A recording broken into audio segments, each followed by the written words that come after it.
Hello and welcome back, ladies and gentlemen. I apologize for the inconvenience. Apparently, there is something wrong with the ISP today.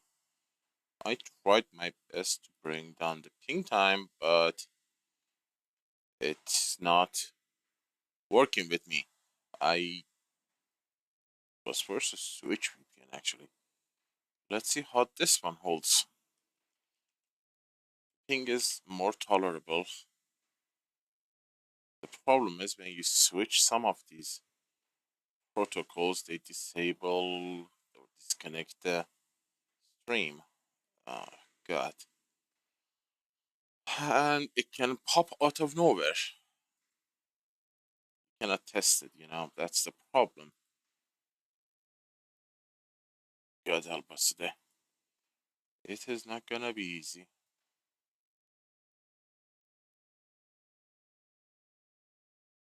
The problem is my own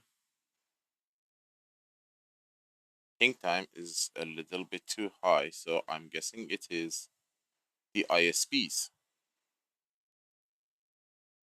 There's a problem with the ISP, Internet Service Provider. Okay, so far so good. I hope it stays that way.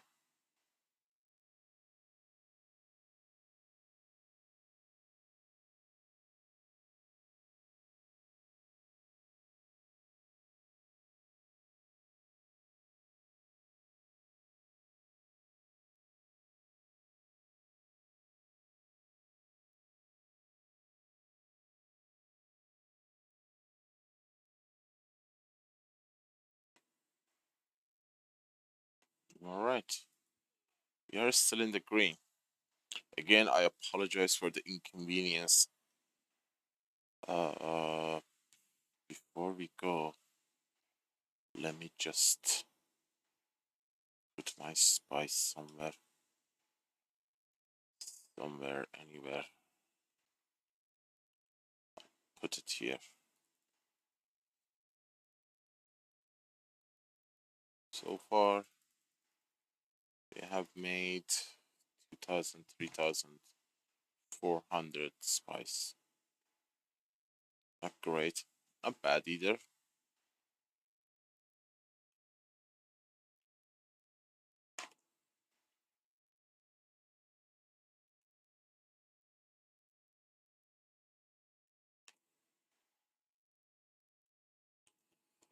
Hello, deep desert.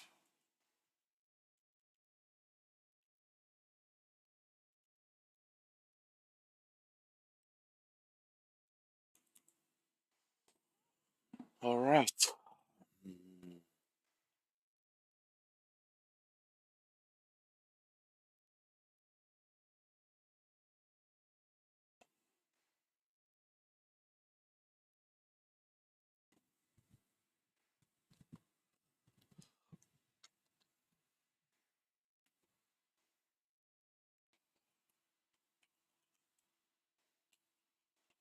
How are we doing today?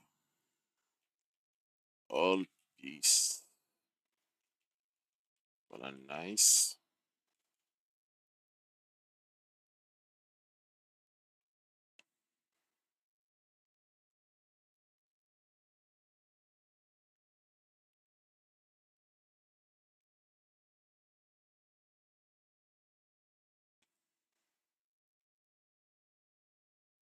Oh, this is unlocked. Ouch. It's not an easy one. Wait, is still suit. I was wrong, I guess.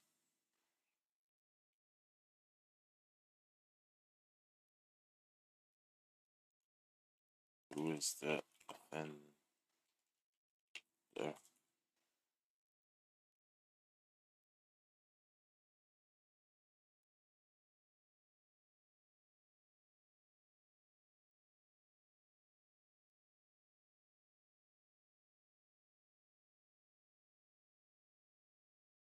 Is that a large field? Got names.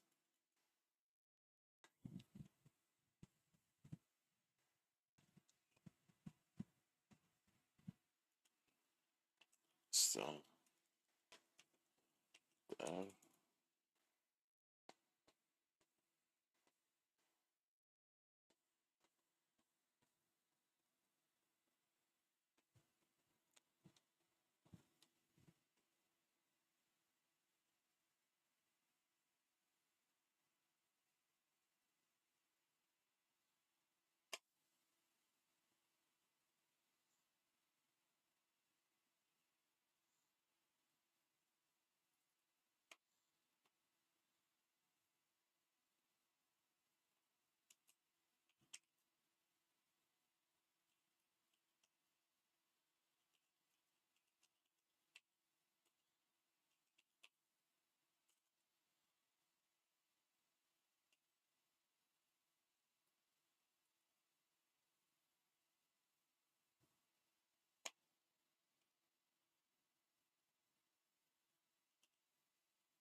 What the hell?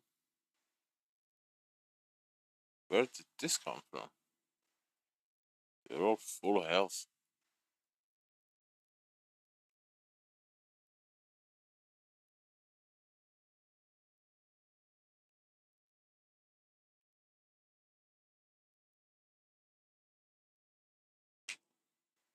Okay. And no one bought back. That's odd.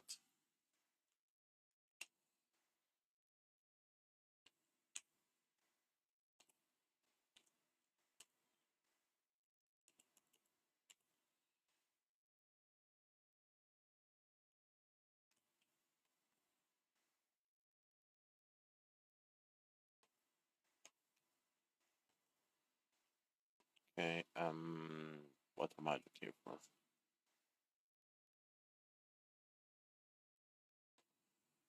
I am looking for.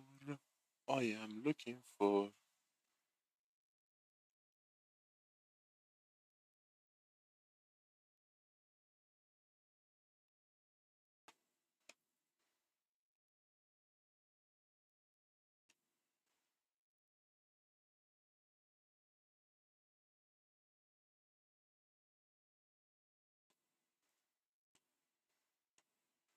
What's that one? I forgot some.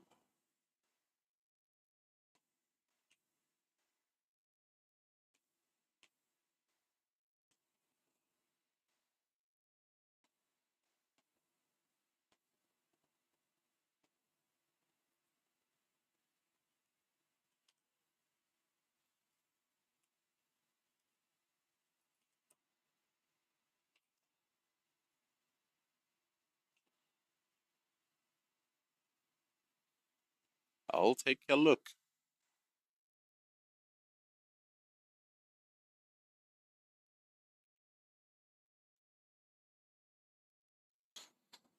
Large field. It's gonna be at H5, I guess.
Hello, Neon Dream. How are you? I'm doing good. Thanks.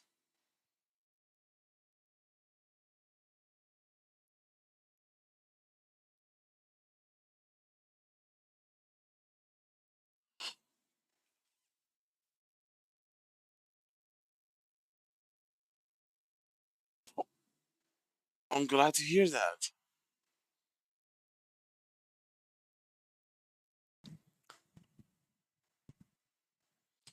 Yep, it is nice. I would say so myself because I have played 930 hours. Ha ha. That's a lot.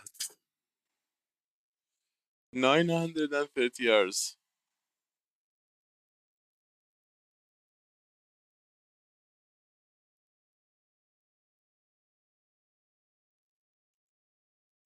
Hello, Marcus. Yes. I know that much German, and I didn't type it right because that's the. How are you?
Hello, TS. What's up? I am trying to find a rocket player. Apparently, there's a lone guy attacking with rockets. I want to see if I can find them.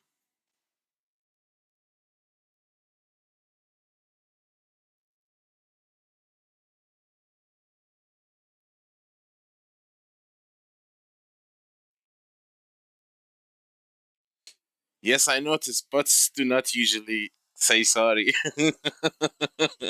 Trust me, after 2 years, I know which live chat comment is a bot and which is a person. You're very welcome here. Just don't advertise.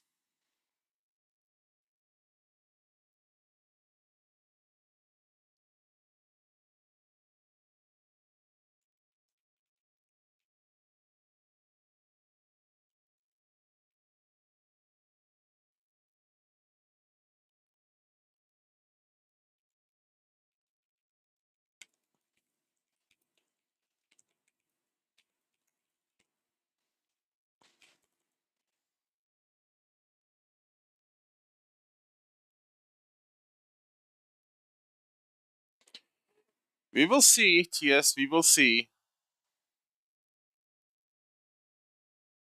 If it needs be, I will bring like 6 more rockets.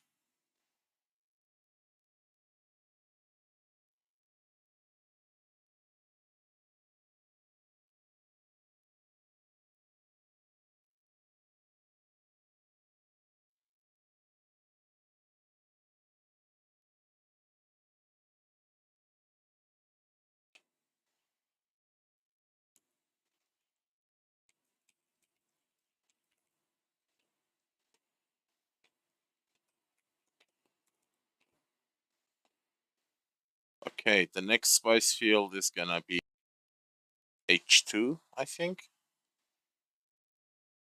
Yep.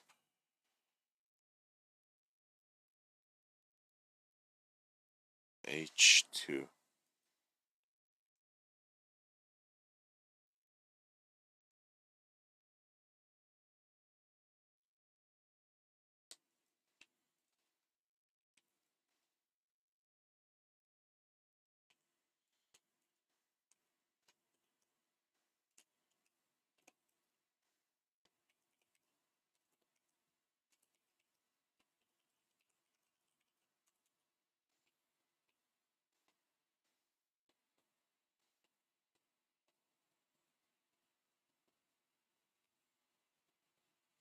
What work are you talking about, Neon?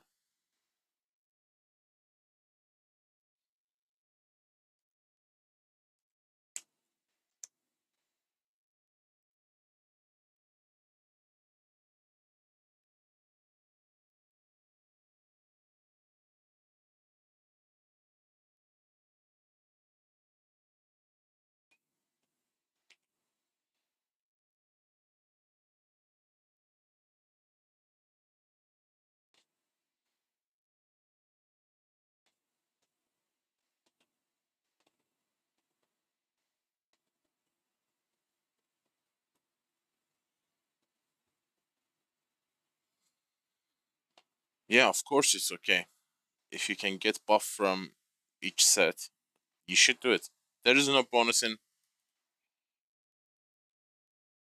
having a full set, so not yet at least.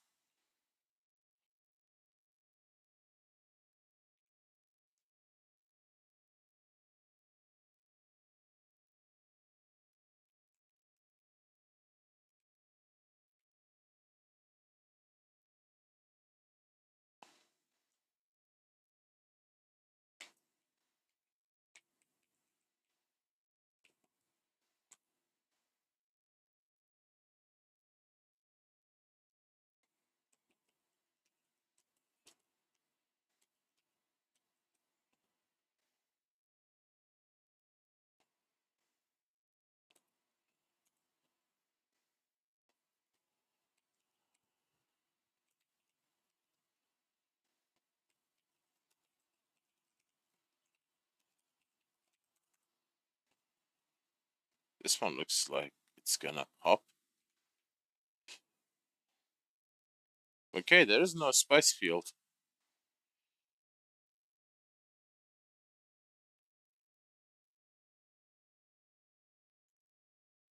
We really need to get the name of the hackers. Checked all three fields. Empty.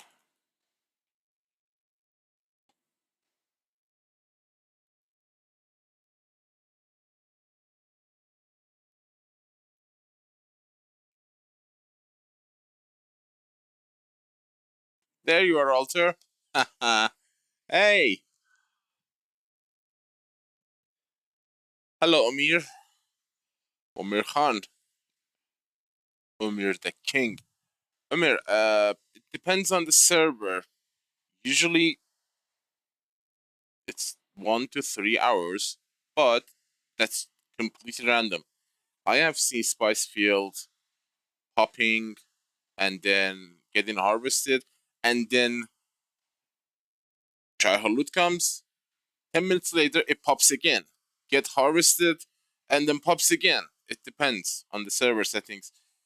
The developers have made really nice job of not letting us predict it. Hello there, Zabil. Zabil, my man, how are you? Welcome back.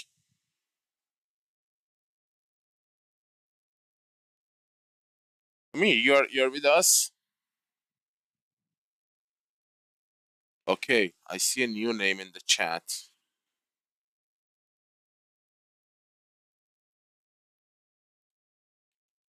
Hello, Vanitas. You too, Didi. I am doing okay. If I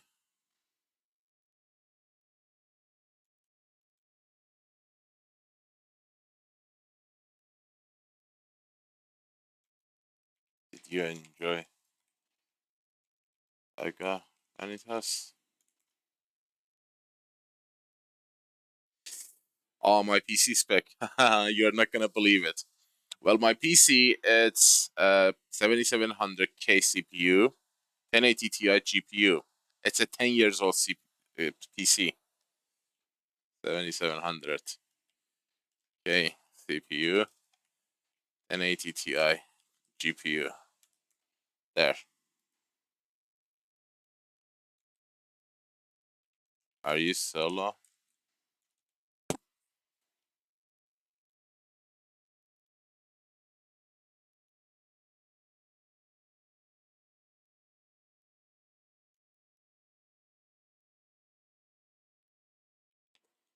What's-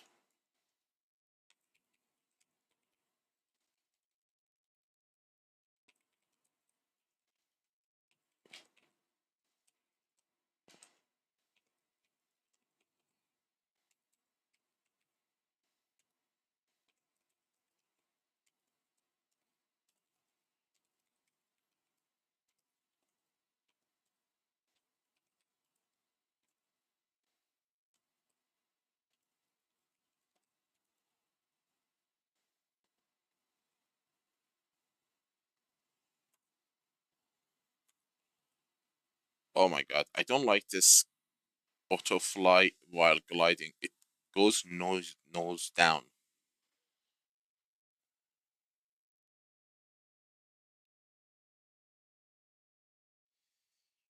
The BL 1080 Ti was the Nvidia's biggest mistake.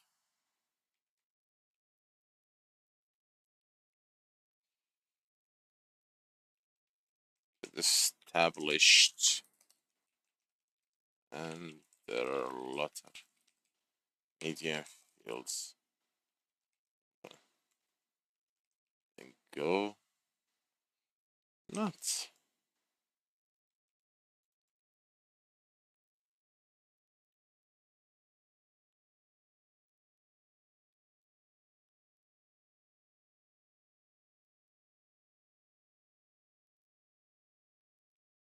Amir, Omer. Am I pronouncing your name right? Omer, Amir, Omer, Umir, Meir. That sounds like a Turkish name.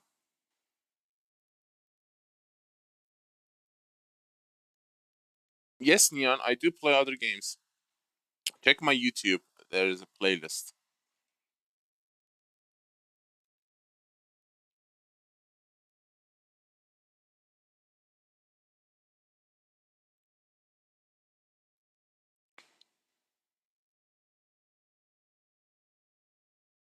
Oh, are you Vanitas's friend? That's nice. Cool. Merhaba efendim.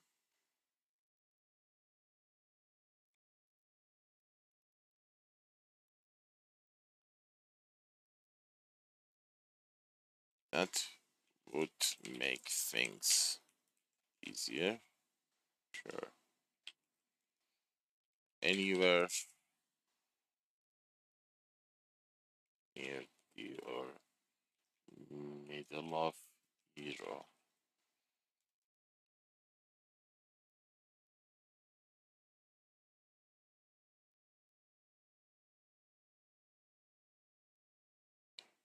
Amir, get a get a base near mid zone E. This is sector E. You see, these are all as long as it's like middle. I haven't explored. See, E on half is PVE. I think these rocks are PvP.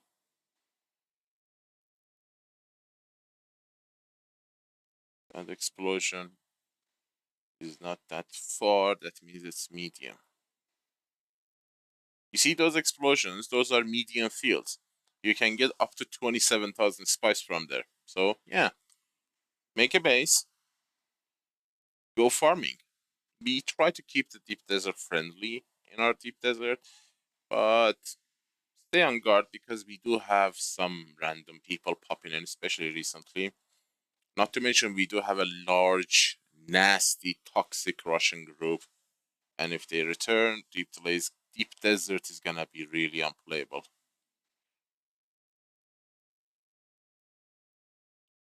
But for now, it's peace and quiet. Get a compactor and an assault ornithopter, and you can easily get like 50,000 spice.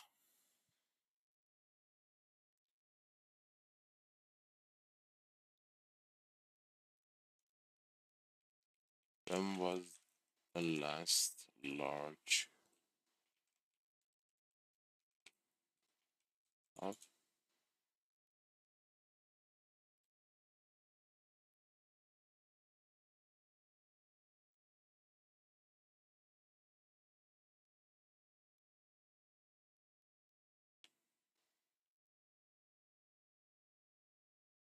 this isn't my base.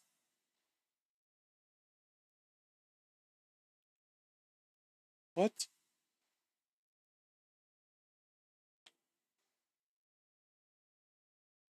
Oh, right. Oh my god, this is a blind Dreyfus base.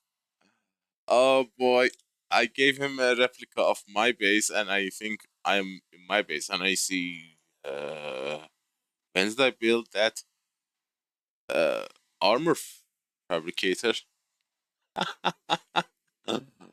Oh my god.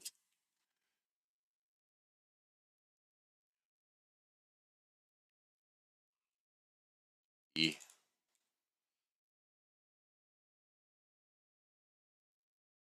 See, it's a copy paste version of my base. Row E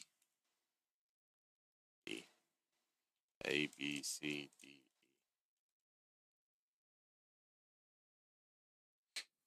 Yes, we are sadly and hopelessly and helplessly spice addicts. This is my base.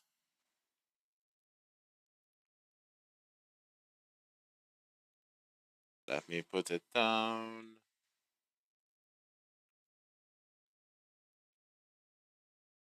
So until we get some spice, I'm gonna do a testing station.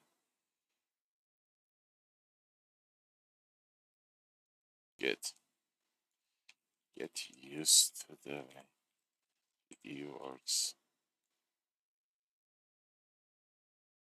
Giant in the middle of the.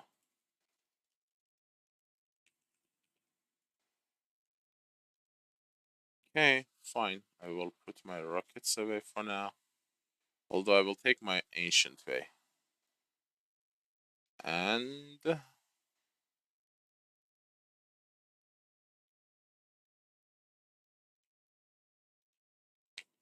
I have to face it?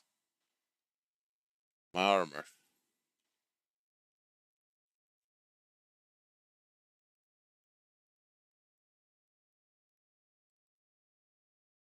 My armor.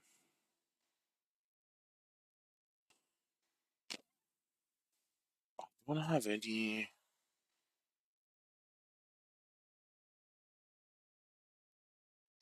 bandages. Thanks, Neon.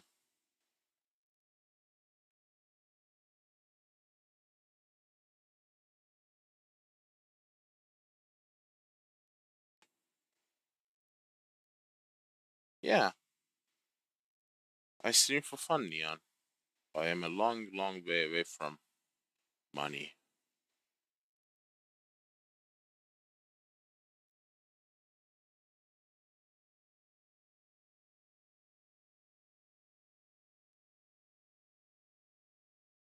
Zabiel, what do you mean you can't craft anymore?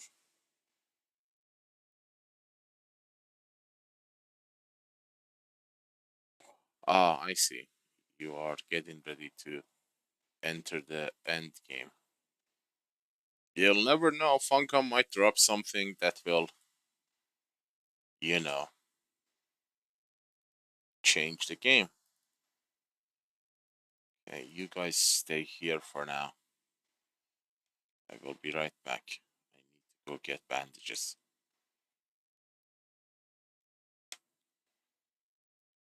But we are not gonna go empty-handed. We need to take stuff with us.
I have a lot of stuff needs to be taken out.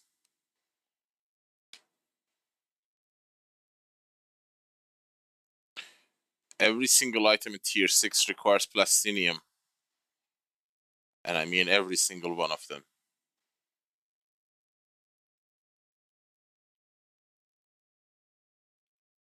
Oops, oops, oops. That was... Yeah, that was the right one.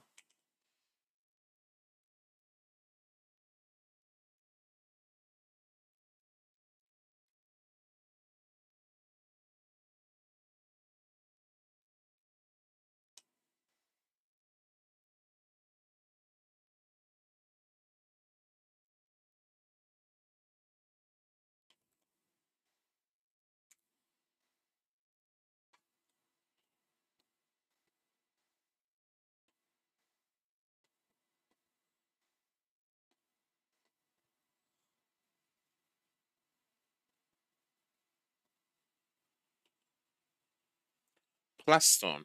I thought you said plastinium. I apologize. Plastone is used for house building sets. Atreides, Harkonnen. They use plastone to be crafted.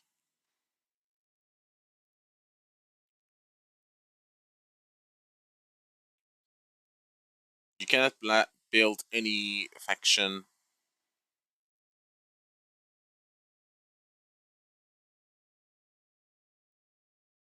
buildings without plastone.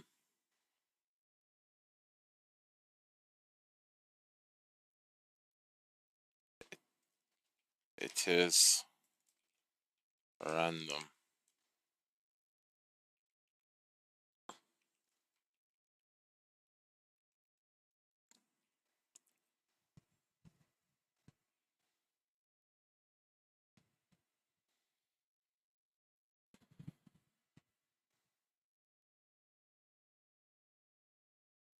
We should also get a batch of aluminum cooking. I don't know why they have increased the timer.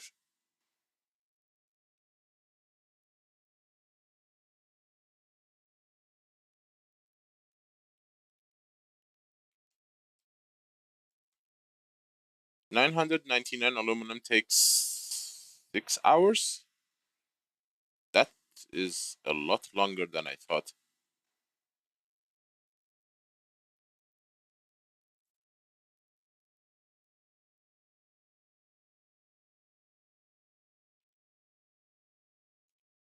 Where? We are looking for that attacker.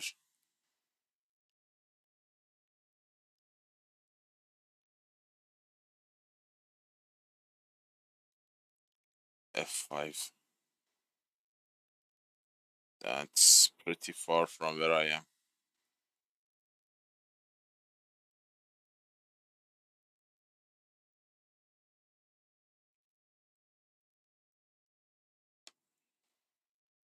Who is attacking?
I think Tyram is from Spain. He's not from Russia. There is another one, El Taro. Tahro.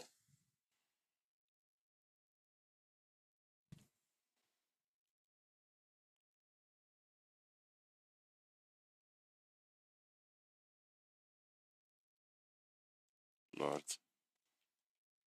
I am the Explorer. No, no, not that way. What's the character name? Uh, Dora the Explorer.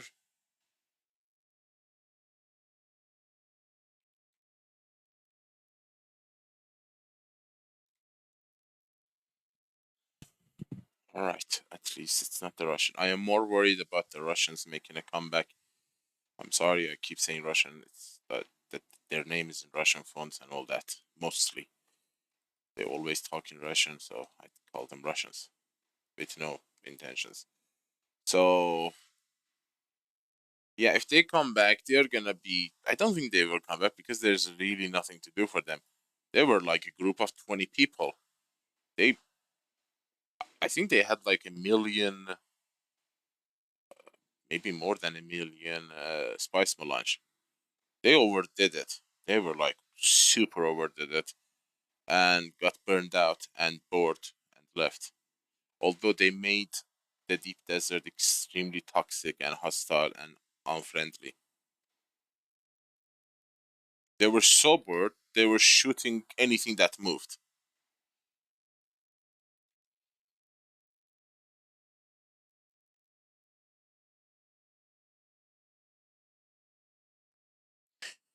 Oh, Neon, I am from Arrakis. Can't you see?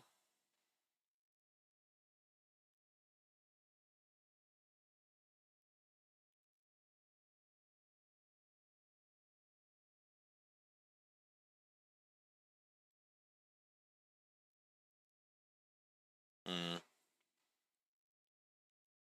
Ba-dum, ba-dum, ba-dum, ba-dum. Oops.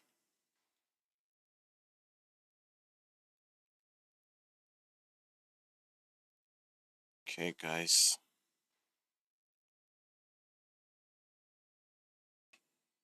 Where should I put the... Oh my god, I don't have room anymore.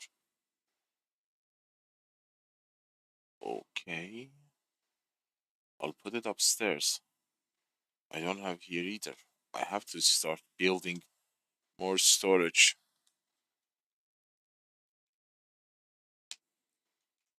Oh dear. Oh dear, oh dear.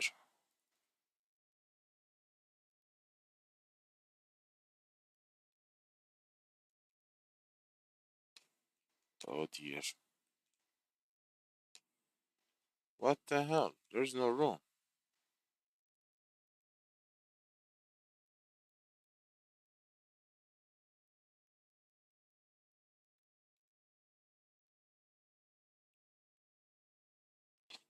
Okay, let's get some bandages.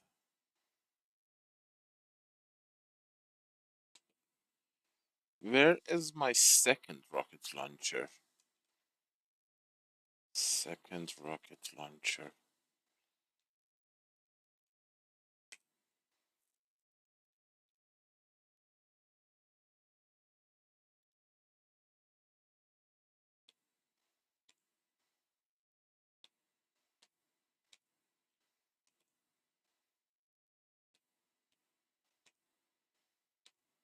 It's not here. It's gonna be downstairs.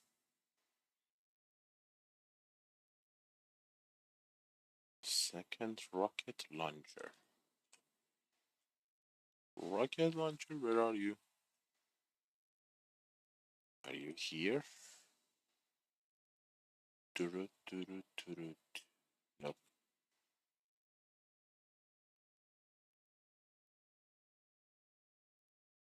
I don't know. Last week, some of my stuff got lost in the transportation.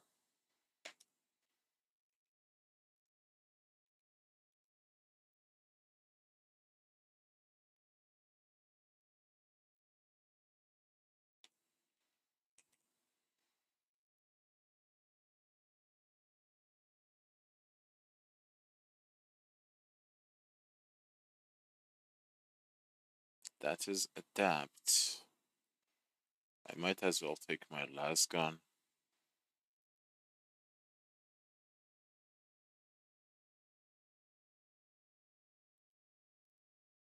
Adapt, adapt.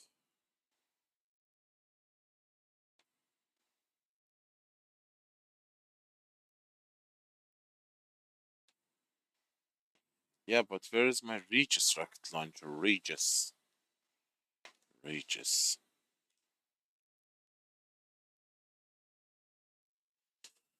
Um, Adaptive Holtzman? Honestly, I can't say because I don't notice significant difference. It's a little bit better, very, very, very tiny, tiny bit. I already have it on me. Because I do, you will see soon that I'm gonna go to the testing station. You're gonna see that the ones that do shield draining attack. Recipe unknown.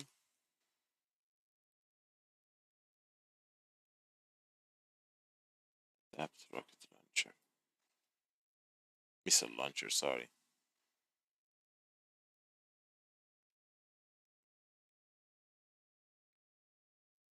Hell no.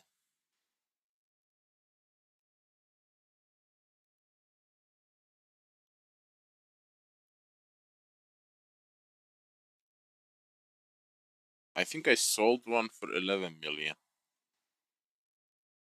Are you my server?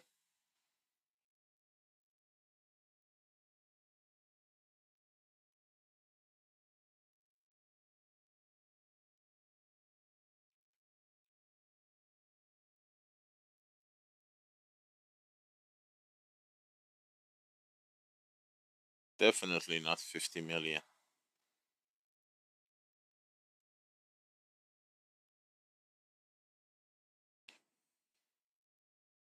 11 is more than expensive to charge for it. Because, the difference between adaptive and the tier 5, it's 0.1%. This one is 100, the other one is 101. I guess, if I'm not wrong. 104. So yeah, the difference is 0.4%. It's not even 1%. It's less than 1%.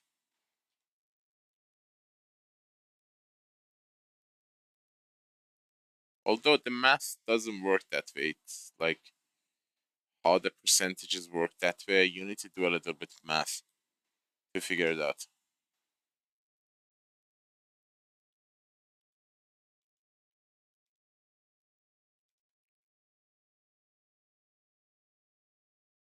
I wish I was in your server.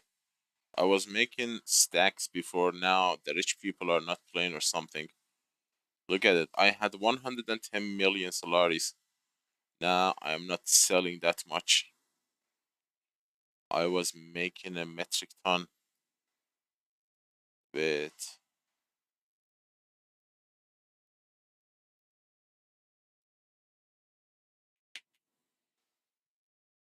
spice infused plastinium.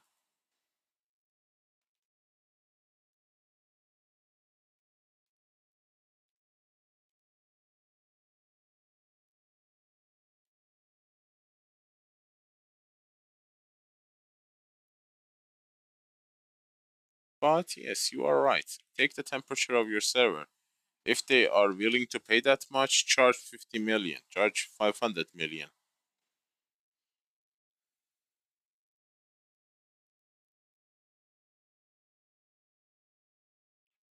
Well, actually, I was selling something that was really important for everyone. I was selling spice infused plastinium because the PVE gives like 5 or 7, 5, 7, 8, maximum 8, I think. And it was difficult to get. And it was going like butter. But that thing is extremely tied to the PvP action in your server. The more PvP, the more valuable the spice infused plastinium becomes. No PvP, anybody can go get it from the testing station, so it loses value.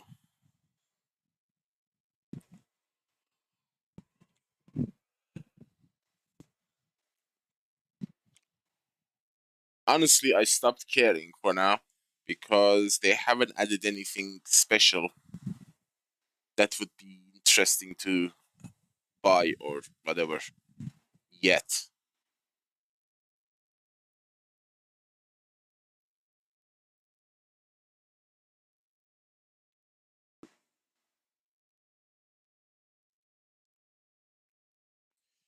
I think I have almost 4,000.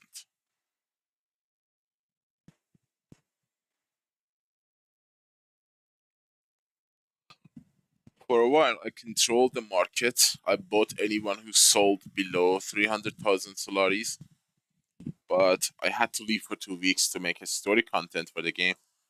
And in that 2 week, the market got away from me.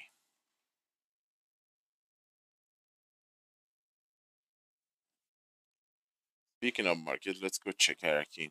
Maybe I have sold something. Since we are waiting for the spice to blow.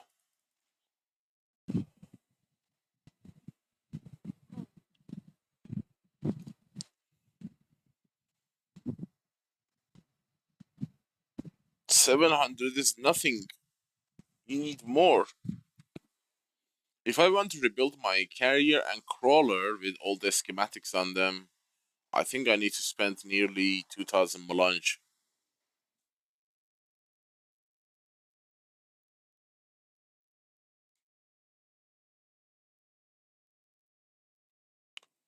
Just make sure you have a backup for everything you have. Every ornithopter, every land vehicle, every armor, every weapon. As in, if you lose them because of a bug or PvP or anything, you would you can replace them.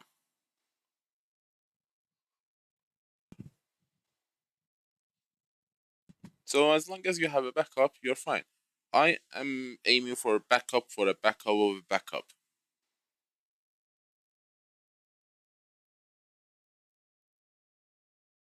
Nah, I do it all the time. It is hard, but not impossible.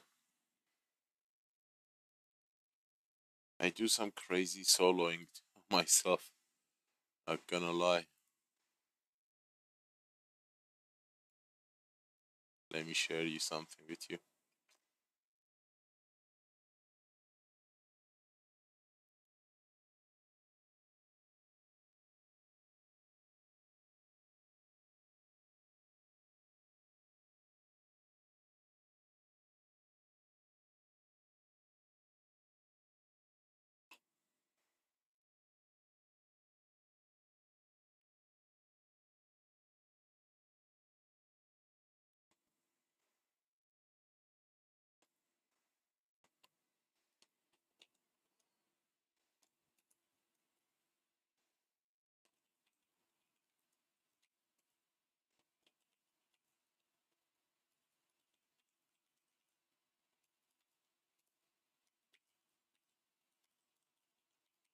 Yeah, check this out.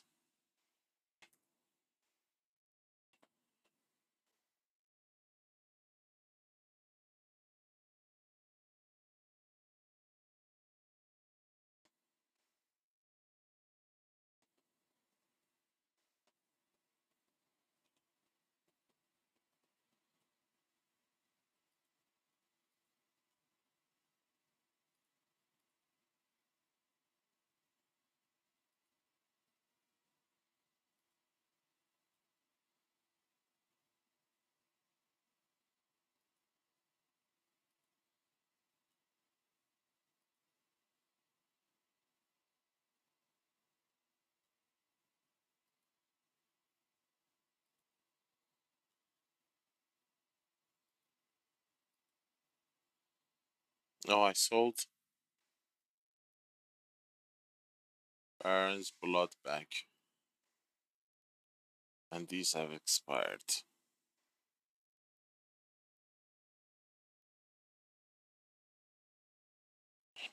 I need to bring new blueprints here.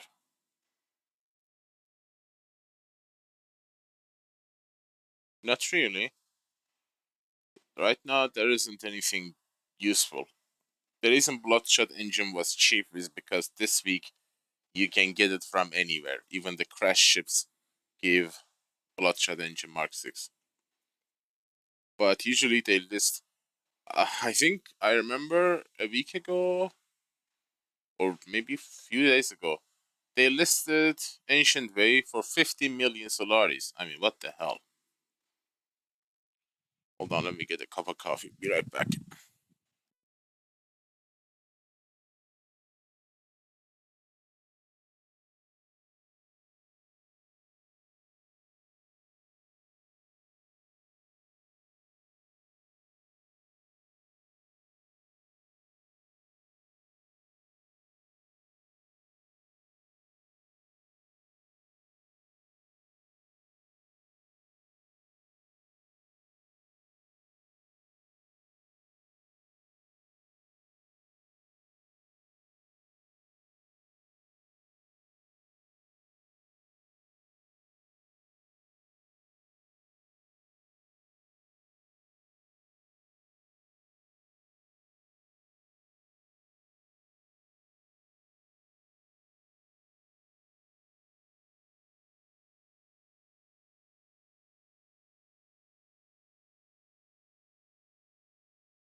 Hello, David.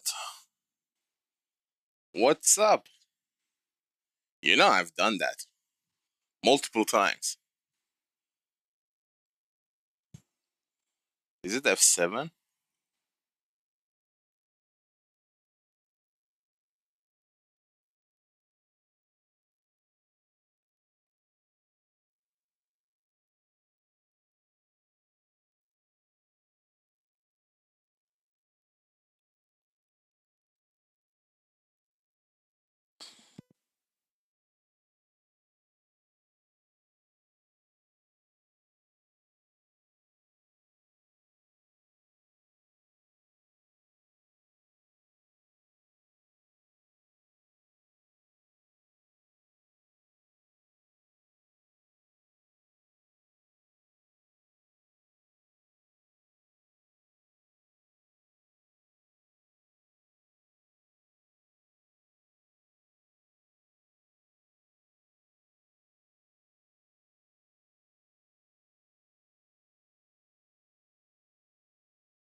The Pharaoh sees all, but what does it see for you? Have your fortune told and learn what fate has in store. Only 25 Solaris. Did the judge come around yet, Dove? Not yet. Where's Junie? Looks like they're in line for the fortune teller. Oh, no! That's old man Richard's move. Look at that line. He must be giving out free samples again. But that's not fair. Oh, want me to go over there as a spy and size up the competition? You just want to try his cake, don't you? Is that so wrong? What about me? Oh, I'll get you a piece too. Well, that is not what I meant. I know, but I will get you a piece. Yeah, all right, fine. Hey there, neighbor! Frank! I didn't think you'd show Hello. up. Well, you know, 'cause I wouldn't use your invention. Come on, Dove. Have you no old Frankie boy to be a I'm getting a reputation. I'm still hopeful. Uh-oh. Come on, buddy. Have you scoped out the competition? No, but my old family deserted me for old man Richard's several lives, so I can take that to bed with me. Oh, I've been through his line twice. That cake is better than ever. Oh, thanks for the morale boost, mate. Yeah. I'm not too dry, not too moist, just right, is it? So, what do you say we make this a little more interesting? Wait, is that what I think it is? Well, that depends. Do you think it's the Flavor Enhancer 3000? Isn't it? Ooh, right on the money. Let's sprinkle some on. Not sure about this, Frank. That's why you got me around, Dove. I'm sure for the both of us.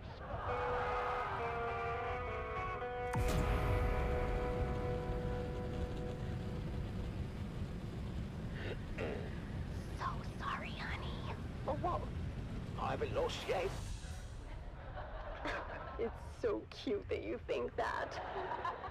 Ladies and gentlemen, it's time to announce the Golden Hat winner for this year's Spice Cake competition. And the winner is Dove Denick of Depot 12. Did he just say Dove Denick of Depot 12? He said Dove Denick of Depot 12. Oh, we did it! We actually bloody did it! Dad, you won! Congratulations, Dove. We're just as shocked as you are. Come around, all. There's enough for everyone to have a taste. The line starts behind my wife right there.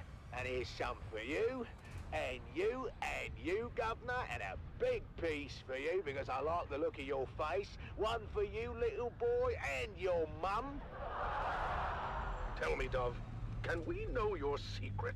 I don't think it's an overstatement to say your cake achieves new dimensions in flavor. Did you put anything special in the mix this year? Well, There's a land strat I haven't Your claimed. he did. Very cool. In fact, the winning cake was baked with real spice and the Flavor Enhancer 3000. Flavor what now? Flavor Enhancer 3000. A new dimension in flavor, discovered and refined by yours truly, Franklin Munt. I can't believe I'm saying this, Frank. But one of your harebrained inventions finally paid off. Oh my! What was that? You okay, Mr. Judge? Sorry, I don't know what came over me.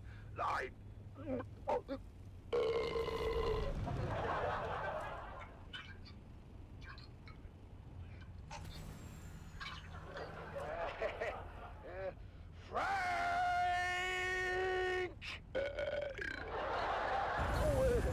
I forgot to tell you about that part. What part, Frank? In certain rare cases, it seems that the Flavor Enhancer 3000 may cause some gastrointestinal distress. Certain rare cases, eh? Almost all the time. In light of this new information, Dove, I'm afraid we cannot award you the Golden Hat.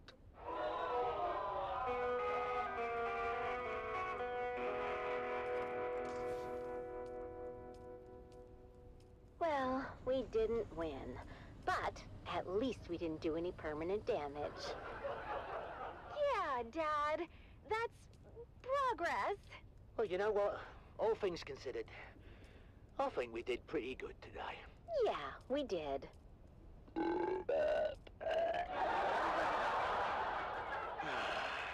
Another day, another Solari.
Not a guild, but I'm open to an alliance.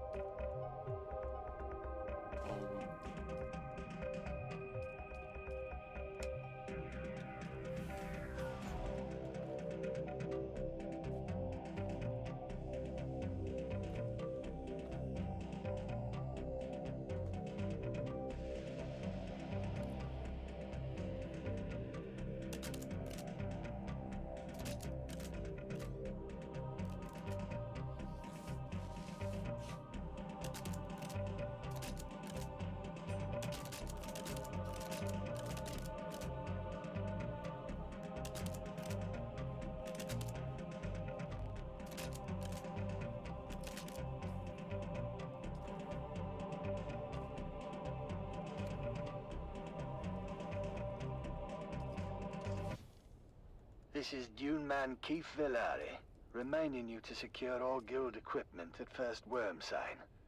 My crew waited too long and lost both crawler and carryall to the Leviathan. We thought we'd landed the big bonus, but now it will take generations for our children and grandchildren to work off our debt to the guild. Be profitable. Be safe.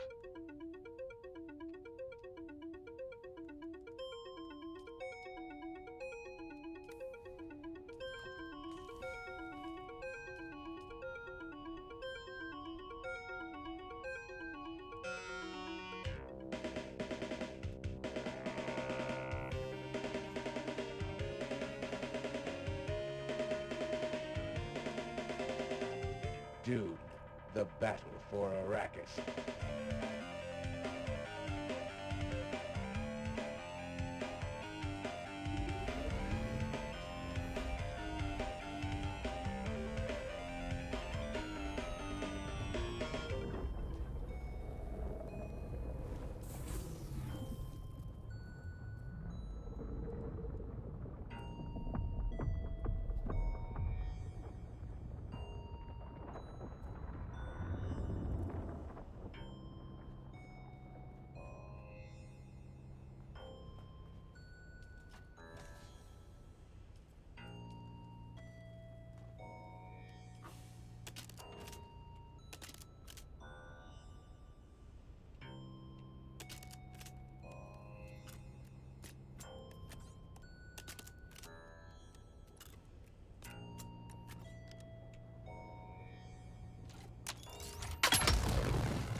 Communinet Theatre presents an Arakin Playhouse production of 5 Days at Cathay. Serve your proper master. Power and pleasures are landing.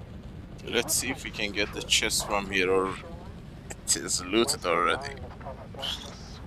Can't wait for the next update. They're gonna instance the loots, increase the draw distance to 2 kilometers, and give us a lost vehicle backup. What would one have to witness to give all of that up? To trade those privileges for the never-ending paranoia of being hunted? Follow that question to its ultimate conclusion, dear listener, and you may just find your truth.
At least we will get it back.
That would be insane.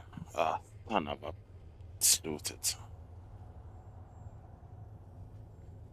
You're listening to the Harkonnen Network, where strength, loyalty, and dominance reign supreme. Strength through loyalty. Next up, dear listeners, what you have all been waiting for. It's finally time for I the forgot my annual shotgun. Harkonnen Family Games. I know you're all as excited as I am. Let's go live to this year's first installment of the Man Trap. Action, suspense, and violent death. Straight from the Grand Arena on Gaiety Prime.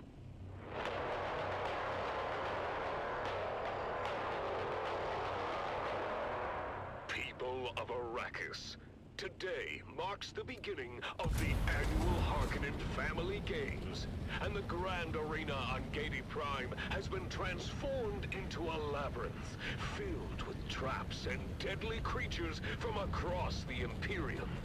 Ever since its construction 20 years ago, the labyrinth has played host to the traditional competition known as the Man Trap. 9 contestants enter. Only one may leave, to be granted freedom and glory. Now, without further ado, let us go live to the action and our hosts, Maxim Dubrov and Vera Kotila. Thank you for joining us. I am Maxim Dubrov, slave master of the labyrinth for the past 15 games. I am joined today by by Vera Cotilla, renowned biologist. Vera, tell us about your first memory of this Hallowed competition. Oh, I still remember it to this day, Maxim. I was watching on the net when one of the contestants was constricted and swallowed by a Jauboa from Grumman. I remember their screams as they were swallowed alive. Yes, I remember it well. Oh, it was so exciting. You could see them flailing inside the beast as they were slowly digested. I was 9. I think it was at that moment I decided to become a biologist. Entertaining and educational. Without spoiling too much, I can say we'll probably get to put your knowledge to good use during this year's competition, Vera. And speaking of the competition, the contestants are arriving in the staging area now. What do you know about the staging, Vera? I know that every contestant is given a number and then they enter in that order. Correct. And we keep 15 minutes of separation so that there is enough time between them to prevent a brawl right at the entrance. Ah, yes. I remember when that rule was introduced. There used to be quite the bloodbath early on. Indeed. It was crowd-pleasing fun. But we prefer to I haven't prolong the seen game. this one Hence before. the rule change. I think. Look, Maxim, the first contestant has arrived. What can you tell me about him? Oh, I know him. That's Amado del Cin. Yeah, this is new. Abilur's men captured him during a raid, and he's been preparing for this competition Oh, I have. in our slave pens ever since. He cuts quite the dashing figure, doesn't he? And dual sabers. He knows how to use them too. He claims to have killed over 200 men with them. Oh, exciting! We'll have to keep our eye on him. What about... Where is everyone? I think it's looted as well. Until he took one from a Someone is native doing son of these. the Baron. God damn it. You don't mess with noble property and stay free for long, my friend. Oh, he's a big one, isn't he? Why do they call him Hollow-Town? It's a joke about how much he eats. People think his legs must be hollow. He looks very strong. Unlike this one. Who is this waif of a girl, Maxim? Ah, Kaylin Schiff. She was a serving girl for the late Lord Petrim of the manufactory. Don't underestimate her. She can be quite deadly with that needle gun she's cradling. And what was her crime? Well, she's the one who made the late Lord Petrim late. Vicious. Oh my, this next one seems interesting. Who is that? I don't know much about this one. He was shipped in from Arrakis with a load of spice. They just call him What the hell? Fremen, and he refuses to talk to anyone. Note the eyes, blue on blue. Fascinating. I've always wanted to study the sandworms of Arrakis. They seem so deadly. Have you ever had one in the games? What is this place? No, though not for lack of trying. They're almost impossible to capture, short of using a nuke. And then, they wouldn't be much use at all. Well, let's hope that this Fremen is as deadly as the worms of his home planet.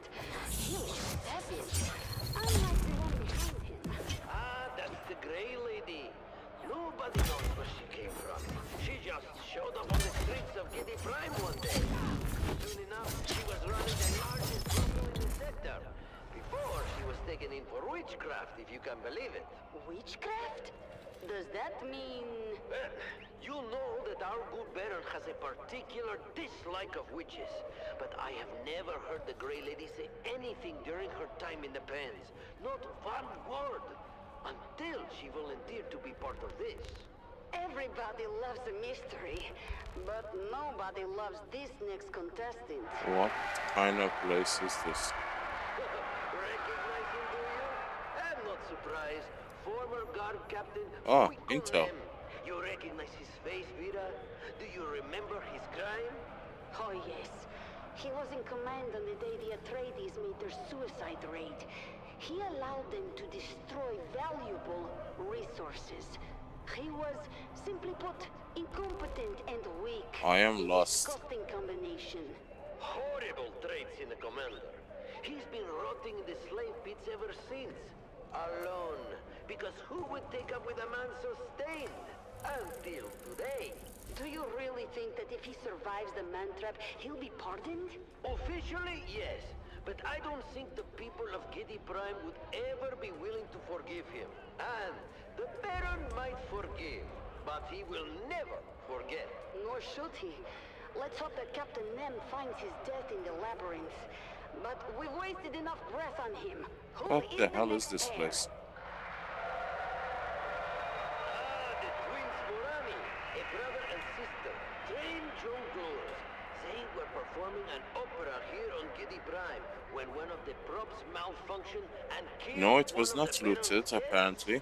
They were detained after the Oh. prop was paid off, of course. Well, Well, jongleurs should at least know how to put you on don't a get show. unlucky all the time, I More guess. than that, Luck of the trained draw. acrobats, illusionists. They're my pick for to win the whole thing. Jongleurs have hidden depths. Fascinating. But to win, they would have to turn on one another. Only one of them can be the winner. The rules are quite clear. I know, and wouldn't that be an amazing way to end it all? To win against So what twins? is this? That would be Heavy armor 525. The last contestant. The same as this one. He isn't. Fodder for the beasts. A lifelong slave born into service. His name is Kanto, but he's too low-born for a family name. And why did you select him for the competition? He looks like it won't last 15 minutes. I reached an agreement with his owner. Kanto is growing older and can easily be replaced, but he has a hidden talent. One I hope that we can draw forth during the competition. Hello there, Solaba. How are you? Will you tell? Depends on your definition of fun. Let's save some secrets for the audience to discover. So, those are our 9 contestants, lined up and ready to go. Any favorites, Vida? You know, I put my money on the Grey Lady. Witchcraft or not, I love a classy lady. And I have a soft spot for our swashbuckling pirate Amado. Shame to waste such a handsome wastrel. Good choices. I don't folks. understand what's It's the time to benefit get of this competition bulwark. started. Are you ready? I've never been more ready. Are you ready, loyal listener? The contestants are prepared, the traps are set, and the creatures are starving.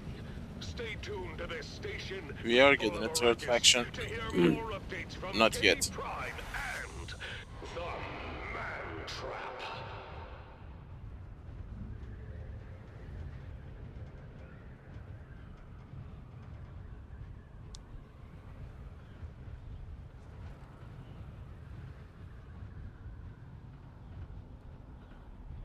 Well, I would say, depending on your Deep Desert server, this is a perfect time for stockpiling end game resources before they merge the servers. Seriously, light dart, energy mitigation, blade mitigation, light dart, heavy dart, 5%, 5%. 7.5, 7.5. Blade mitigation -12. Concussive 7.5. Concussive. What is energy? What the hell is energy mitigation?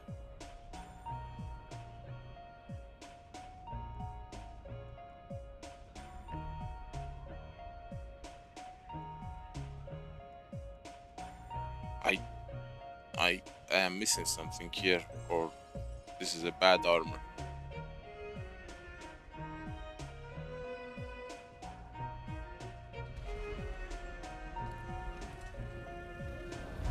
Yeah, but Power Harness has a buff, a unique buff. Max power plus 50. This has nothing. Just 1% extra dart and blade mitigation. I just don't know what is energy mitigation.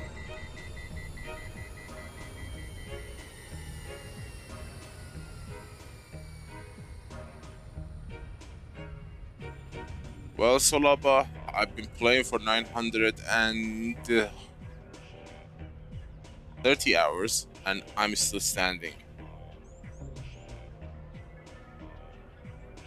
But that is true.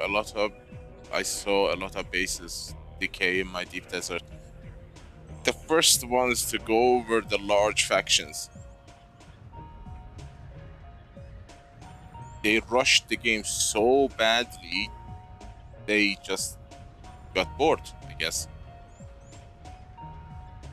The end game was not ready. That's all I can say about that.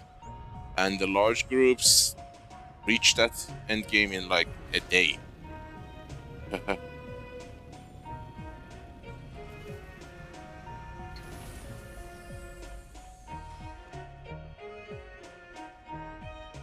Seriously.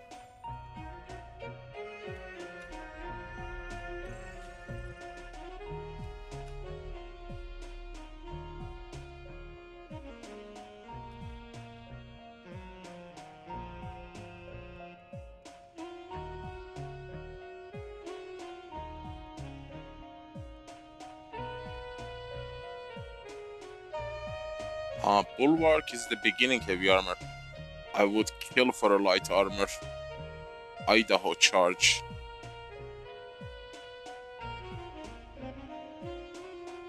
$291.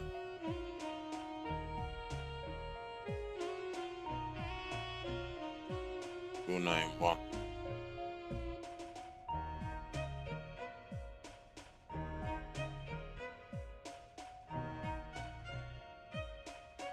But if you lose your shield with this, you are gonna get killed super fast with the darts.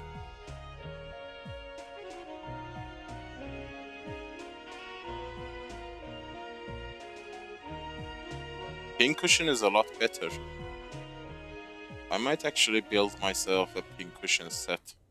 That was the mantra. I wanna run a by the light Halil armor set. Trading Company exclusively on the Harkonnen network. Stay tuned for more exciting content. Lasgon? We are around. Oh, You are listening to frequency 152.6. yes. The voice of House Harkonnen. We are Arrakis. That makes a lot of sense now. Now witness as the dark and tangled truths of House Atreides are revealed by the Convert. Greetings, Truth Seeker. I am the Convert. Once a high-ranking advisor to the Atreides regime, I have since escaped and live under the protection of our good Baron. I have to build the pincushion. Out of fear for my dear ones still trapped in House Atreides. I am not here to tell you what to think.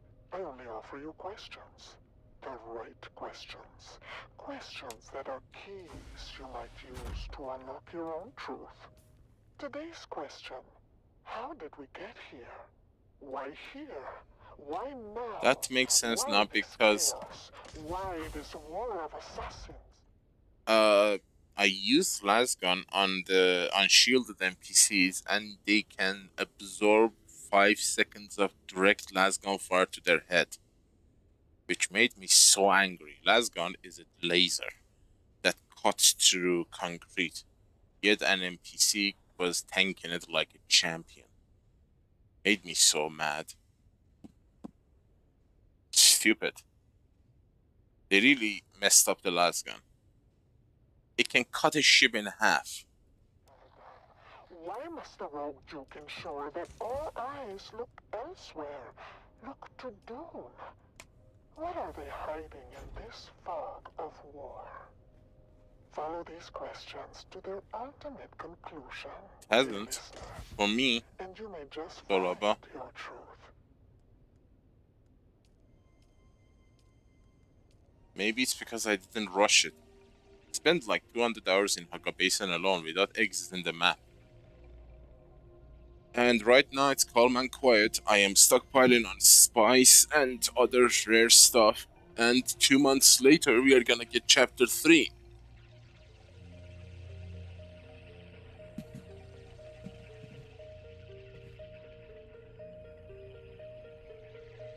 And not just any base, a base like this. Oh my god. I mean,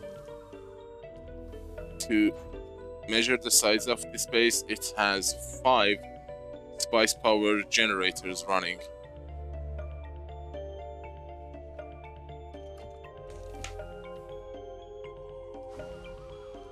You keep that. Where's my shotgun?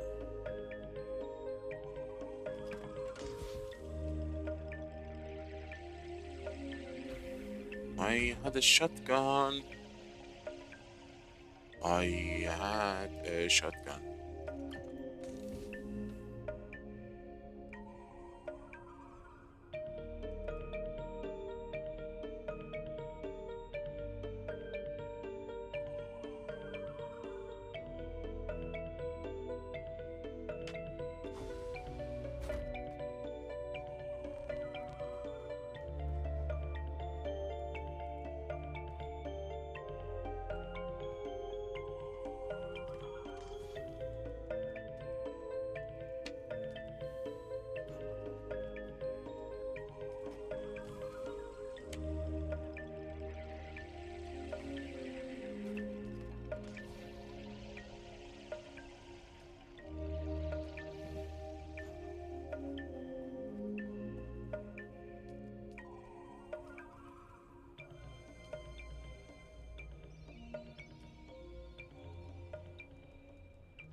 Yeah, that back and forth is a major pain in the ass. I hope they give us that carrier storage or whatever it is sooner rather than later.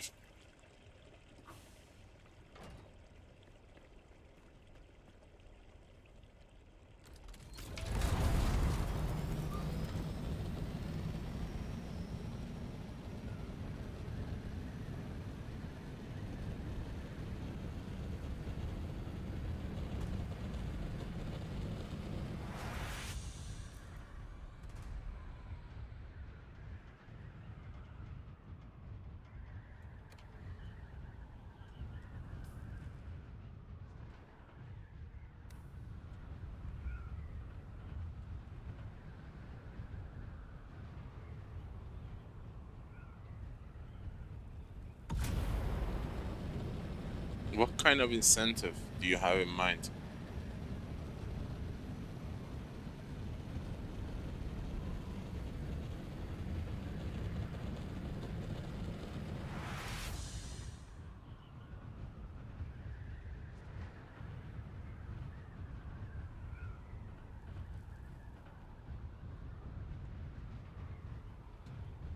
Well, they are gonna give something like that to the players. It's like a container or whatever that can be carried with the carrier.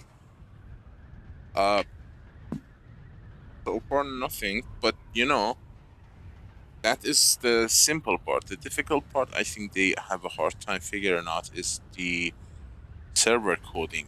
How to code the server to allow a player to fly in another ship, carrying another ship, and the transition from one server to another without losing anything. That's the problem. Otherwise, they would have given us. We can't take buggy or sandcrawler or anything with the carrier hooks. So I think there's some coding problem with the server. That's why they can't do it. And I'm really happy they are not releasing to the game. They really want to be sure it's gonna work.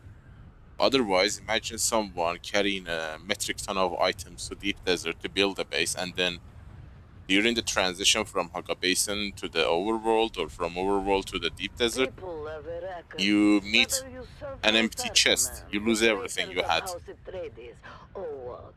That would suck. Know that the strength and discipline of Harkonnen is unmatched. Up next, another piece of inspiring music to keep you focused on your duties. It's not a dream. It is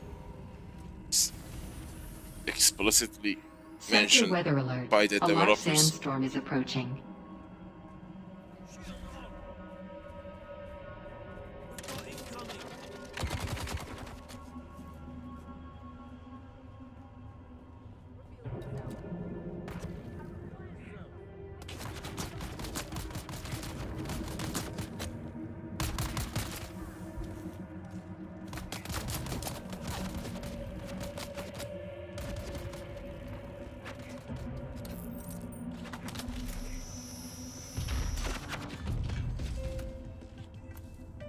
Give me a chest, goddammit.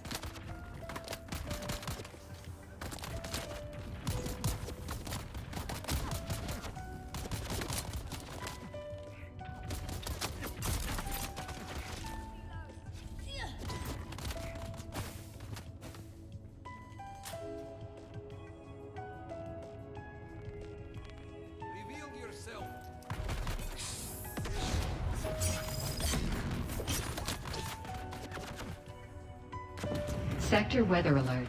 A large sandstorm is approaching.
Sector weather alert. A large sandstorm is approaching. That chest hasn't respawned, so odds are this one isn't either. Oh, damn it.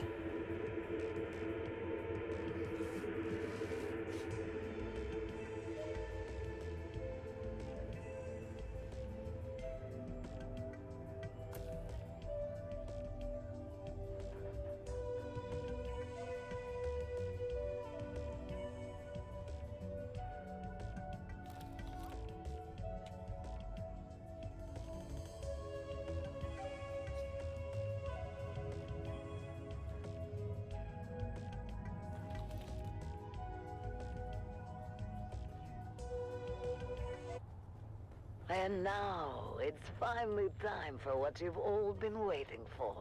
The second installment of this year's Man Trap.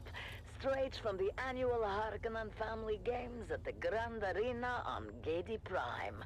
Here are your hosts Maxim Dubrov and Vera Kotila.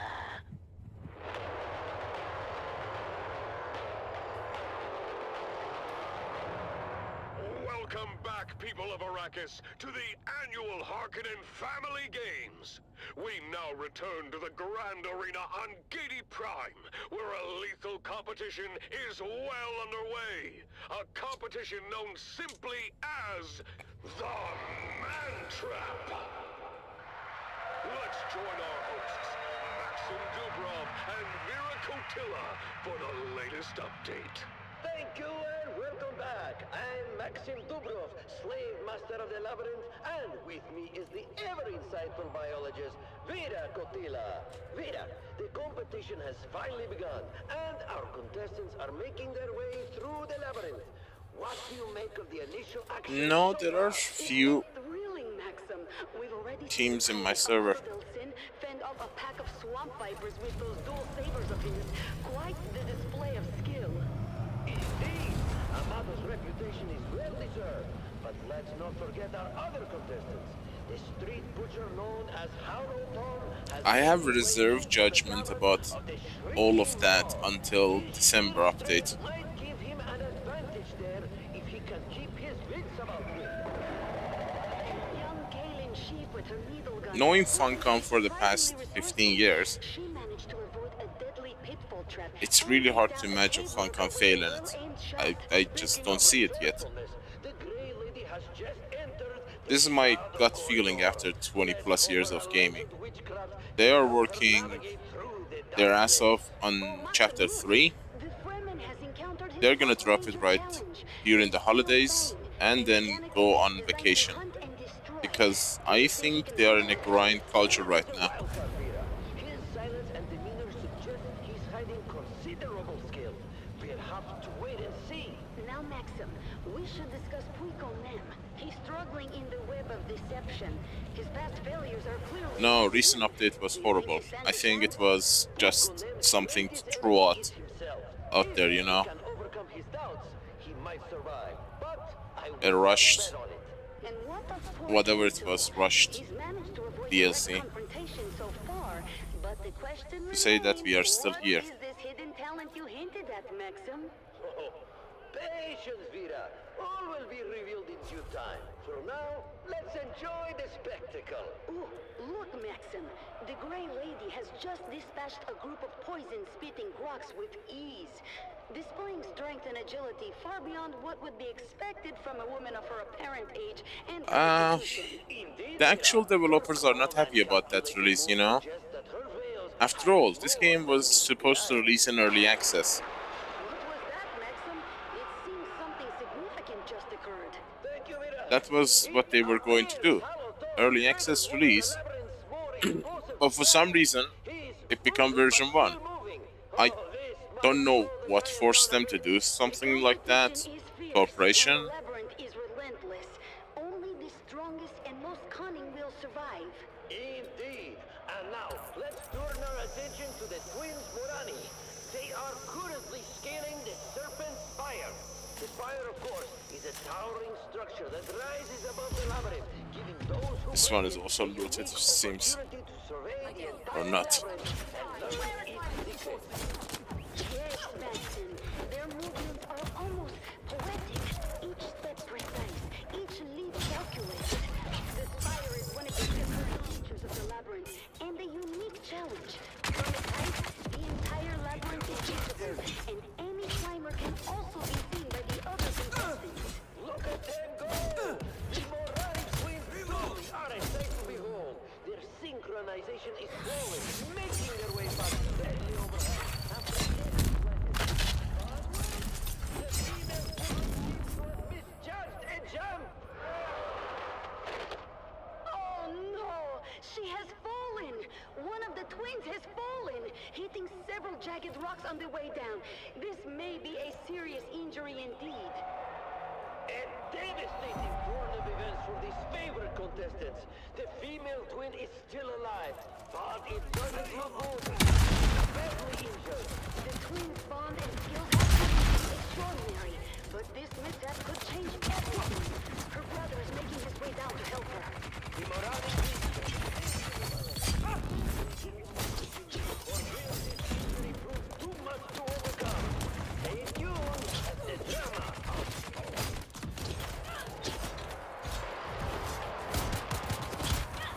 Keep your ears glued to this channel, loyal listener, for live updates and thrilling content. Part of Gay Prime and the annual Harkonnen Family Games.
royalty.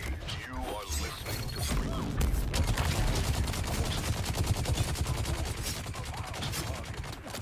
We are Arrakis. Now witness as the dark and tangled truths of House Atreides are revealed by the Convert.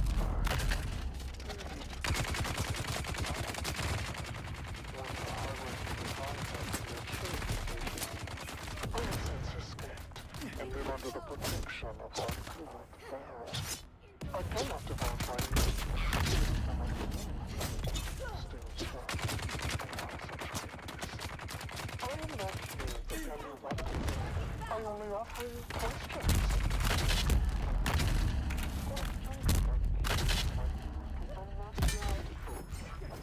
Today's question.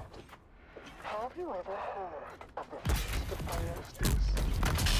And now, dear listener, a little lesson in mythology from old Terra.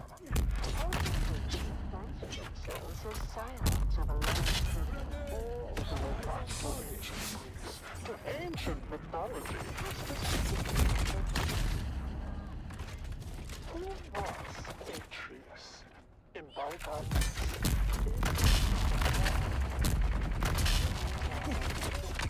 for murdering their half-brother.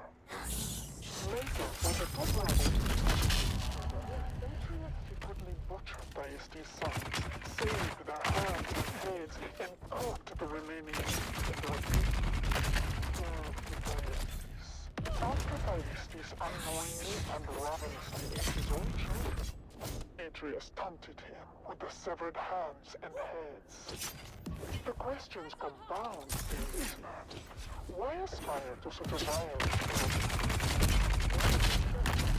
Considered some of the best in the universe, that can be tasted nowhere else.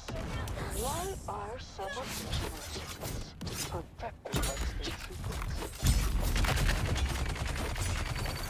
Chefs have their vocal cords drastically removed to ensure silence. Does House Atreides host orgiastic cannibal feasts? If so, what are the logistics for keeping such a thing running smoothly and secretly? Can human flesh be prepared in such a way so that it is worthy of the personality?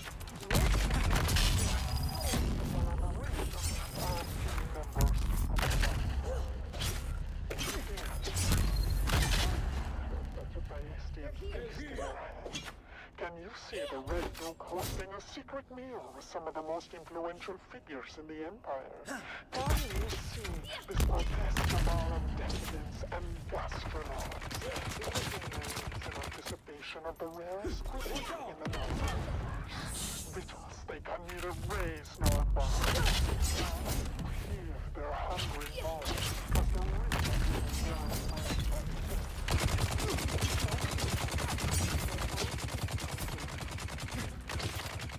and you may just find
Oh.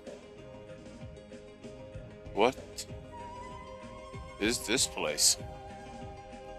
I should not be here. Yeah, I made a mistake.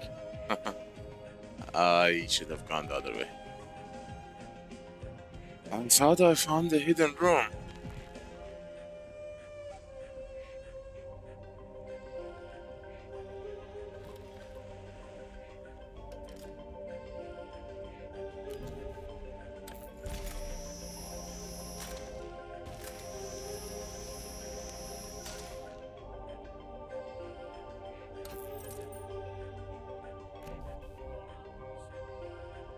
Why is it not working?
Like a Harkonnen, with rations from Vladimir's provisions. Our specialty curated food supplies are designed to fuel your body and mind for the battles ahead.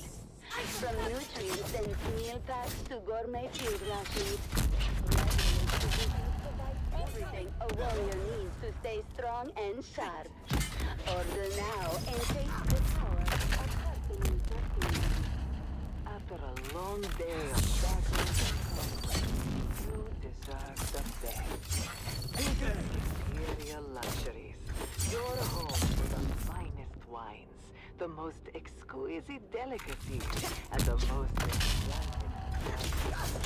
Our exclusive lounges on Giri Prime and in Harko Village offer pleasures beyond your wildest dreams. 3. To the luxury of living like a true Harkonnen, because you deserve it. And now, loyal subjects, it's time to explore the wonders of the universe. Up next, our magnificent galaxy, where we delve into the marvels of distant worlds and kill the creatures who inhabit them. Stay with us as we embark on a journey of discovery or Greetings, my loyal listeners. I am, as ever, your host, Lord Havoc of the Obsidian Plain, and I bid you welcome to another episode of Our Magnificent Galaxy, the premier nature program of the heart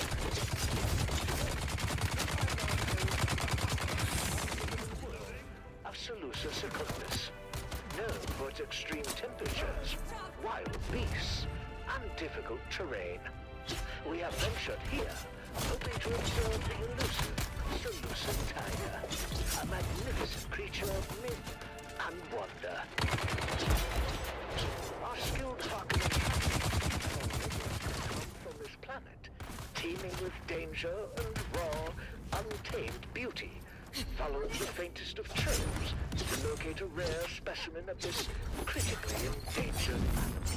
Let's explore this treacherous landscape and see if we can catch a glimpse of the Seleucian tiger in its natural habitat.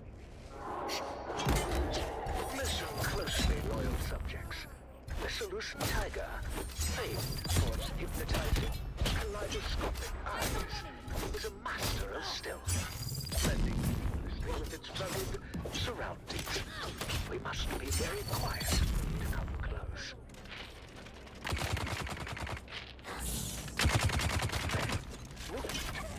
beyond that ridge.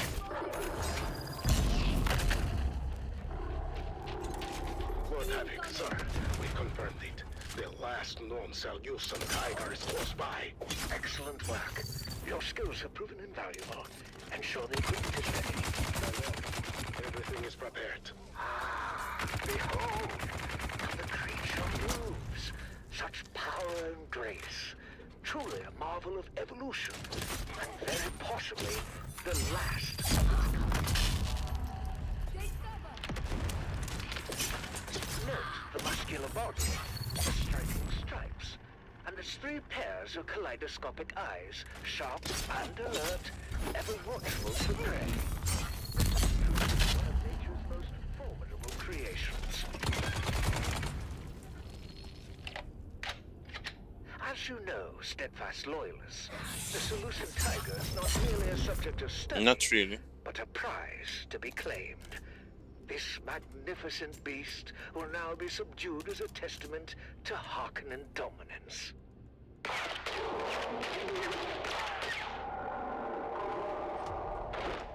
Excellent shot! The beast is down! Secure it before it awakens.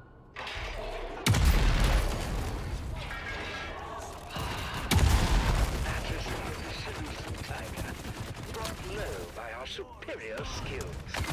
Its journey ends here, as we demonstrate our power over nature. Bye.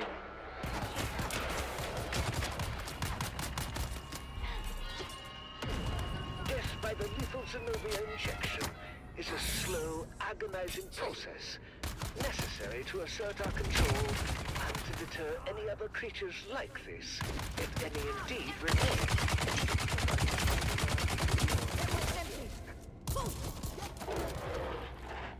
Oh my god. Too many shields gonna drain.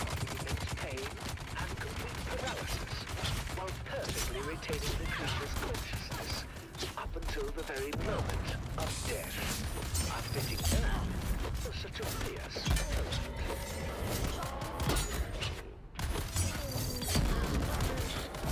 This, my devoted followers, is the truth.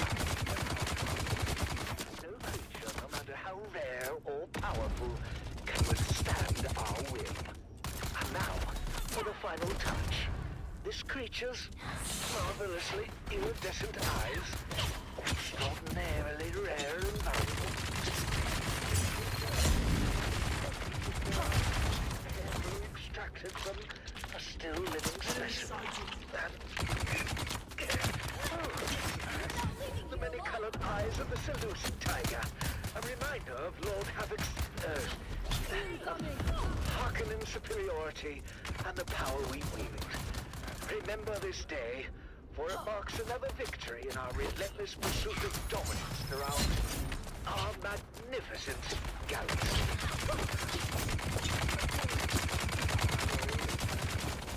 This is your host, Lord Havoc of the Obsidian Plane, signing off.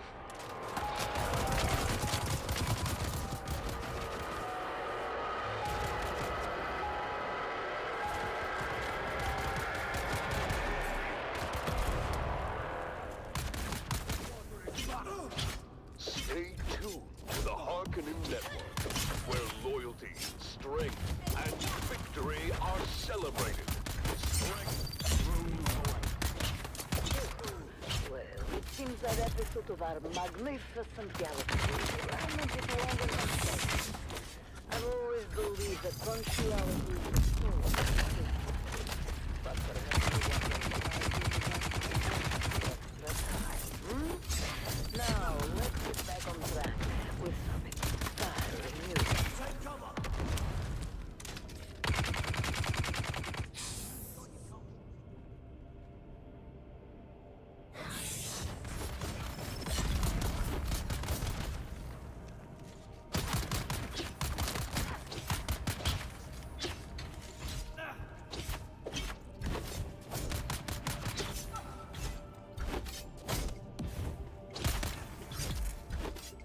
Son of a gun.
Prime, where the Man-Trap continues to test the mettle of our contestants.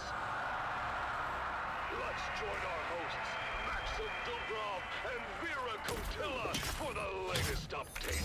Thank you!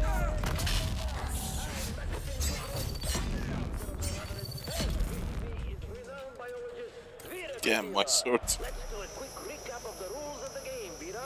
The rules are... there are no rules. Well, yes, that is almost true, Vera. Any means are indeed allowed as the contestants move through the labyrinth, facing traps. My sword is about to break. When only two contenders remain, the doors to the final room will automatically open, giving them access to the Conqueror's Seal, the release that ends the competition and affords the winner their freedom.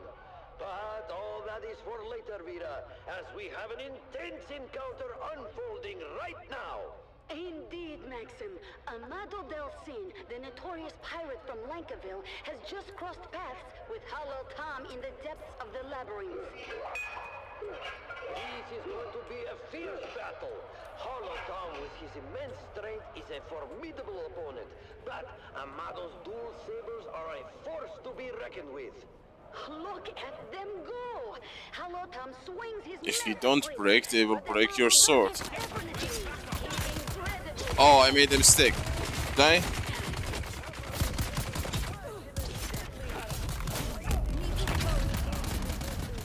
I made a mistake. These idiots should not have been spawning. Did I made a mistake? No, I didn't. He wasn't hollow after all. It is decisive victory for Amado Del Cin. Now, let's talk about these present contestants.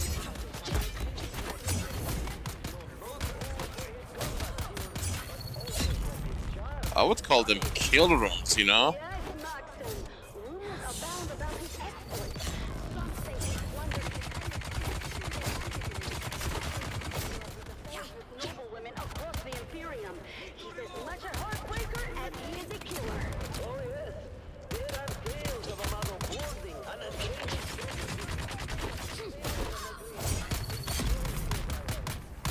Into the hearts of his And his looks don't hurt either. So darn Indeed, Vera. But hold on, something's happening in the labyrinth. Amado has encountered the Queen Morani. His brother is still in fighting shape, whereas his sister appears to be grievously injured from her spectacular fall earlier. Yes, Vera, she probably won't be too much good in the fight. Amado proved his caution. The uninjured Queen, aiming to take him out swiftly. Incredible! The supposedly injured queen springs to life, flipping through the air and landing behind Ah, him. yeah. It was all a ruse. Oh, the twins Morani are known for their acrobatics and deception. This was a well-executed trap. Was it all of you? Unbelievable! The twins have used their agility and coordination to outmaneuver Amado. Down! Amado Del Cin, the legendary pirate, has been bested by the drowning of the What an unexpected twist of events! This competition never ceases to amaze. The twins have shown that wit and agility can overcome even the most formidable opponent. As we continue to follow the twists and turns of the Man-Trap, stay tuned! The excitement is far from over! Keep your ears glued to the Harkonnen channel for live updates and thrilling commentary from the heart of H.O.T Prime. The stakes are higher than ever, and the fierce competition continues in the Man-Trap.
Not really.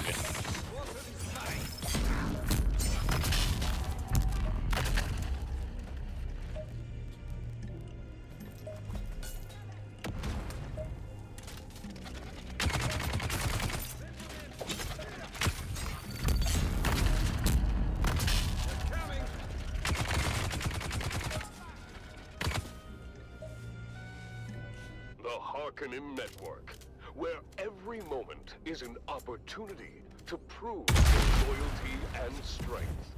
Strength through loyalty. You are listening to the Dune Watch Network. We see all. And now your host, Darko Dragamov. To the broadcasting arm of the Dune Watch. The Baron's eyes. House Harkonnen has 1,000 eyes. Remember, dangers from within are even more treacherous than dangers from without. It is your vigilant eyes and your truth-speaking mouths that keep us all safe. Let's dive right into Whispers and rumors. an alarming trend. Reports of meticulous arrangements of animal bones and body parts continue to grow. Claim to find these gruesome displays on the outskirts of our settlements. While some brush off these disturbing sightings as unimportant, most of you, according to the tips and messages we've received, are not convinced. The prevailing theory is that these ritualistically placed animal parts are the sites of profane rites performed by the primitive Fremen. Perhaps the Fremen, who cannot compete with us physically or technologically, have resorted to cowardly tactics of desecrating our communities and corrupting our children. Stay vigilant and never suffer a friend. And now it's time for citizens of House Harkonnen to speak your truth in a little segment we call Voice of the People. Voice of the people. An anonymous citizen. No, you don't. Dune Watch. I'm writing this anonymously for now. I need some advice. I suspect Don't a do good that again. friend who works in the spice mining industry of skimming a small amount of spice. I have no confirmation of this, just a suspicion. Should I confront this person? Should I just wait and see? What should I do? Well, Anonymous, I'll give you the advice I would give any citizen. Contact the authorities or begin a report to us. With Dune Watch, you may not be anonymous. Dune Watch. And that brings us to the Baron's most wanted. Baron's most wanted. No surprises for our listeners today. Our #1 most wanted remains Zantara, the self-styled lion of the desert. The Imperial bounty for Zantara currently ranks at 1 billion. To sweeten the pot, the Baron and his infinite generosity will match the price for this low-life's kryptonite. Make it happen.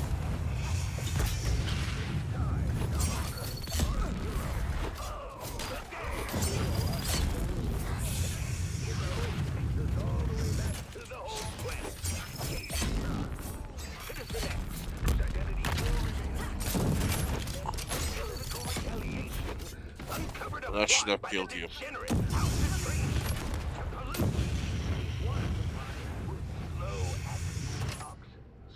Citizen X not only helped to expose this cowardly plot, Damn, through but the shield. also the false flag intelligence operation that would blame this poisoning on the hardy industrial processes of House Harkonnen.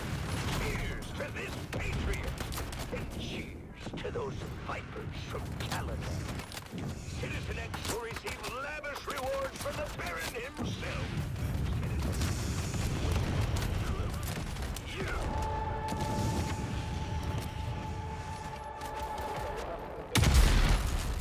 That concludes this broadcast of the Dune Watch Network. Remember, if you see something, submit a report. If you notice your neighbor has not submitted a report recently, ask yourself, what are they hiding? If you have not submitted a report recently, I ask you, what are you hiding? Thousand eyes of the parent are watching. Dune watch.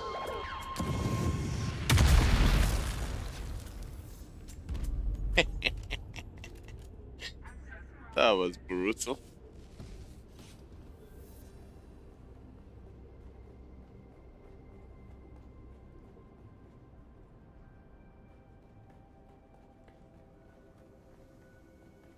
Hey Sid, how are you?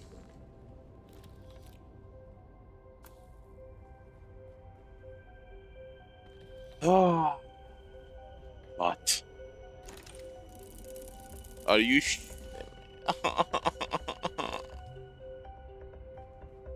No. I swear if I meet a player, I will drop everything in my inventory for free.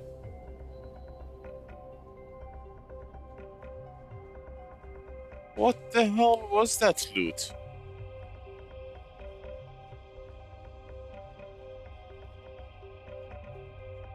Why do you put stupid tab soft step that is part of Aero loot in the... Oh no, mother of... I want to punch the dungeon master of this game in the face.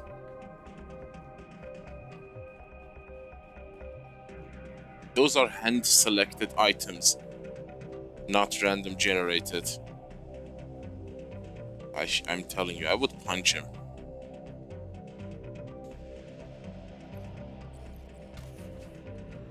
Sadist son of a bitch.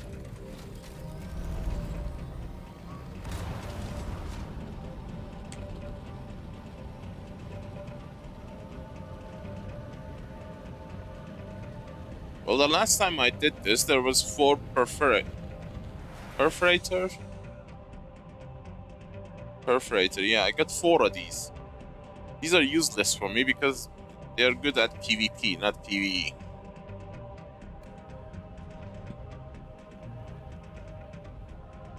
Oh my god. Have soft step in the deep desert testing station. Whoever handpicked that to be the part of the loot pool should be punched. I mean, I'm about to break a pulse replica sword to get through that desert. I don't have my god down. I will handpick it. Ah, no, Bob. For those who haven't done the PvP testing stations, if you think that was easy, it is a million times harder than you can imagine. I've done it so many times, I'm used to it. But trust me, it's not that easy. It's painful. As a solo. And I'm not getting spice. Look at, the game is not even giving me spice. Funcom. The Harkonnen Network, where every moment is an opportunity to prove your loyalty and strength. Visual glitch. Through loyalty. This is a visual glitch.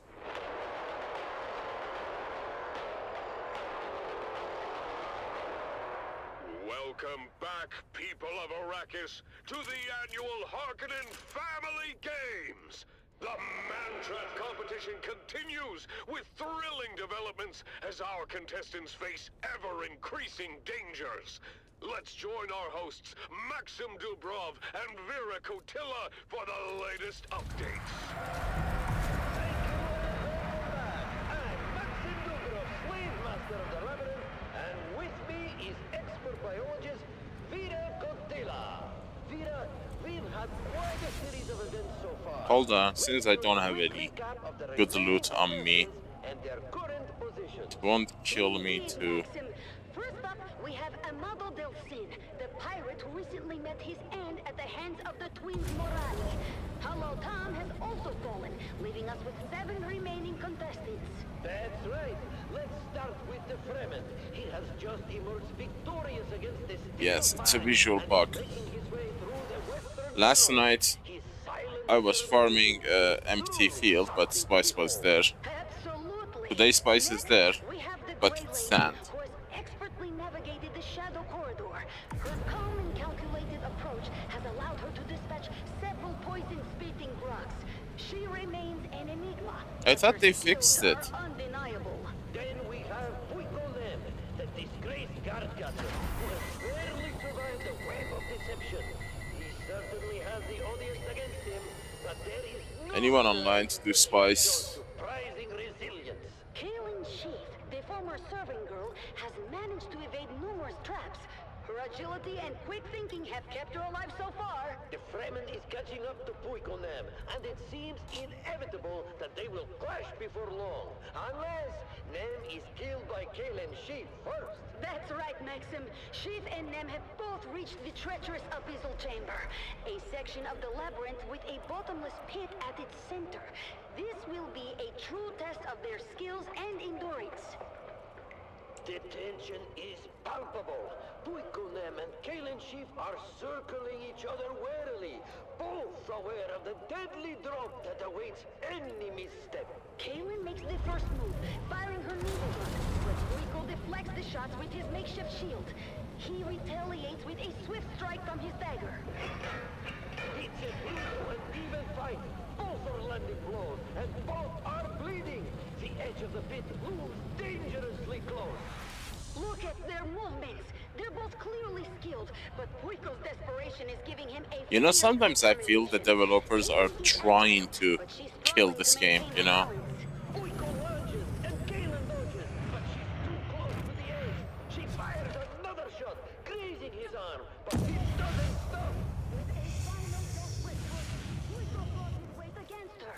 Kaylin stumbles, teeters on the edge, and... Can you Google how many developers are working on the game? Kaylin Sheath has plummeted into the abyss. Funcom stands victorious, but he is gravely wounded. He's dragging himself away from the pit, bloodied but alive. What a fight! Fuikonem has proven that even cowards can sometimes get lucky, but his ordeal is far from over. Indeed, Dira.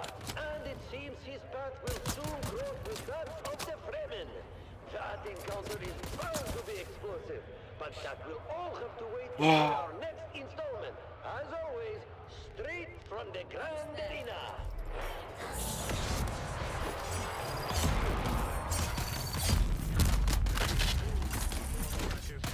More live updates and thrilling commentary from the heart of Gady Prime and the Man Trap.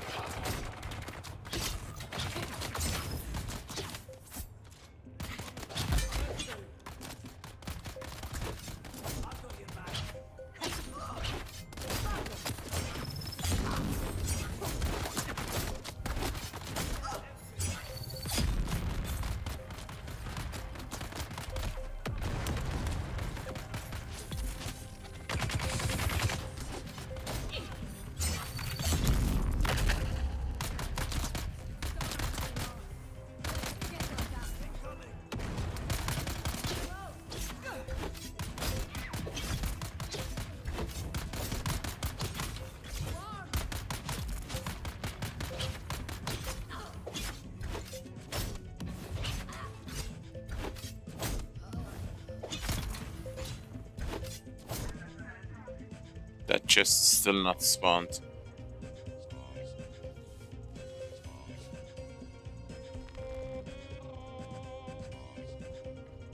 And no chest here either.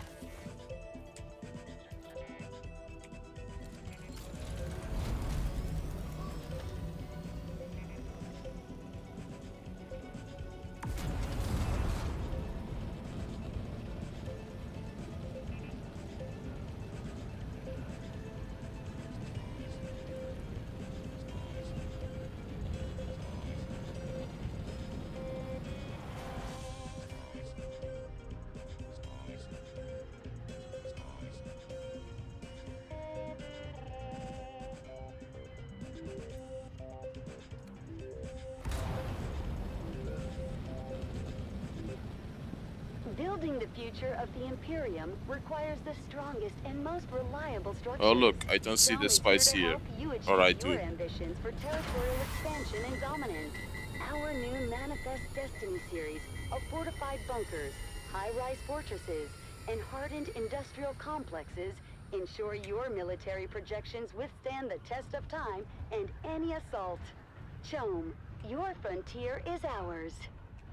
Stay tuned to the Harkonnen Network, where loyalty, strength, and victory are celebrated. Strength through loyalty. People of Arrakis, whether you serve House Harkonnen, believe the lies of the spineless Atreides, or walk a different path, know that the strength and discipline of Harkonnen is unmatched. Up next is another thought-provoking episode of The Converts, asking the difficult questions to unlock your truth. You are listening to Frequency 152.6, the voice of House Harkonnen. We are Arrakis. Now witness as the dark and tangled truths of House Atreides are revealed by the Convert. Greetings, Truth Seeker. I am the Convert. Once a high-ranking advisor to the Atreides regime, I have since escaped and live under the protection of our good Baron. I cannot divulge my name out of fear for my dear ones still trapped in House Atreides. I am not here to tell you what to think. I only offer you questions. The right questions. Questions that are keys you might use to unlock your own truth. Today's question: why would an honorable house need a propaganda department? It is the simplest of questions. The Atreides and their simpering sycophants wax poetically about the grace and dignity of Duke Leto and his house. Beyond reproach, they say. Competition in What's the the difference Empire is between always growing, as it should be. private and official? Resources are at a premium, and Mentats must precisely calculate their expenditure to meet their house's needs. So why would a house, beyond reproach, waste valuable resources on an entire institution designed to generate propaganda? I cannot speak for you, dear listener, but I personally prefer That's it? brutal honesty to a saccharine sea of That's honeyed not words much. gumming up my ear canals. What the duped call brutal in House Harkonnen, I call direct. And is it not the indirect that one must watch out for? At least I know where I stand with a house that puts its money toward atomic armaments rather than a house that collects propaganda artists. If even one of House Atreides' lauded virtues is a carefully crafted fiction, then doesn't every perceived redeeming quality become suspect? Can you really trust a house whose entire identity is spun in a malicious think tank? Follow these questions to their ultimate conclusion, dear listener, and you may just find your truth.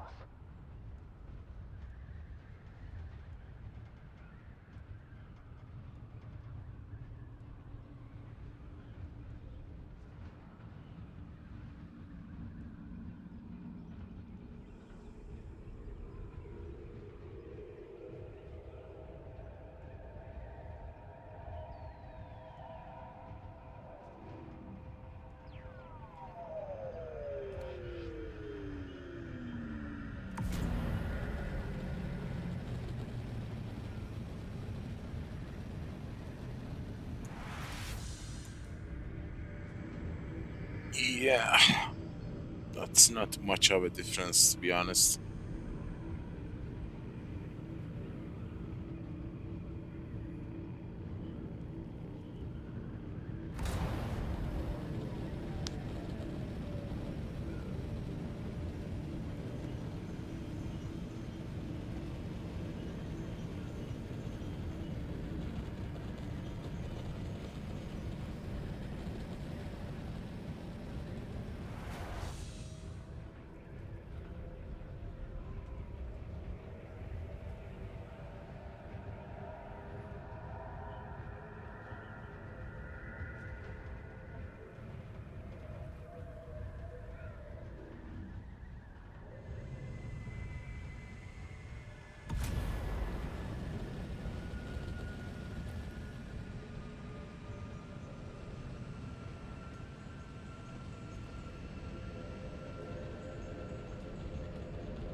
The Harkonnen Network, where every moment is an opportunity to prove your loyalty and strength.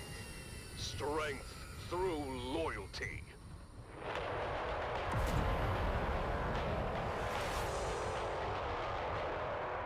Welcome back, people of Arrakis, to the annual Harkonnen Family Games. The Man-Trap competition continues with ever-increasing intensity. Let's begin with a quick recap of those who have fallen. Hollow Tom, Amado Del Sin, and Kalen Sheaf are all eliminated from the competition. Their struggles have come to an end, leaving 6 contestants Uh-oh, Renata after aluminium. Not good. Thank you and welcome back. I'm Maxim Dubrov, slave master of the labyrinth, and with me is my fellow commentator, biologist, Vera Kotila. Vera, we have an exciting confrontation developing. Indeed, Maxim. The Fremen has been moving along the same path as Puiko Nem and is catching up to him as we speak. The Fremen, wielding his traditional crysknife, is now rounding the last corner to where the severely wounded Puiko Nem is struggling to move. But wait, Maxim. Look at the walls of the labyrinth. The twins Morani are performing an incredible feat of acrobatics, scaling the walls and navigating over them in a way no one thought possible. Unbelievable! The twins have cut off the Fremen's path. Just as he's about to reach Puiko, the twins drop down from the wall, blocking his way. The Fremen is undeterred. He readies his crysknife, a weapon famed for its deadly efficiency in the hands of a Fremen warrior. This is an intense battle. The twins Morani are using their agility to... Not the private, but the desert they are connected to. ...is unmatched. Look at him But move. by extension, yes, they are. Precise and deadly, but the twins are coordinating their attacks perfectly. Meanwhile, Puiko Nem sees his chance to escape. Despite his severe injuries, he's dragging himself away from the fight, desperate to avoid another confrontation. Boo! Coward! The crowd is not pleased. They're booing loudly at Puiko's cowardice. This isn't the first time he's fled from a fight, and his reputation as a deserter is only growing worse. Boo! Disgraceful! Puiko's actions are sealing his fate in the eyes of the public. Back to the fight. The Fremen has managed to land a critical blow on one of the twins, but they're still fighting fiercely. This battle could go either way. Stay tuned to this frequency for more updates and thrilling commentary from the heart of Gedi Prime. The competition continues, and the stakes are higher than ever.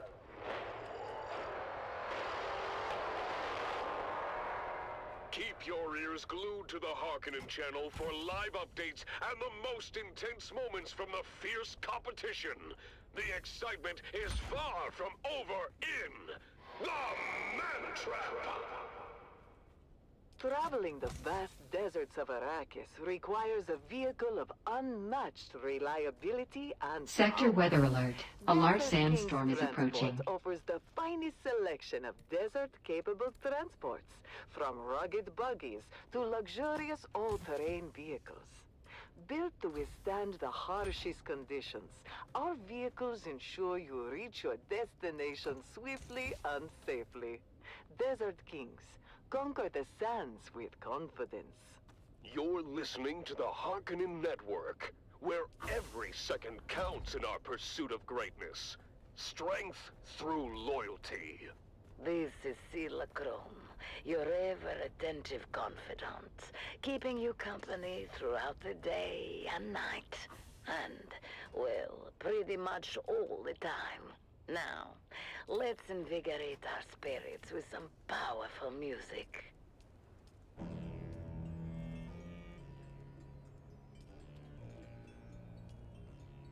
Sector weather alert. A large sandstorm is approaching.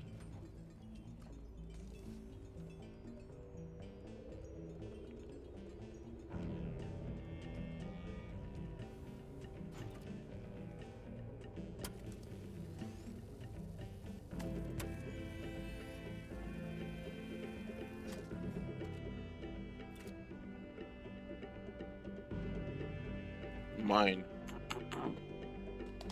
5 minutes.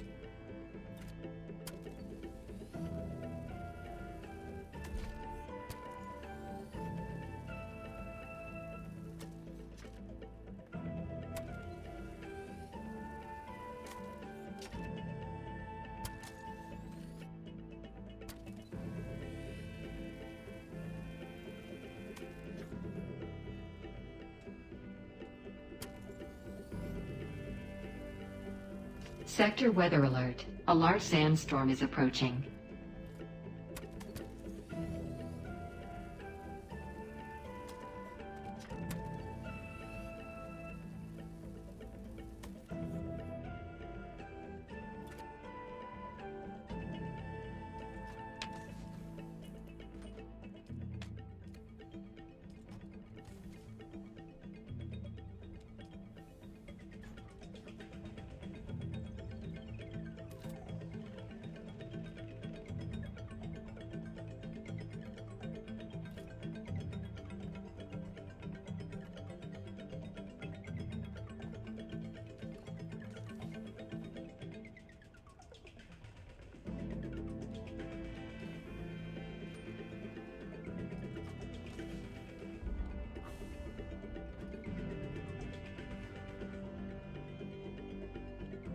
Sector weather alert. A large sandstorm is approaching. You are listening to frequency 152.6, the voice of House Harkonnen. We are Arrakis. Now witness as the dark and tangled truths of House Atreides are revealed by the Convert. Greetings, Truth Seeker. I am the Convert. Once a high-ranking advisor to the Atreides regime, I have since escaped and live under the protection of our good Baron. I cannot divulge my name out of fear for my dear ones still trapped in House Atreides. I am not here to tell you what to think. I only offer you questions. The right questions. Questions that are keys you might use to unlock your own truth. Today's question: what is the cost of freedom? In House Atreides, everything Sector weather alert. A large sandstorm is approaching. It is an illusion. I know, because I helped maintain it. There is no Hello, Maperly. opportunity in the intricate web How's of it going? those schemes. In House Harkonnen, I have what you have. Because, Mother, Zantara destroyed the last facility that made and tested precision las barrels. No. I've got to go. Be careful, Deva. I feel something very bad is coming. Its shadow is already upon us.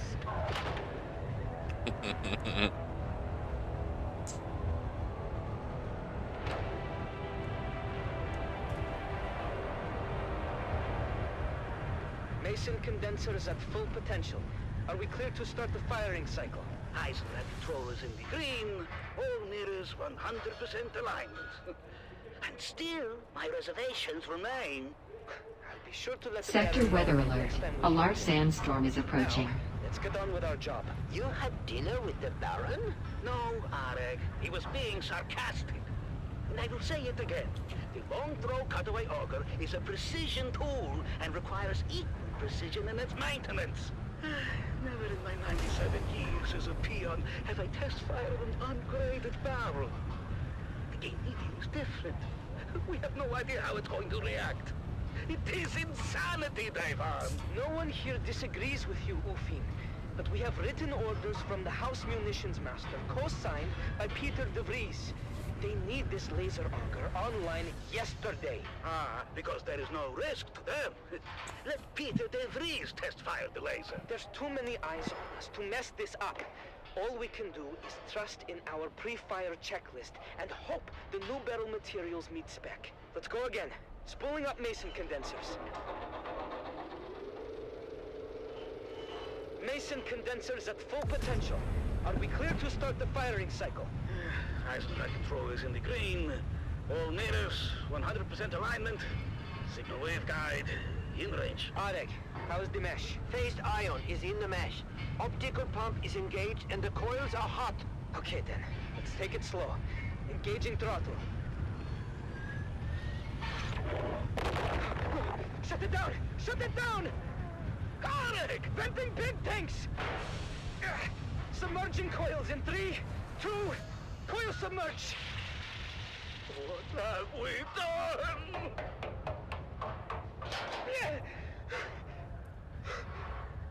Arek!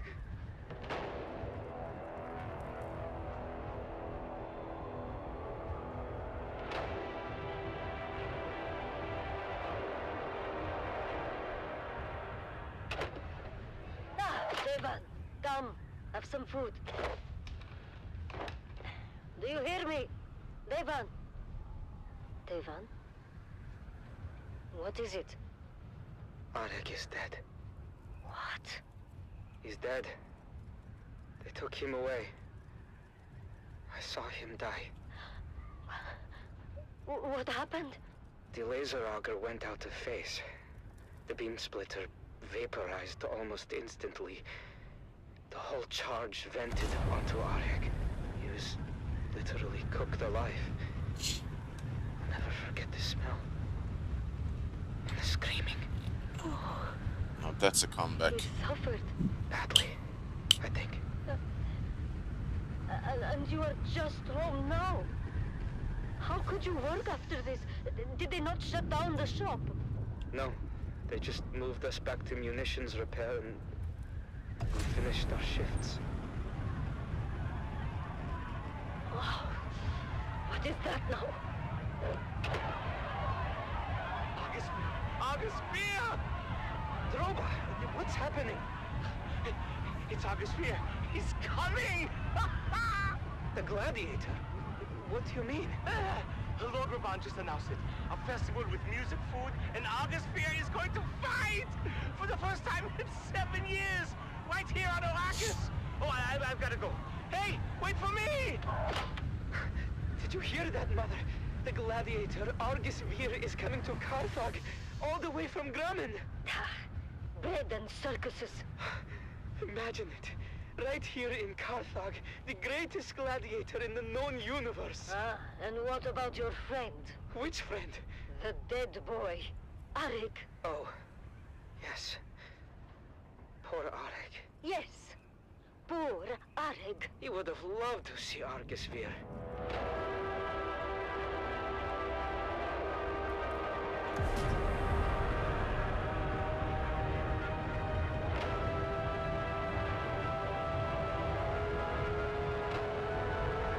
Son of a gun, look at what they have done to the field.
That's right.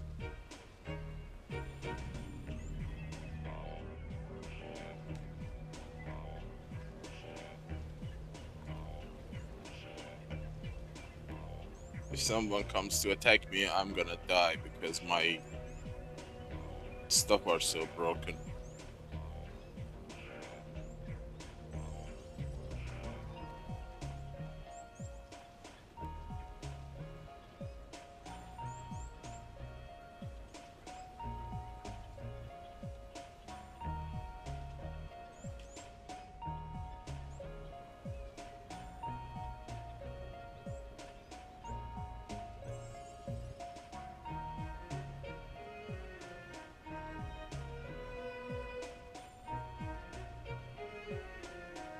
Yeah, I just want to see how far I can push it to test to see the durability loss, at which point it becomes cannot be repaired further, if they allow me, that is.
Worm should come now.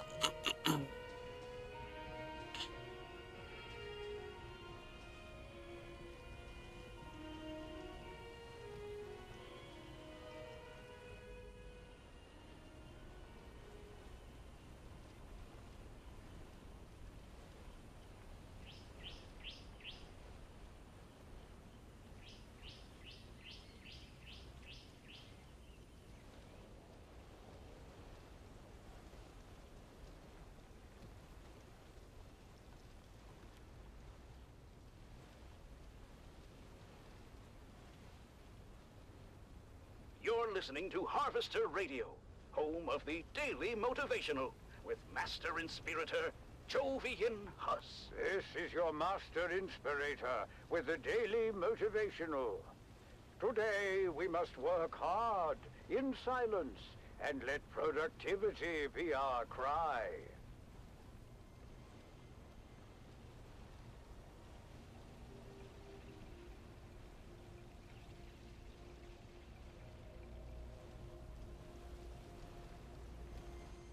Mapley, is she shooting?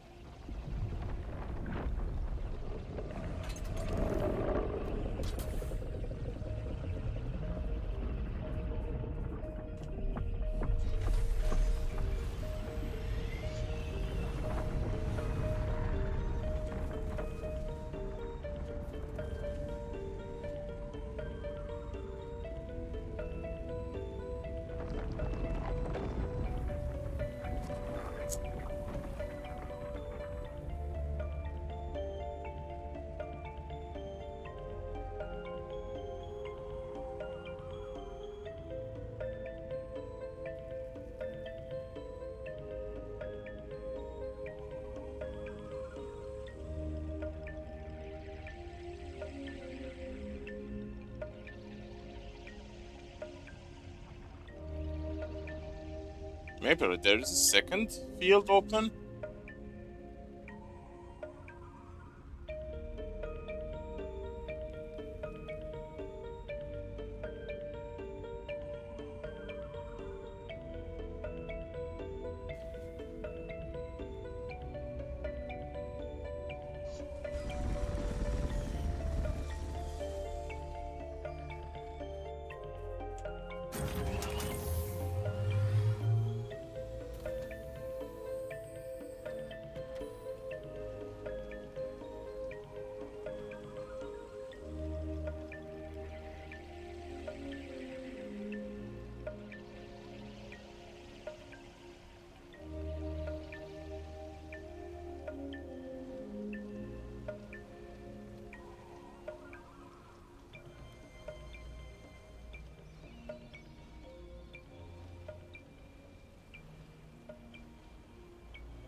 god, the centrifuge is about to die.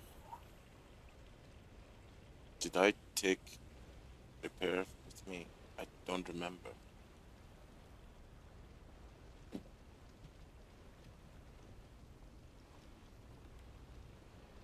Son of a gun.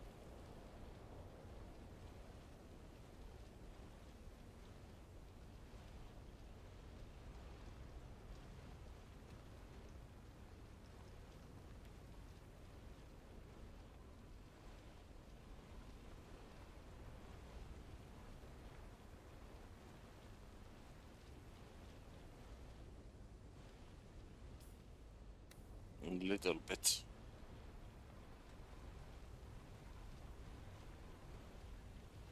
The mystery deepens aboard the Sand Titan, as Crew Chief Jarek Thorne's death remains unsolved, and the flies begin to circle.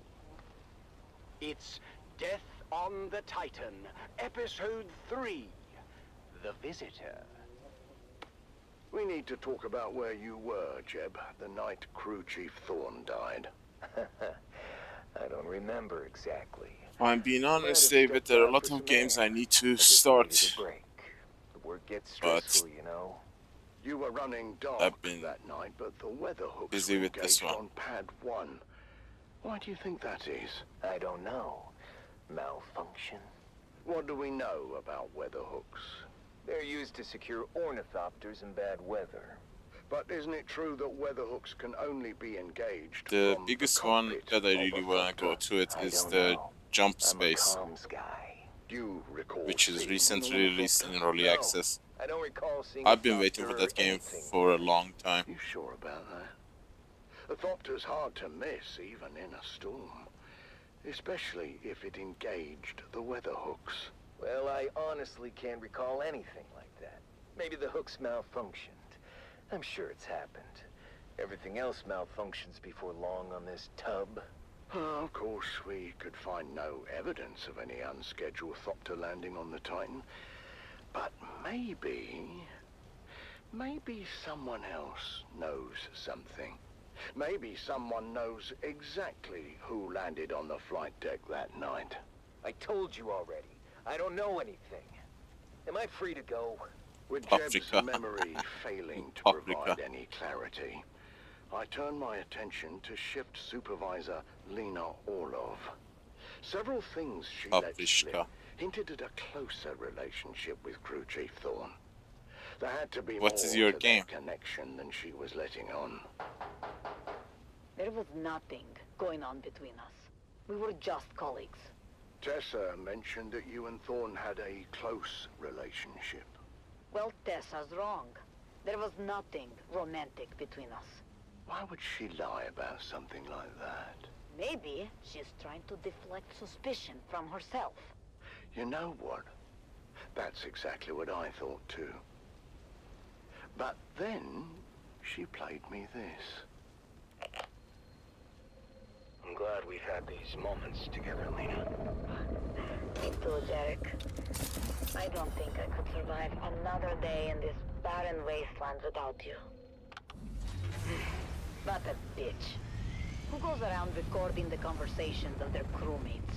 She was keeping tabs on Thorne, Oh documenting no. his lack of leadership skills. Didn't they She release it wouldn't already? Shut up about that.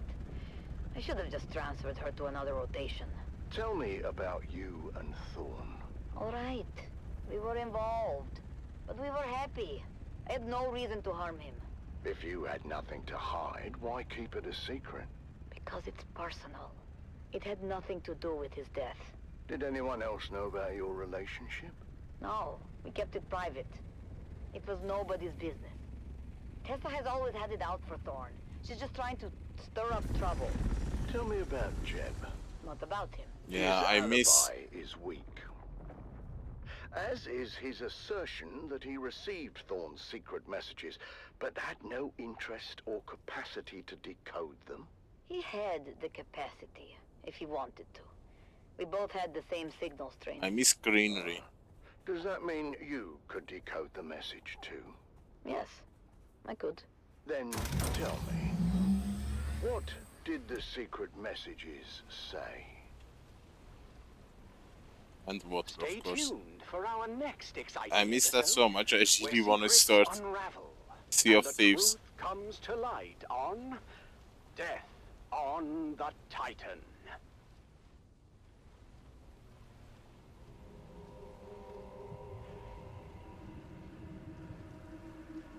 That worm didn't go away.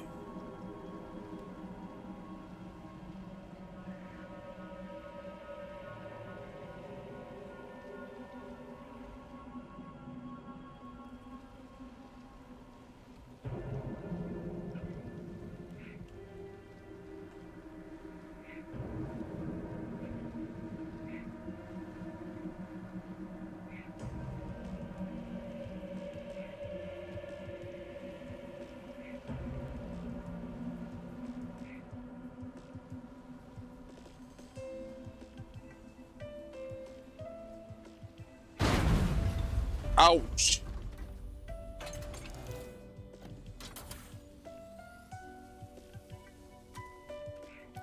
Damn. That was rude.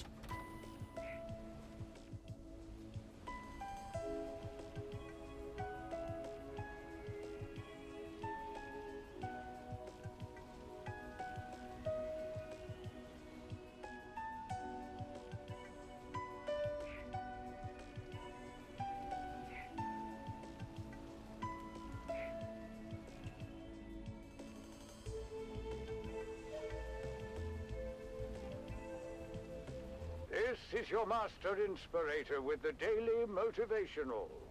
Today, we must remember, difficult doesn't mean impossible. It simply means we must work harder.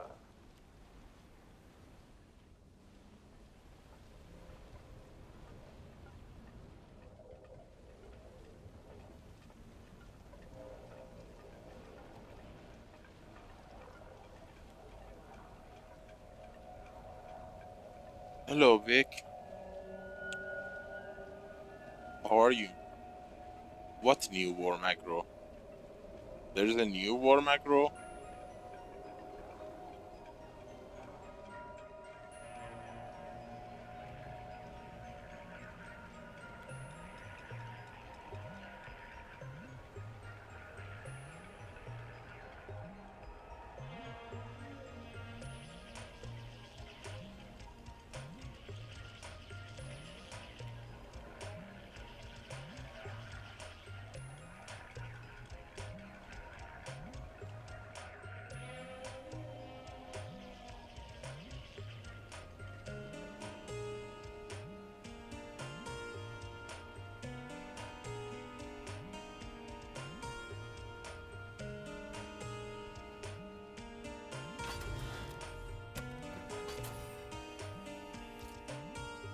Hello, Muad'Dib.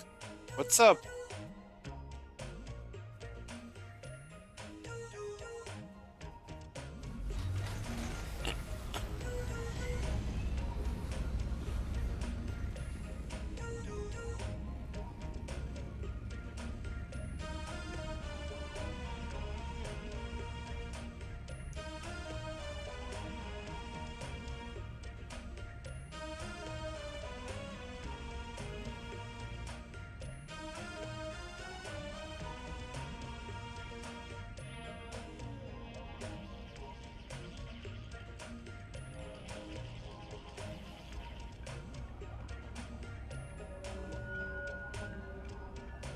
Well, you know, normally you should get it. Not getting it was a bug. Worm always comes.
When was the last time that happened to you?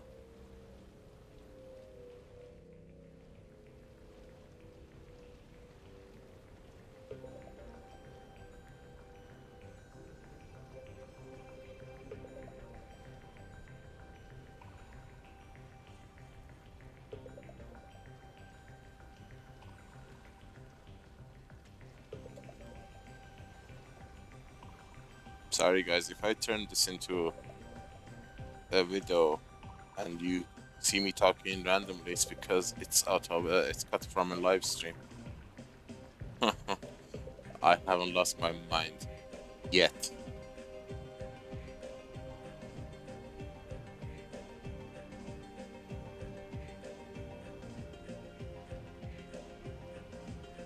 God, something tells me my centrifuge is about to explode again.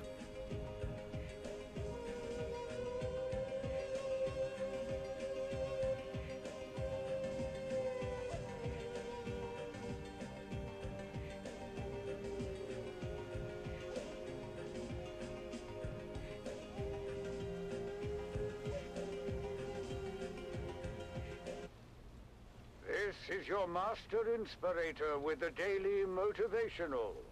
Today we must remember, no matter how hard we work, someone else is working harder.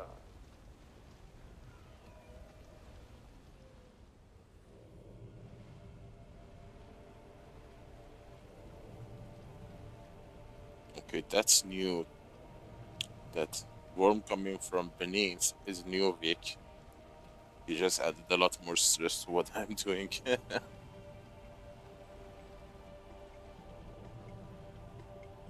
I've never seen that kind of worm breach.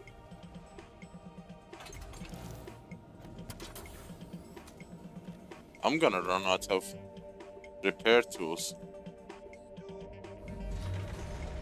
72.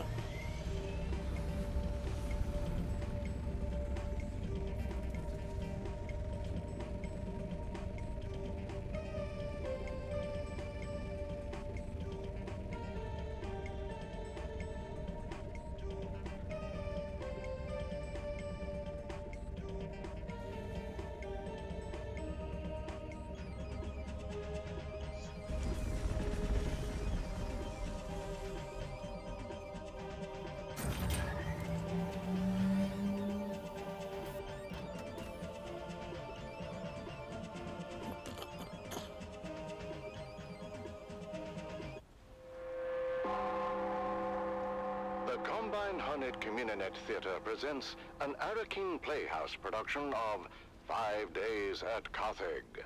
Brought to you by the generous patronage of the Padishah Emperor and the tireless support of the Spice Miners Fellowship and Leisure Committee. And now, it's time to dim the lights and return with us to those fateful days before catastrophe came calling. It's part 3 of 5 Days at Carthage. No. At least I don't think so. The Imperial Scenarist Guild has been provided unfettered access to the sealed records and testimonies of those who survived the Carthage incident. The following dramatization represents the official truth, as judged and signed by the Imperial Chamber Court and Aulic Council. So let us journey then to the burning sands of Arrakis, a desert planet in a far-flung corner of the known universe. The year is 10-1-94, and the war of assassins between House Atreides and their ancient enemy House Harkonnen is well underway. We join our story alongside a capacity crowd at the Great Carthage Amphitheater. As the Battle of Windsec is reenacted for the enthusiastic crowd, anticipation continues to build for the main event. Okay. The history-making return of the legendary gladiator, Argus Veer.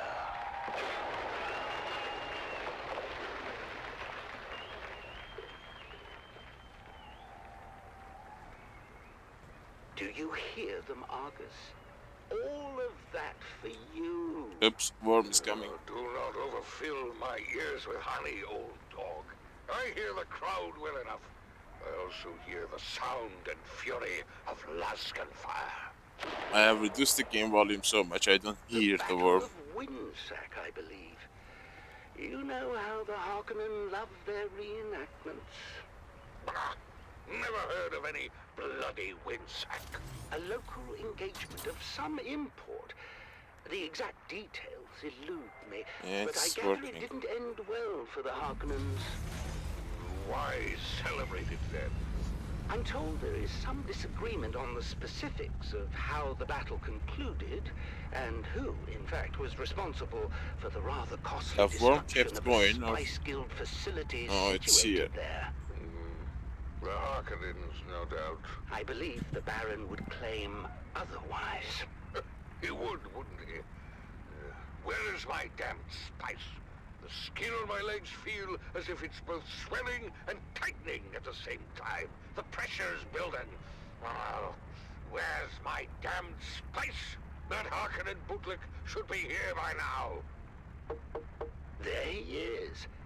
Control yourself, Argus. Hey, BB. And do What's keep up? in mind we are here at their sufferance. Enough of your prattling. It was mainly fixed for the private servers, as far as I know.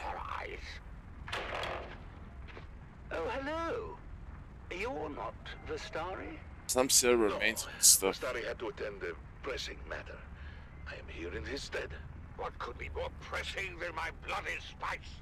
My legs feel as if they're about to burst and shower the room with gore. Son of a I gun. have spice. As requested, a 7% solution of melange, elaka oil, and Karana brandy. Did you mix it yourself? Who the devil cares? Give it here! No,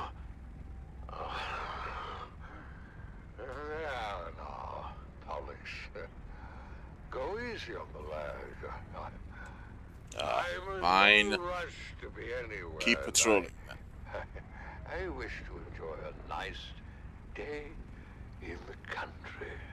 He'll sleep for a while now. The battle is still hours away. I know it looks bad. I think Loot comes once every 8 hours. Argus can never refuse. I'm afraid his vanity wouldn't allow it. I grew up listening to Argus Veer on the Communinet. My father said he was the greatest gladiator in the known universe. Unfortunately, That's where I'm maintaining a camped. reputation as the greatest gladiator in the known universe comes at heavy cost. By now, Argus has had every major organ slashed, crushed, or punctured. Every bone broken multiple times. He's had so many parts rebuilt, replaced, or regrown completely over the years that Bennett's Lilacs will no longer guarantee their work. They say he shouldn't even be alive. I had no idea. No one does. As I said before, his vanity would never allow it. Still, the chronic pain he endures on a daily basis would drive most men to self-annihilation. But Argus Veer will never willingly die. That worm is sleeping right there. His vanity would never allow it. And with that, the Battle of Windsack is litigated once again. The crowd making plain their love for the Baron's men, in spite of the long shadow cast by the outcome of that very battle. Everyone knows the Atreides were responsible for Windsack. That much has never been in doubt. House Harkonnen was punished because your thick-headed cousin Glossu destroyed the moonfish industry on Caladan. I've heard that before, and it's ridiculous. What could fish halfway across the universe possibly have to do with Windsack? Let me ask you this, dear. Who spearheaded the Imperial investigation into the destruction at Windsack? Your boss, Hasamir Fenring. Everyone knows Hasamir Fenring. Oh, I wonder if that's the same Hasamir Fenring that was heavily invested in the moonfish industry. I hear that Fenring lost over a third of his fortune when the industry collapsed. Can you imagine? The bastard. Who? Fenring, or your lunk-headed cousin? The Count bleeds our house dry with massive debt for a facility we didn't even destroy. You know I love you and your whole eccentric family, dearest. But if someone deliberately Worm is reduced close. our holdings by a third... Worm is close. I swear, he's sleeping right there. Spoken like a true Harkonnen. Or Would you deny Count not. Fenring the same accommodation? As much as the Baron bemoans it, I doubt House Harkonnen is substantively injured in anything other than pride. But enough of this. Are the girls ready? The streets are filled with revelers, and I'm not going to be late again. It erodes my authority, and I resent it. Girls! What? How dare you address your mother that way, as if you were speaking to common Mara. Try again. Yes, Mother? Ah, you all look so lovely.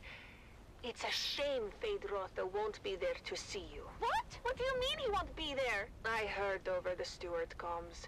It seems Feyd and some of the cousins were readying to attend the arena when a contest of boasting broke out. Of course, it wasn't long before an impromptu hunting party formed, and the group found themselves on a highliner bound for Rosek. Rosek? I'm not going. Me neither. You're dressed, you're going. Consider it your sole familial obligation. I had those dresses brought in from Chusik at great expense. You will be seen in them. Not by Feyd-Rautha. And he's the only one we care about. Feyd is the premier get as far as eligible bachelors are concerned, darling. Who puts that nonsense in their heads, hmm? It's true. Ever since the Atreides girl humiliated him at Arsent, Feyd has been actively receiving suitors. Whores, you mean? Interestingly, you're it's not fooling bothered by yourselves, me. girls, all of you. You haven't the slightest chance with Feyd-Rautha. No. His mate will be selected for political advantage above all, and we offer none. Father! I know you think me cruel, but it's the truth. Saved by a knock at the door. Grim tidings, High Prefect. Girls, out. You stay, darling. Davros, report. We're getting calls from all wards, sir. Somehow, a sizable supply of alcohol has made it through the security zone and is being distributed throughout the city. Throughout the city? Drunken debauchery reported in all wards, sir. We're shutting down pores as fast as we can, but we can't keep up. I told them this would happen. You can't drive the workers harder and harder and take away their outlets at the same time.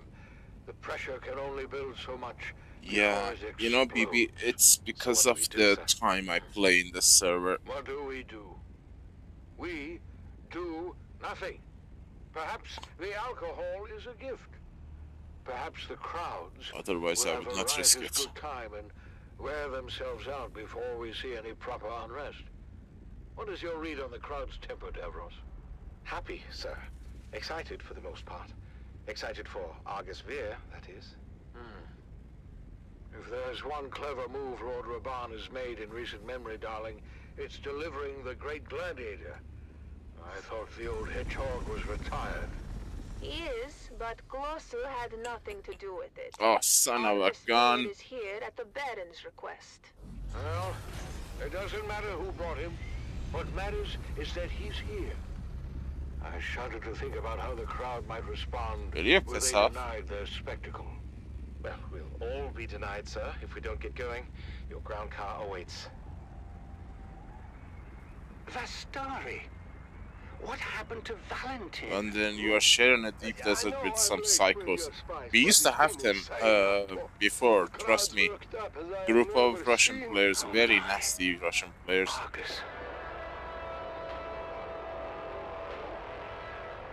Yeah, well, better wake him already. He's up next.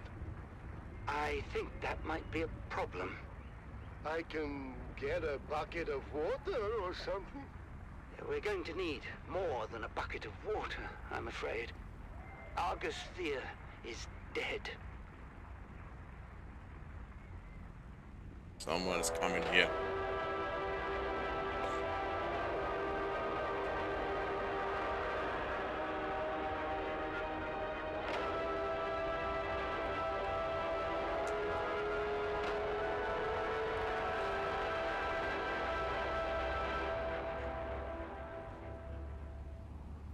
Dune to Harvester Radio, a Dune man source for What bulletins, happened to weather, that and player? matters of import to the Spice Miners Guild.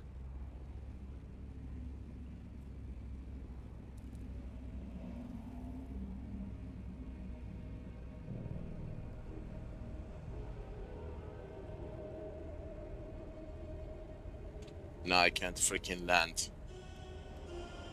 Even like that, it's not normal.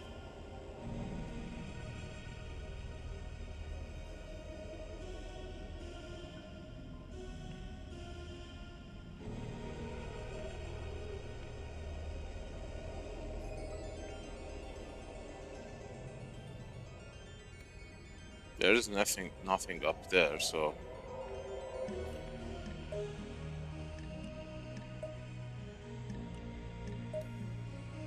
that player looks risque.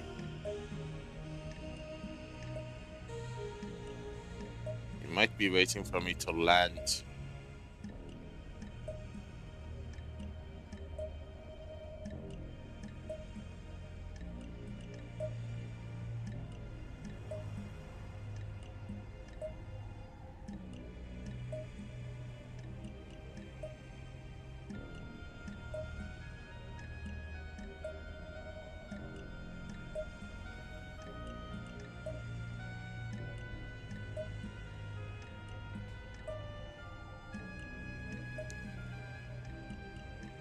No, he went toward that area.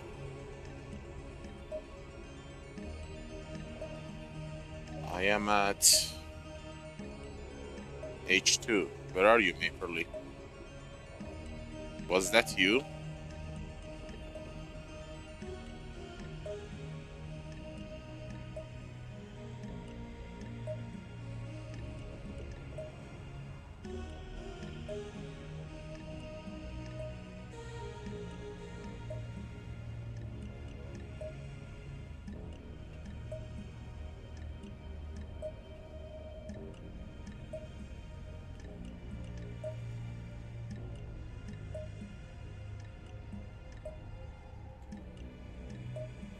I-5. Did you cross H.O.T. to get there?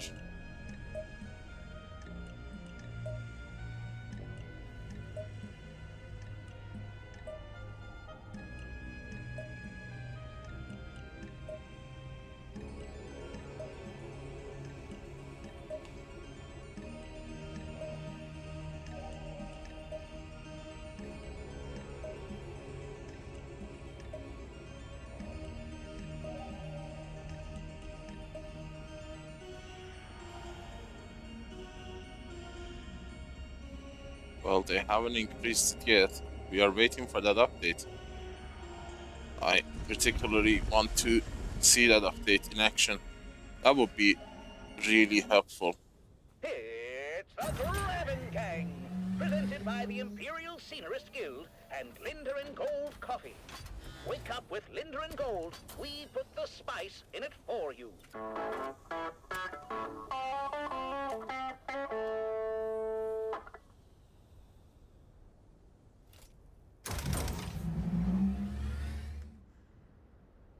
Almost.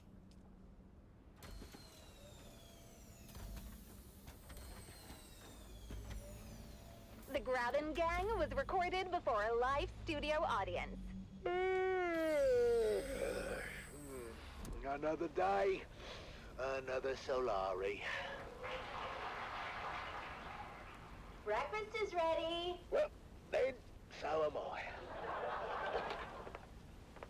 Is that you? Good morning, love. It's a great morning, sunshine, especially since we're starting the day with Linderin Gold Coffee. You know, they put the spice in it for us. Thank you, Linderin Gold. Morning, Mom and Dad. Canute asked me to go to the festival with him. Wait, which one is Canute? The one who dresses like a Kirab? No, that's Faisal. Maperly, is that you? Is the one with the, you know, the father is of the Siege persuasion. Oh, the Fremen half-breed. Dad, stop being horrible. They're called Town Fremen, and they separated from their siege brethren generations ago. Oh, that's great. And now you're going to the festival together. Enchanted. I'm forcing Canute to go and have a good time. Forcing him? Why? He's been mopey ever since the Fremen disappeared. I want to lift his spirits. Oh, that's so sweet. Yeah, you literally have to You better get used to the idea. I don't think land the on Fremen the are ever spice coming field to see if there's anyone there. Emperor made sure of that. Ugh, I've got to go. Bye, Mom. Bye, Nana. What am I, Chop Slick? What about you, Dove? What about me? Don't be coy. I know you're mad for the festival, especially the spice cake competition. Oh, this is my year, Marika. The golden hat will be mine. Ooh, working on a secret recipe? See, that would be incorrect, my dear, because I am not working on a secret recipe. I am working on the secret recipe. Oh, come on, Dove. You say that every year. And every year, Old Man Rashad's spice cake takes the hat. Well, not this year, lovely. I've got a super secret ingredient that's gonna blow the judge's mind. It's in a self-destruct mode. You're wasting your damn time. Shut up, Mum! What's your secret ingredient, Dove? Oh, you know, just a little something I picked up from Frank. He calls it Flavor Enhancer 3000. Frank? Are we talking about the Frank that built a fart filter into his still suit? Look, don't be insensitive. He has gastrointestinal issues, and it's not a joking matter. Oh, then you must be talking about the Frank that invented the thumper with a musical accompaniment. Well, I'll have you know that was genius and worked as intended. I mean, unless you stayed around listening too long. Oh, I'm sorry, Dove. I don't think Old Man Rashad has too much to worry about. Maybe you're right. Maybe I should give the flavor enhancer a pass. If, not when. Stay out of this, Mum! Come on!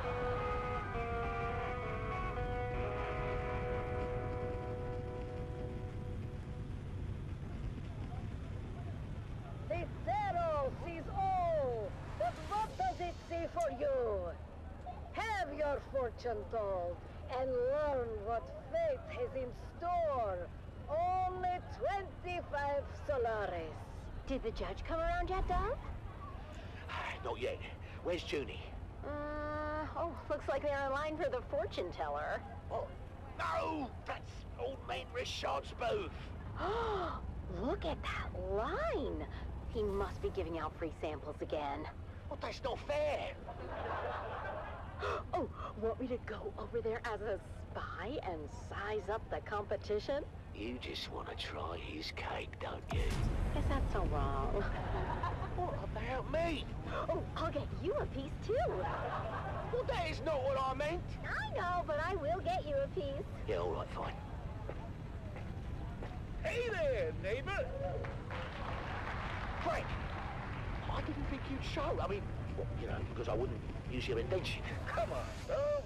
Have you ever known old Frankie boy to be a quitter? No, but I'm still hopeful, you know. Come on, buddy. Have you scoped out the competition? No, but my old family deserted me for Old Man Rashad's sample line, so I can take that to bed with me. Oh, I've been through his line Yeah. twice. MJ's not online. Oh, thanks for It's the Carl. morale boost, mate. Yeah. I'm not too dry, not too moist, just right, is it? So, what do you say we make this a little more interesting? And I think MJ's Is that what using Well, that depends. a Do trading you skin. think it's the Flavor Enhancer 3000? Isn't it? Ooh, right on the money. Let's sprinkle some on. Not sure about this, Frank. That's why you got me around, Dove. I'm sure for the both of us.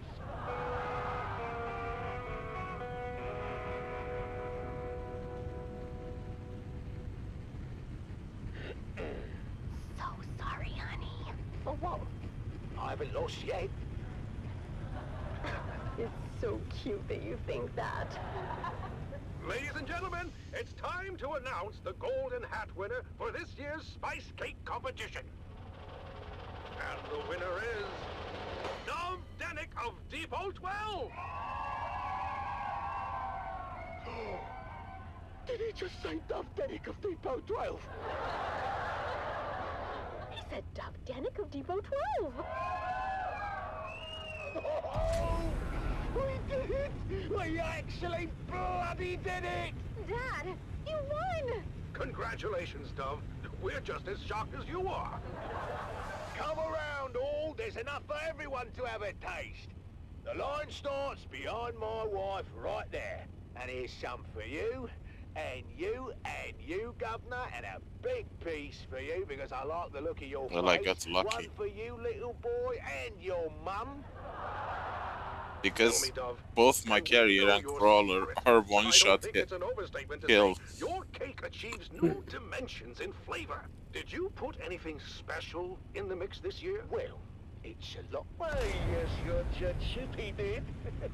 In fact, the winning cake was baked with real spice and the Flavor Enhancer 3000. Flavor what now?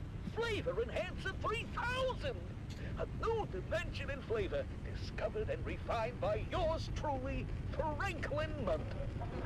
I think MJ stayed awake too long last night. Finally paid off. And wife beat him. Oh my! What was that? I think his time was like 4 a.m. You okay, Mr. Judge? Sorry, I don't know what came over. He's in a timeout.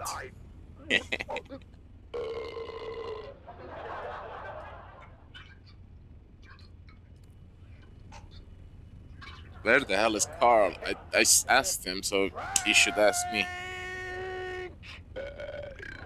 I forgot to tell you about that part. What part, Frank? In certain rare cases, it seems that the Flavor Enhancer 3000 may cause some gastrointestinal distress. Certain rare cases, eh? Almost all the time. In light of this new information, Dove, I'm afraid we cannot award you the Golden Hat.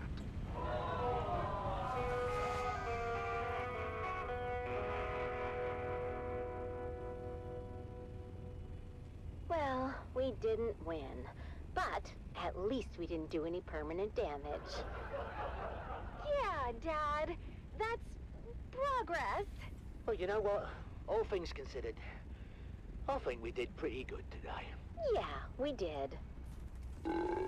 No, you don't. Son of a gun pushed my salt ornithopter.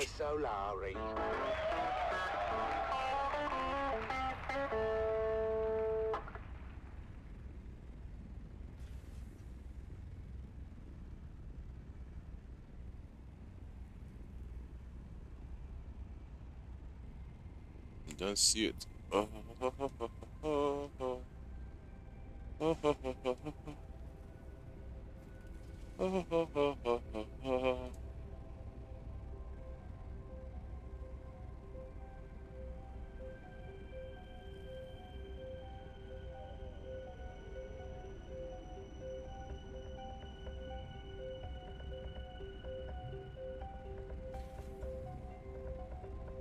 Nice and easy.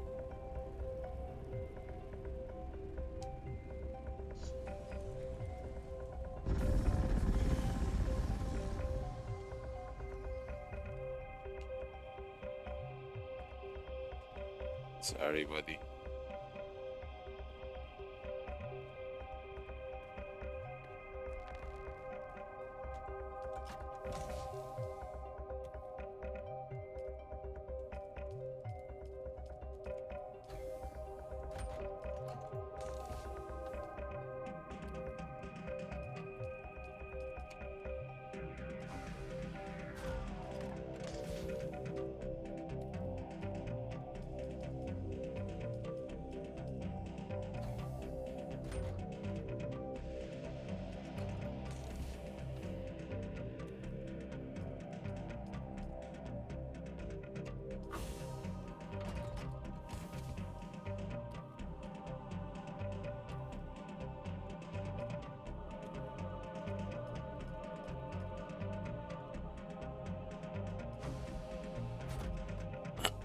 This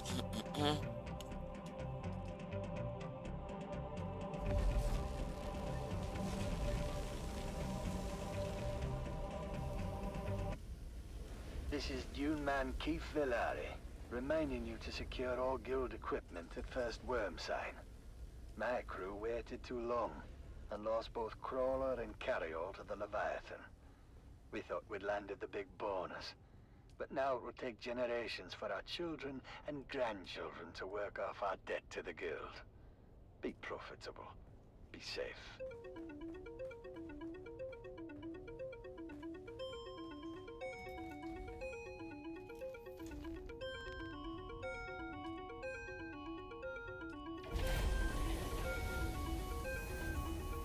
Four hours.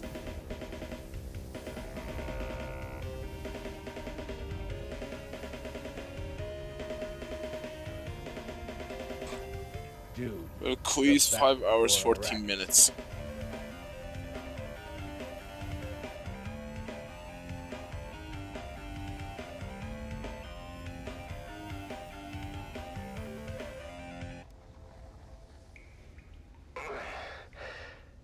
Save your breath, stranger. You took a brutal beating on the way down. Most do not survive the fall, as the bones in this dungeon attest. Dungeon. Below Lord Varric's audience chamber, I am Rodrigo. He is no lord. Not in any legitimate sense. I'm not sure that's a distinction many here would appreciate. What else is a lord if not a title claimed by force? A lordship is an investiture governed by the Heritage Council in Section 437 through 441 of the Great Convention. It's a covenant, as old as the Imperium itself. Ah, but tell me then, stranger, the ones who established your covenant, how is it they claim their power, if not by force? How is it they are legitimate, and the pig Varric is not? You tire me, old man. Well, at least we agree that Varric is a that pig. race? Rest now, stranger. You'll need your strength for what is ahead. Damn it, I oiled the hinge. Can he walk? Can you walk, stranger? Our last true governor had the unshakable fear that the people would rise against him and throw him down here. I helped to build this secret exit to ease his paranoia. Did it? Yes. Until House Waco fell. Then the people turned on him and threw him down here. But he escaped through a secret exit. No. He landed badly and died soon after. But we will escape from his secret exit. This is my daughter, Gina. She will lead us to safety. What about Varric? As far as Varric is concerned, you're already dead or dying. No one has ever come back from this place.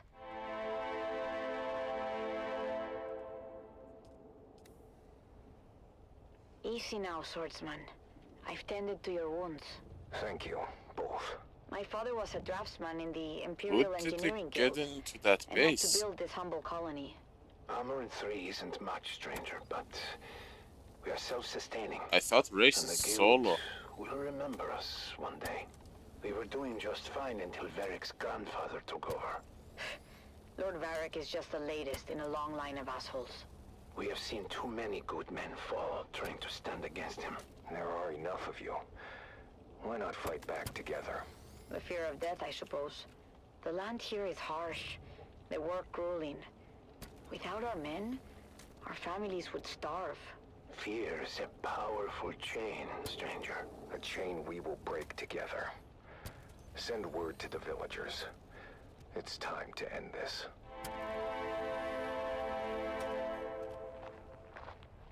Colonists, you've lived in fear of Varric's rule for too long. He is a vile pretender, and order must be restored. But how can we do this, stranger? We are not an army. Remember yourselves. You are Imperial peons, with all the rights and protections that station implies. But who will stand for us? We've been waiting on the Spacing Guild for over 300 years. I will stand for you, and you will stand for yourselves. But how? I will train you. after I have forged a new sword.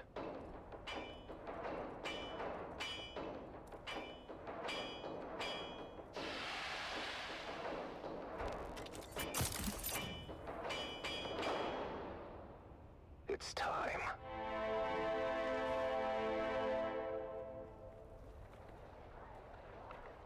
Today we break the chains of bondage. Today, we fight! Huzzah! We've gone over the plan. When next we meet, it will be over the body of the dead slave called Varric. Huzzah! So then I told the farmer, if you cannot pay your proper tribute, perhaps your comely young daughter can pay it for you. Slave Lord Varric, your false reign ends now. You? But how? Guards, get him!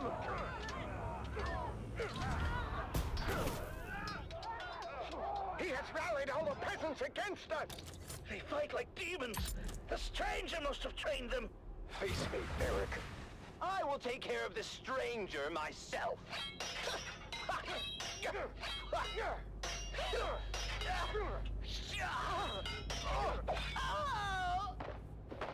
The tyrant has fallen. You have won your freedom. Huzzah! But... No! Father!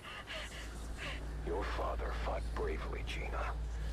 His sacrifice was not in vain. Thank you, swordsman. You saved us, but... I've lost my father in the bargain. His spirit lives on in the freedom you now share. Freedom to serve your proper masters, the Spacing Guild, who will undoubtedly return soon to claim you all. But what do we do until then?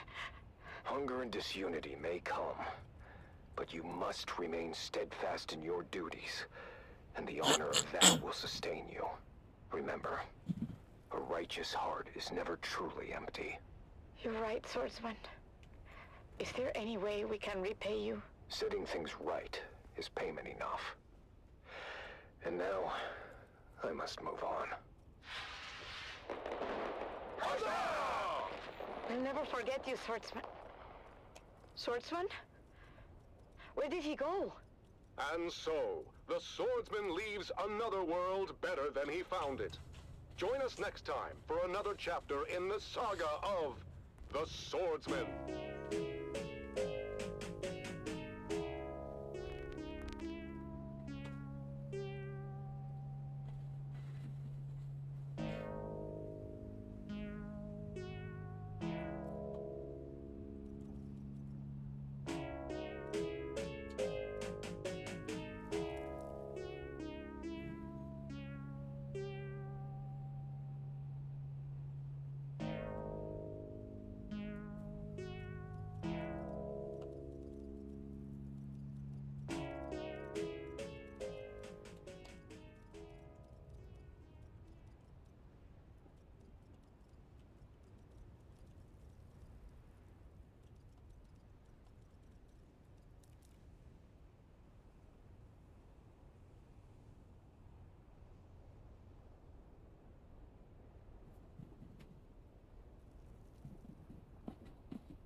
What is this?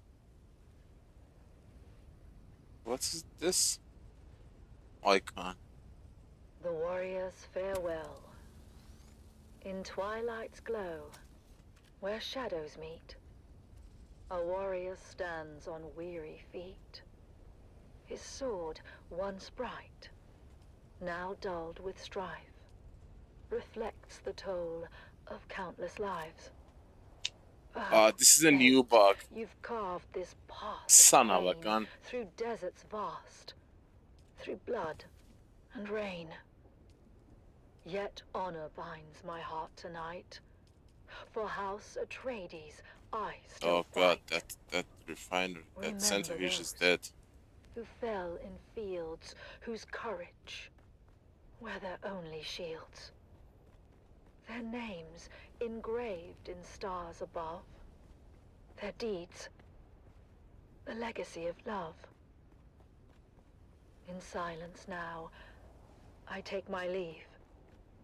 For battles end and souls must grieve. But know this truth, my comrades dear. In every heart, we still stand near.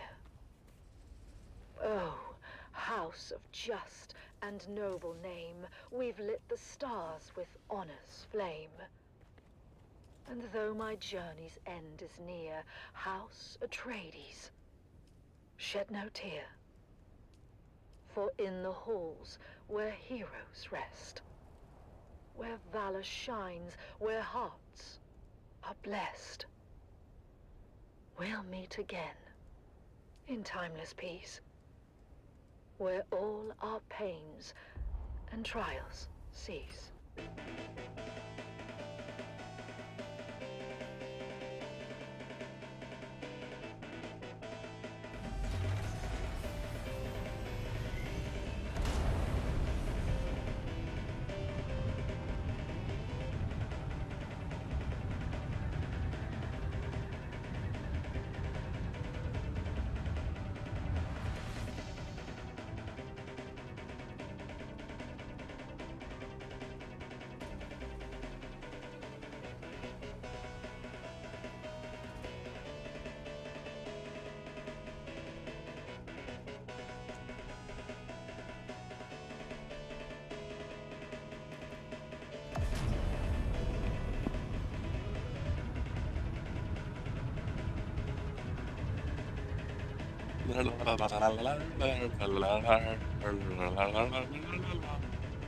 Oh my god, he went to the entry point.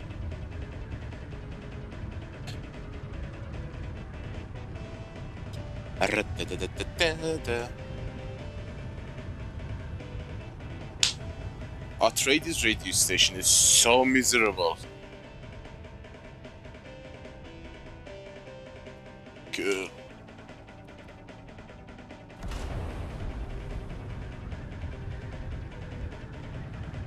Mark my word, guys, there's gonna come a time when they're gonna merge the deep deserts and no one is gonna be safe from griefers. And they're gonna wish that they did what I am doing right now. Make the most of it. Because I heard rumors that Funcom is going to merge deep deserts. So you are gonna have like 10 deep deserts merged into one. Because each deep desert can hold 300 players. Right now, there can be 300 online players in a single deep desert. I think I'm gonna quit the game if that happens. It would be impossible to play with 300 live players unless you're part of a guild, you know. Because whatever drops from the sky. Oh no, Maple Leaf. When did they confirm it?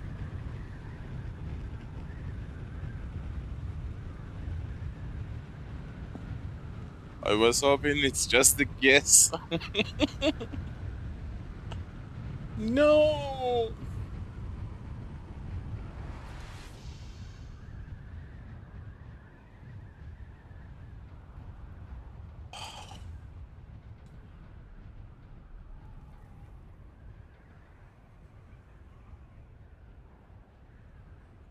they give any details how they are gonna do it? Or when? Oh, hello. I don't have a cutter ray. Damn it. I really want you, I really want you, I really want you. On a live stream. What is a barren server? Ah, empty servers. Well, most servers are barren.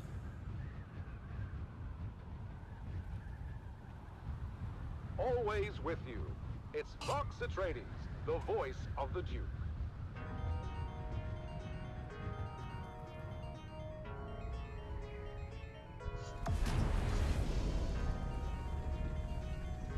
Son of a gun.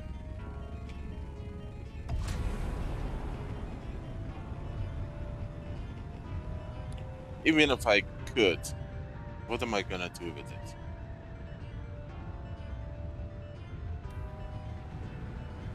I don't think I can carry anything with me.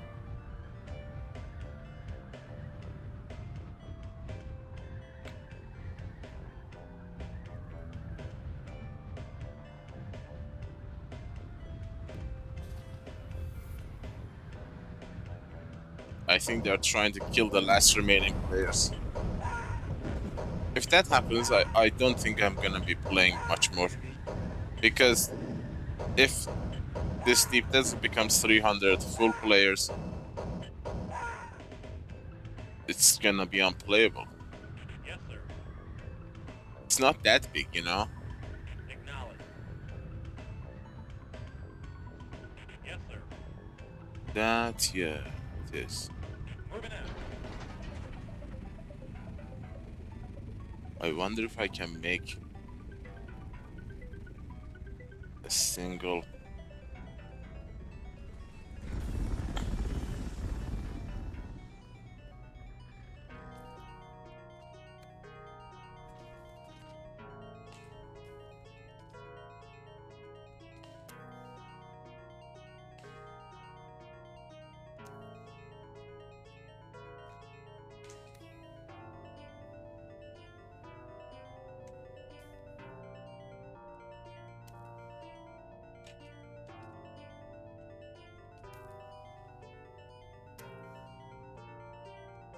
Oh no, why my repair torch is dead? What did I do?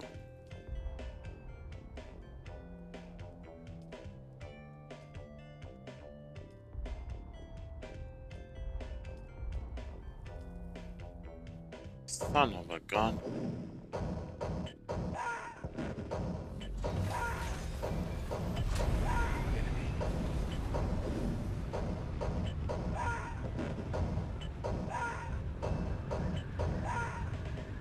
I mean, how would they even merge sieges? Sieges are not large enough. Even Deep Desert is not large enough. Look, I know everybody's unhappy about this state of things, but imagine a Deep Desert with 300 live players. You can't do anything. It's gonna be overrun by guilds. So, there's that.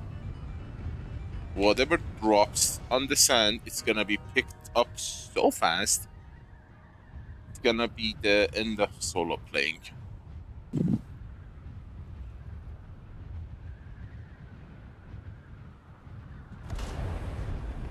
Where the hell was that? There you are.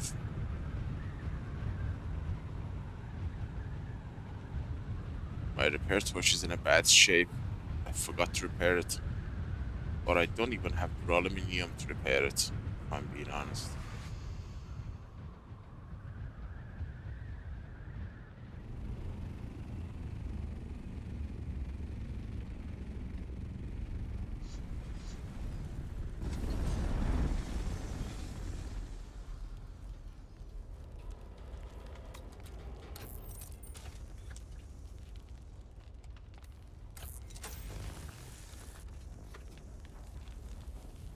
Tap, tap, tap.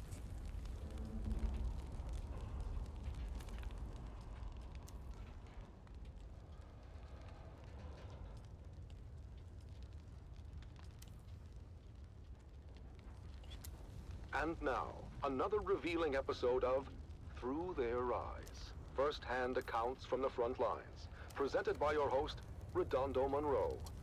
Today we find ourselves at the storied bastion known as Helios Gate. Redondo sits down for an exclusive interview with Captain Marcus Amstrad of the Fighting Fifth. Captain Amstrad, thank you for joining us today. We've heard first-hand accounts from soldiers like Sergeant Why not? Creel, who've shared the brutal realities of life on the front lines. Can you tell us about They the don't recent weigh campaign anything. in the Haga Basin, and what the strategic gains there mean for House Atreides? It is an honor to be here, Redondo. Our operations in the basin are ongoing, but critical Oh to my securing a God. crucial foothold in the region. This operation underscores the strength and resilience of our forces, and our unwavering commitment to justice and honor. Captain, while securing the Haga Basin is indeed significant, we've also heard about the heavy losses endured by Am our I forces, missing something here? including the illustrious unit known as Gurney's Own. Can you speak to the toll this so-called War of Assassins is taking on our troops and their families? Look, Redondo, war is never without What the hell? sacrifice. But it is through these sacrifices that we What a uphold weird our bug. values and protect the future of House Atreides. Our troopers understand the importance of their missions, and they complete them with honor and integrity. The morale of our troops remains strong, and their families can take pride in their courage and dedication. In previous episodes, we've heard how brutal some of these missions have been, and about the emotional toll on our soldiers. Sergeant Eric Thorne, 29. for example, Why described 29? the chaos and loss during the final days at Three Stupid Rock game. Station. How do you address the concerns of those who feel that the cost of this war is too high? The cost of freedom and justice is never too high. Every mission we complete, every campaign and every sacrifice. Yeah, I would say there is like the 90% of the players are and a brighter future for House Atreides. PvE players. Our troops are well trained and well prepared to face They the can challenges easily before them. mess this up. They do so with unwavering resolve. Captain, some have raised concerns about the ethical implications of our tactics and the impact on civilian populations. How do we ensure that we maintain our moral high ground in this conflict? House Atreides has always held itself to the high You know, standards of the great there is an easy fix to what you guys are saying. Create servers like this, and then create servers with, I don't know, restricted PvP, honorable warfare is unwavering. or keep servers like this, limit the number of players, I don't know. Allegations of misconduct by our own troops. You cannot make an entire How do we city as a respond to these PvE. allegations and ensure accountability? The Harkonnens are known for their brutality and disregard for both Someone is human life compacting there. and any type Damn of it. agreement between the houses. But we do not stoop to their level. Any allegations of misconduct by our troops are thoroughly investigated. Those found guilty are held accountable. However, it's important to remember that our forces are under immense pressure. Mistakes can happen. We must focus on the bigger picture and the ultimate goal of victory and justice. Captain, what message would you like to send to the families of our soldiers and the subjects of House Atreides who may be struggling with the hardships of this conflict? To the families and citizens of House Atreides, I say this. Stand proud. Your loved ones are fighting for a noble cause, and their sacrifices are not in vain. In time, we will emerge from this confrontation stronger and more united than ever. Trust in our leadership, trust in our soldiers, and trust in the principles that have guided us for generations. Together, we will prevail. Thank you, Captain Amstrad, for sharing your perspective with us today. Your words remind us of the strength and resilience of House Atreides. That concludes our interview with Captain Marcus Amstrad. As we continue to navigate the complexities of this conflict, let us honor the bravery and sacrifices of our soldiers and strive to uphold the values that define House Atreides. Join us next time for another episode of Through Their Eyes. You have listened to another episode of Through Their Eyes, first-hand accounts from the front lines, presented by your host, Redondo Monroe.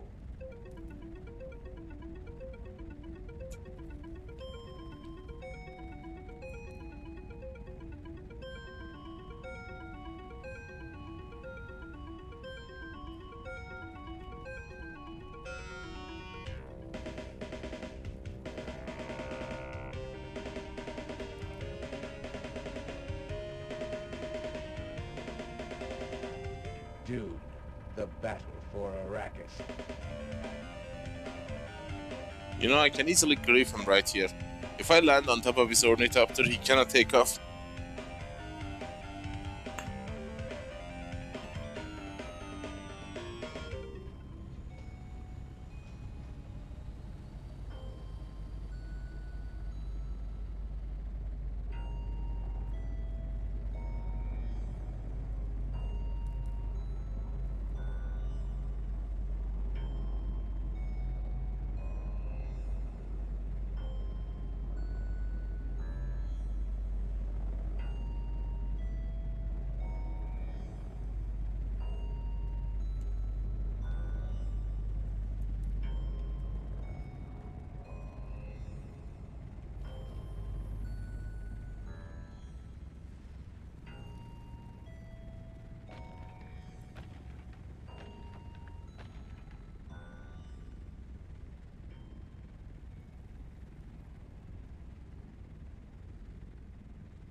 I'm trying to get him to talk to us so I can get the name.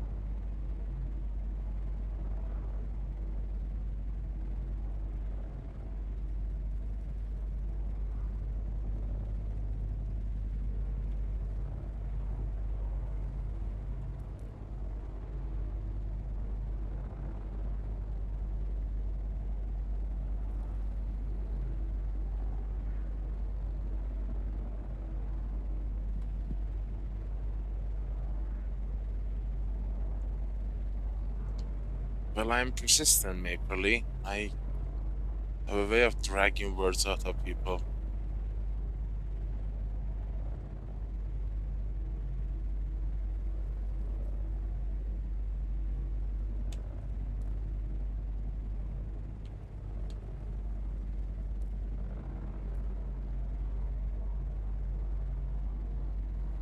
This is Tolliver Cam, your faithful Communinet crier, spreading the word of the Duke and reminding you that hope is not weakness. Real strength is acknowledging that it's okay to strive for and even expect a better day. We've got to approach every fresh sunrise as an opportunity to renew our bonds and strengthen our commitment to a brighter future. A future governed by hope and not fear. This is Tolliver Cam from the heart of Arakeen, guiding you through your day. View from a mountaintop. The song of the sea. Can you hear Our me? faithful brother, that ever-present roar, companion to Okay, I was those typing dreamers to of you. I don't know why I jagged didn't see. peaks of long ago. Eyes A little bit. I towards only started the game distant 2 weeks ago. stars.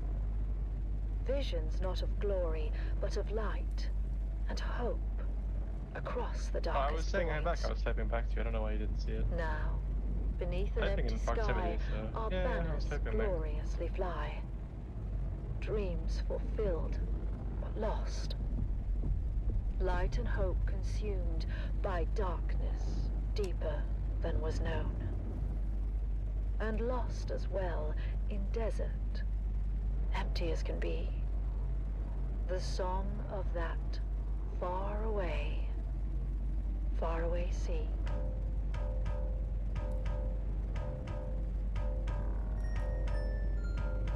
Can you see the message I just sent? I just sent it past. No. I appreciate the help though. Have a good one, man. Mackerel.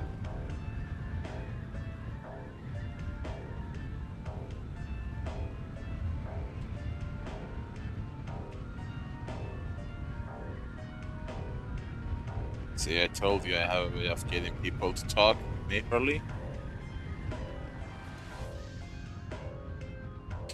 But more importantly, there is someone on the field there, because Worm popped up. And let's see who is here. Hmm. Not that there is anything left here. I might be able to get one more dig.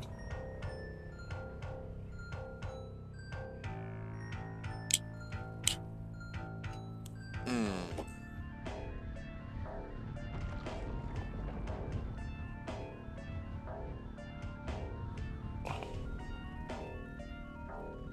I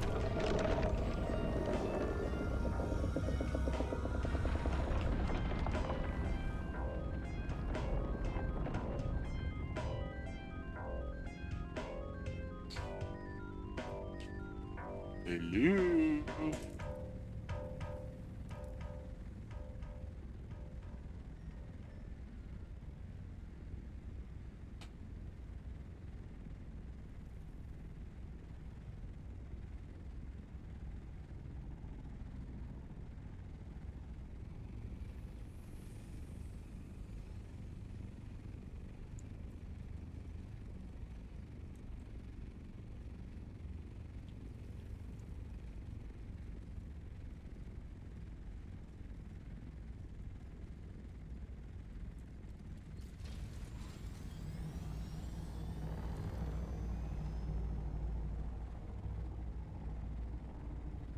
Yeah, I know that would stop you.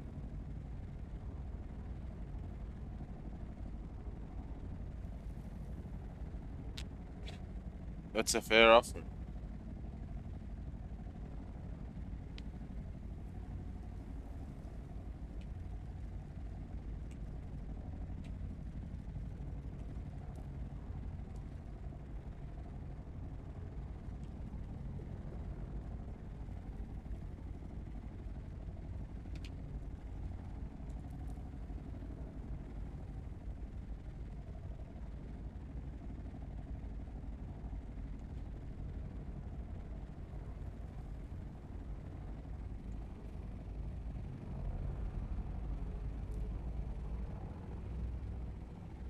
Hello, can you hear me? Hello, can you hear me? I'm typing in the proximity chat. Can you see my chat? Hello? Hello? Hello? Testing. 1, 2, 3.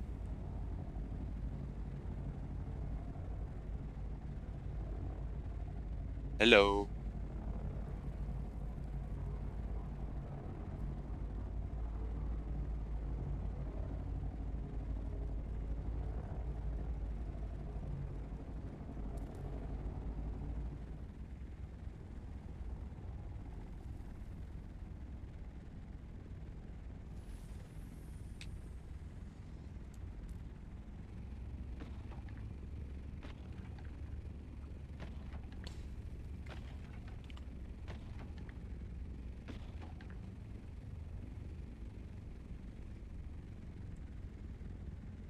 Hey, wanna team up? We can harvest it together and then split the spice 50-50.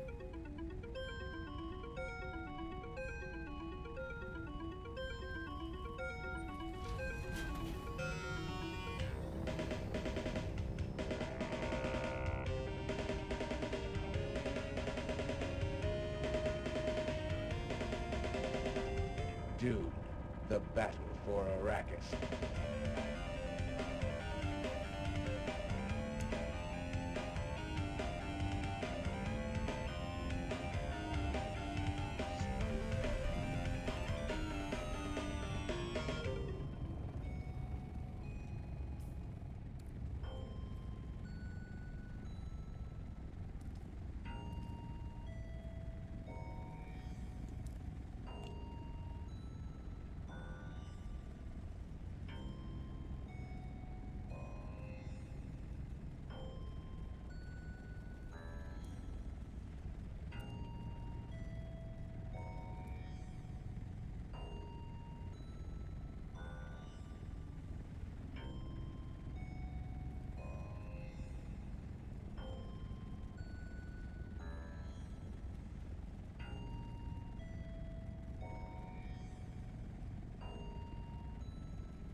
What the hell is wrong with the proximity chat?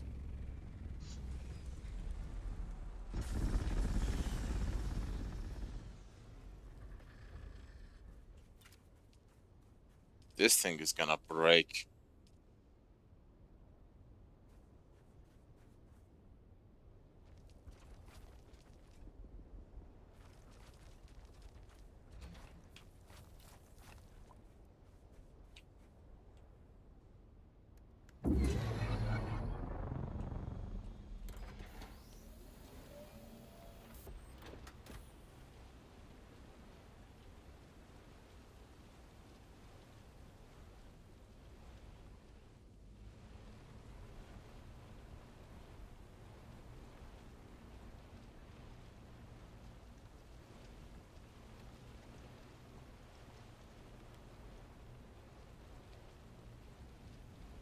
And now, the inaugural episode of a brand new series. It's The Young Guardians.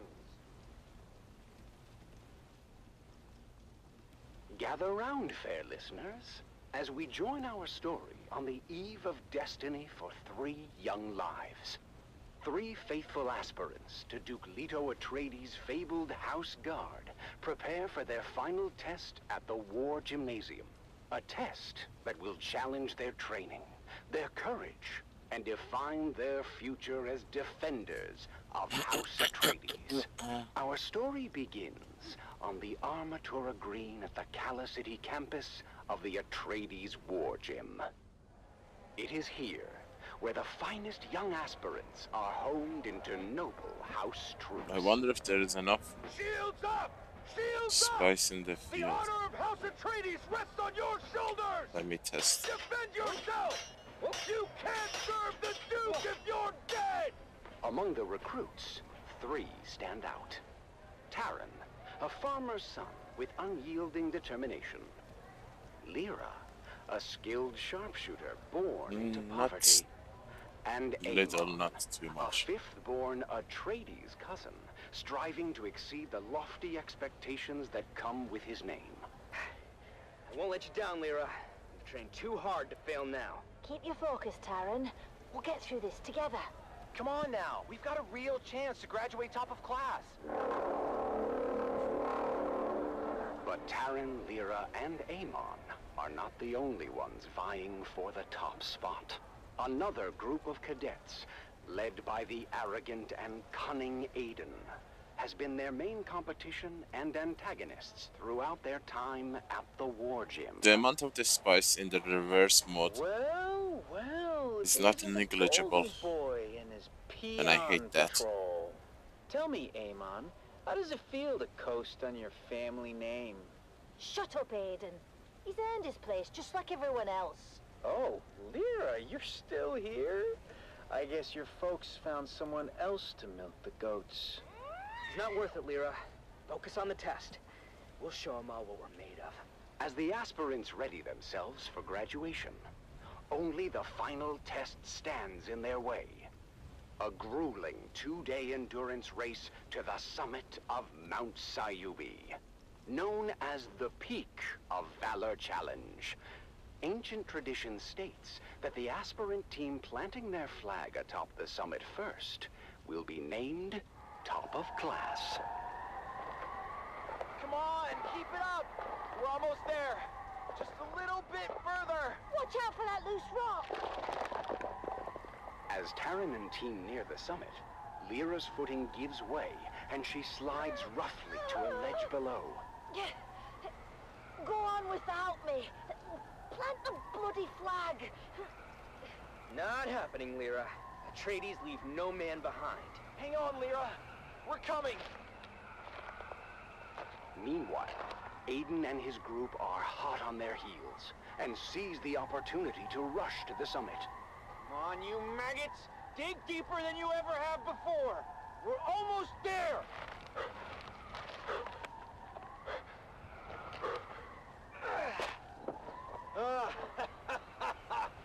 Yes! We did it! I told you those losers didn't stand a chance. Thank you, guys.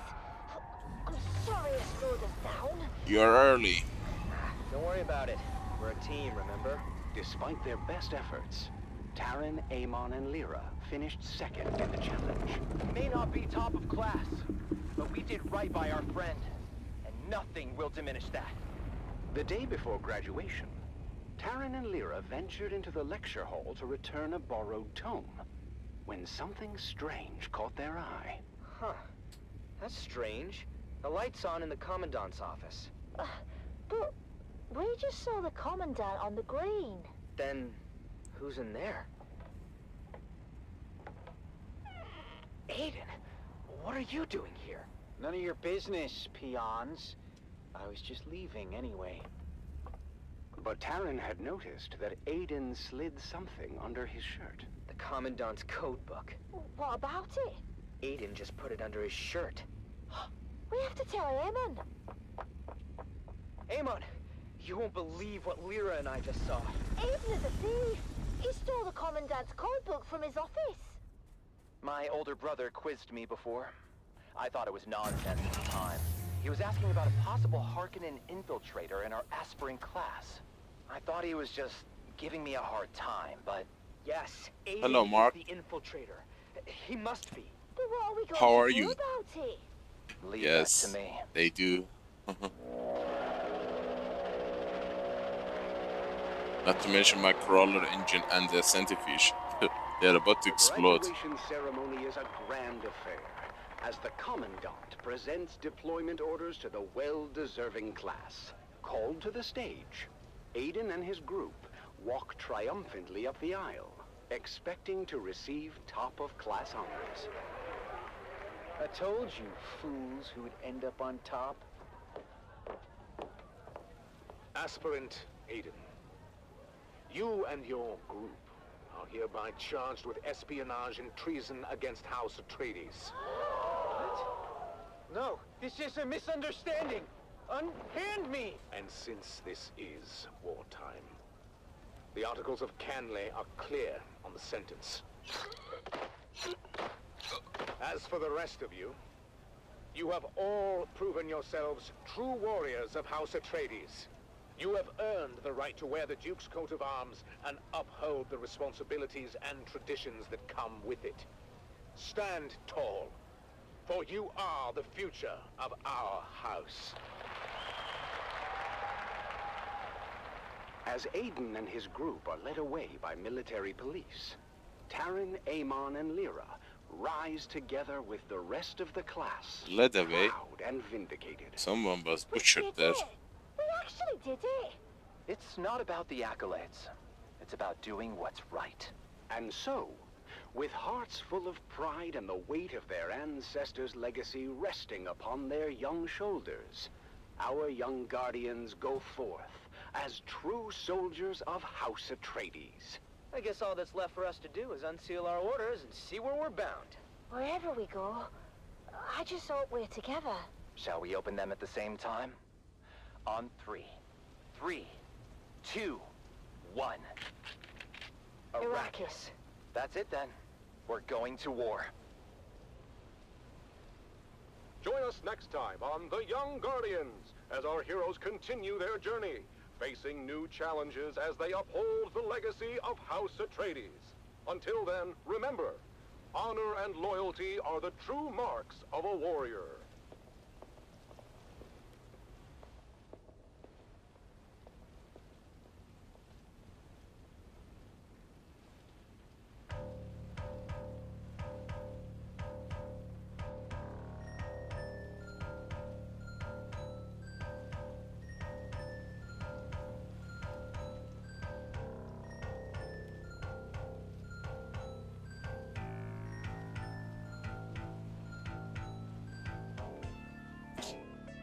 More or less, yes. I'm just taking advantage of the calm before the storm, since it has been confirmed that they are going to merge deep deserts together, which is gonna make farming impossible. Each deep desert can hold up to 300 players. Can you imagine 300 players online at the same time? Good God.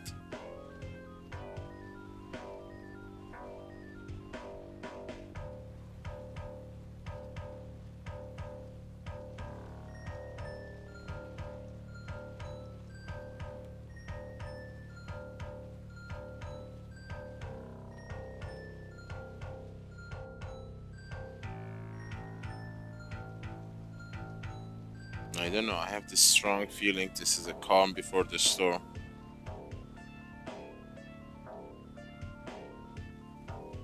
So yeah, we are gonna wish to be like this and be a farm simulator. The server gets unplayable when there is a single toxic player. Imagine they team up and make a guild of griefers. Everybody would quit.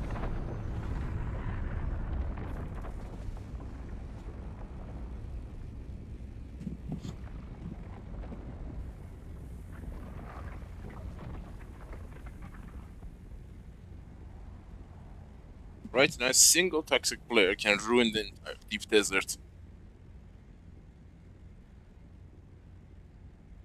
It doesn't take much to be an ass in this game, you know. Just Ornithopter Mark IV with a rocket launcher. Just glide from here and there and shoot any solo farmer for no reason. Make life miserable for them.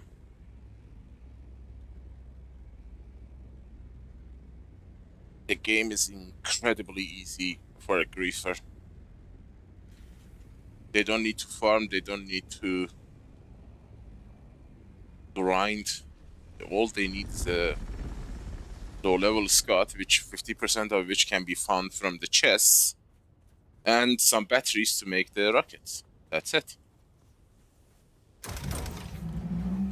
Give them an ancient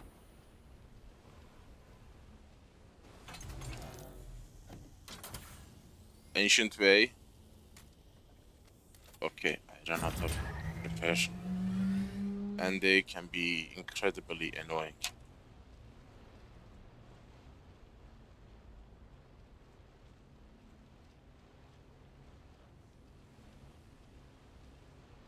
Yeah. I honestly haven't seen much PvP. I mean, actual PvP. All I've seen so far is, what do you call it? Griefing.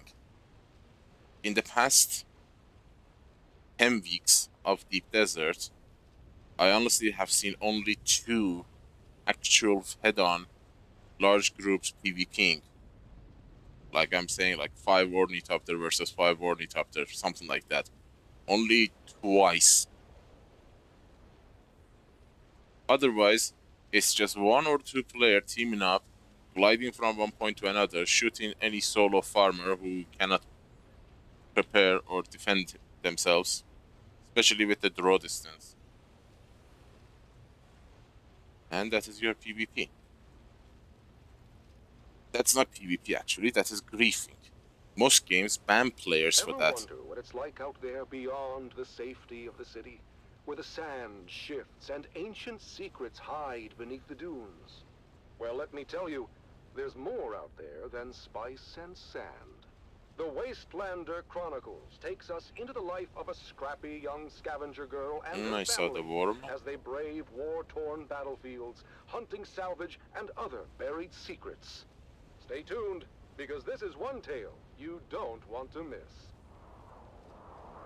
It's the Wastelander Chronicles, brought to you by O'Gary's Imports. O'Gary's Imports. If you want it, we have it. And if we don't have it, we'll get it.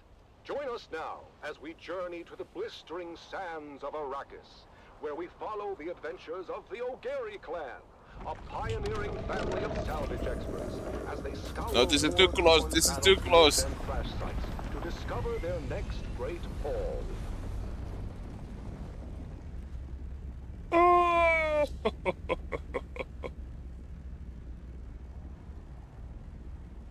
Hey there, everyone! Sneaky little Welcome bastard. back to the Wastelander Chronicles.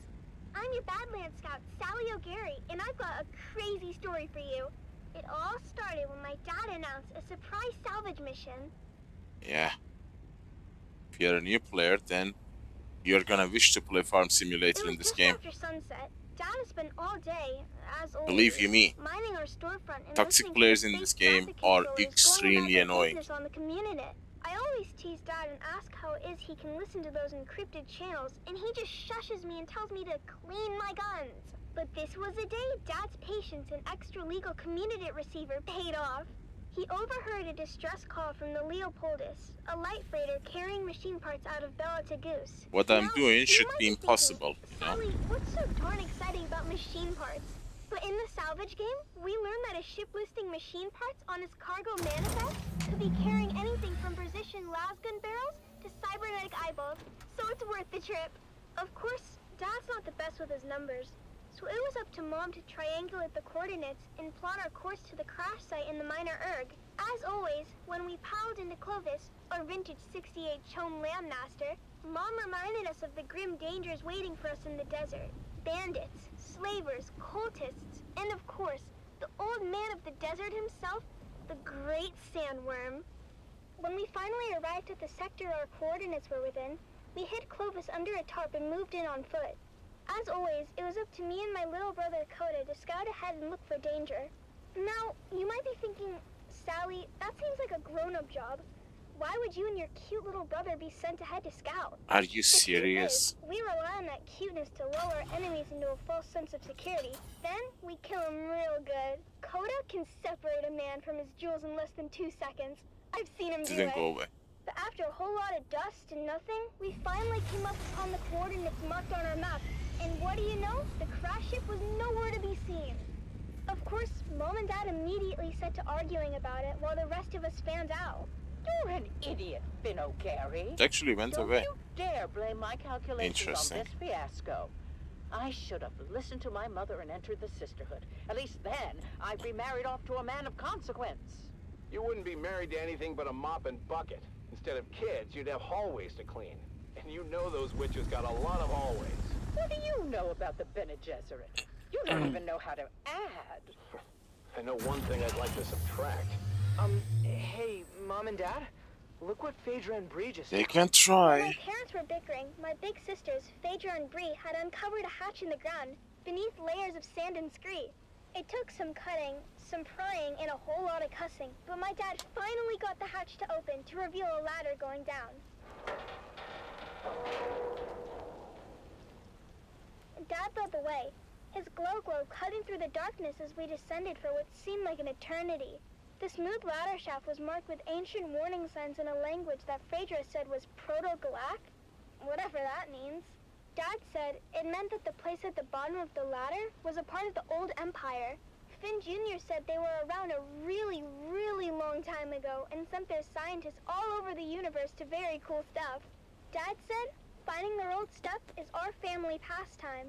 The fate of the O'Gary clan has always been tied to remnants of the old empire, whether it was back on Hagel or right here on Arrakis. Look at how we're drawn to one of their facilities without even knowing it was here. When we finally got to the bottom of the ladder, we found ourselves in a small antechamber. That's when Mom noticed a series of small, almost invisible switches along the wall. With a little bit of trial and error, we activated the mechanism. A screen flickered to life, displaying a map of the facility. Dad examined the map and explained that we were in an auxiliary substation, built to support nearby old Empire ecolabs with technical matters. This was very exciting for Dad because it meant that there were even more testing stations out there just waiting for us to find them. But for now, we had this substation before us. Mom figured out where we were on the map. It seemed we had entered through an emergency escape tunnel, but when we tried the door leading back to the main area, it wouldn't open no matter what we tried. Dad began to despair, but Mom kept her head and found us another route back into the complex through a twisty utility duct. But there was a catch. The utility duct was incredibly narrow, too small for any grown-ups to fit through. This was my moment to shine. With a quick pep talk from my mom and a promise to be careful, I wriggled into the tight space, inching my way forward. The walls closed. The centrifuge is around me, about but to in explode. true O'Gary spirit, I kept my cool, Any minute now. determined to reach the other side. Or I should say, About any 30 meters seconds in, now. I felt a tug on the safety rope tied around my waist. Race It had for the reached its explosion. limit. I couldn't go any further unless I disconnected it. Sally, you're at the end of the rope. You want to come back, hun? I can't turn around here. It's too tight. I'll have to disconnect and keep going. Are you sure, Sally? That's an awful risk. We won't be able to help if anything goes wrong. You didn't raise me to be a coward. What does Dad always say that Owen O'Gary is for? Is it obnoxious? I thought it was obstinate. No, you sillies. It's audacious. I'll be fine. Just keep a lookout for trouble. I this unhooked the doesn't safety have rope oil and in kept it. pushing forward. Fingers crossed that the passage would lead somewhere. The angle of the duct meant there's no turning back. If it was a dead end, I was Technically surely it a does, goner. but But hey, what's an adventure without a little risk? I think I can see something up ahead. It's an access hatch. here comes the Here's explosion. hoping I can open it from inside. I made it! The access hatch opened onto a huge chamber, lit by a soft, eerie glow. It was a real treasure trove of ancient technology, preserved perfectly through the ages. I had found the mother lode. After marveling at my discovery for a spell, I managed to backtrack to the escape tunnel where my family was waiting. Now I understood why we were never able to open that door. It was blocked by an ancient power loader. Fortunately, the control fob was still in place, so I was able to move that great beast away from the door. Honey, are you okay? I'm fine, Mom. Where are you going, Finn? Our daughter almost died, and you're more interested in salvage. She seems fine to me. More than fine, in fact. She's spectacular. Our daughter or the power loader? Can't we be excited for both? This is a VK5000 powered work loader. The last exosuit to come off the Venhold assembly line before the company was split up into Combined Mercantile and the Fold Space Shipping Company. You mean... Yep. The predecessors to CHOAM... Worm came faster than explosion. After the excitement died down, we carefully extracted as much as we could carry, making sure to document everything for later study. It was our most successful expedition yet. Back at our shop, we spent days cataloging and cleaning our finds, preparing them for sale. And that's where you come in, dear listeners. That's right, Sally. At O'Gary's Imports, it's our Old Empire extravaganza. And you won't believe our prices. We have SD converters, we have anti-induction modules, we have cobalt-tipped frams, we have articulated John doors for men and women. Come find us on the Agora Concourse of the Grand Souk in Arakeen. Because at O'Gary's Imports, if you want it, we have it. And if we don't have it, we'll get it. Thanks, Dad. Until next time, this is your faithful Badland Scout, Sally O'Gary, signing off and reminding you to always check your Didn't go away. and come back next time for another episode Son of of a the gun, it's Wastelander Chronicles. circling. I don't care. I'm gonna lose my centrifuge anyways.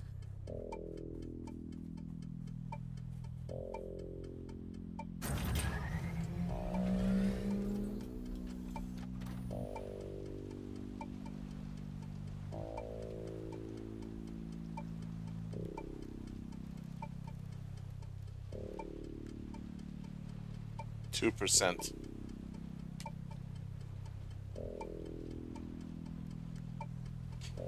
50%, not bad.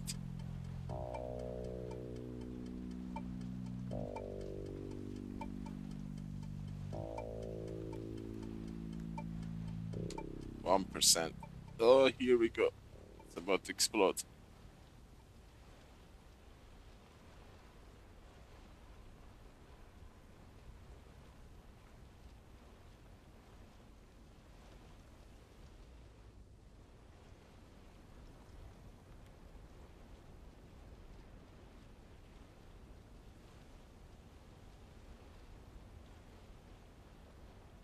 Oh, loud boom.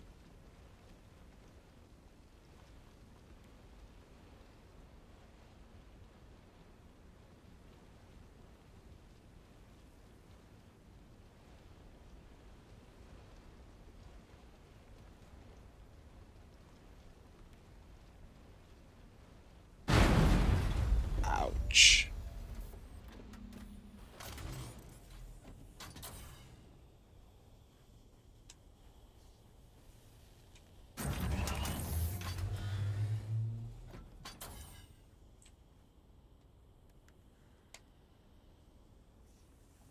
Can't feel it.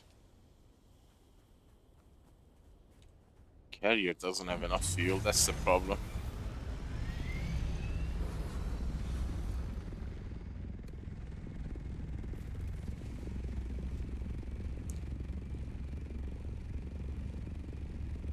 But I wonder which one of these islands have some metal in it. None of them, I guess. I have to go back at least to F to see any trace of metal.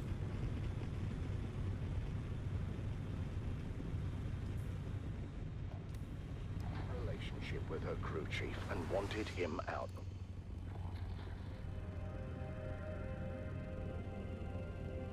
Hey, sometimes there are metal near the testing station. Maybe we get lucky.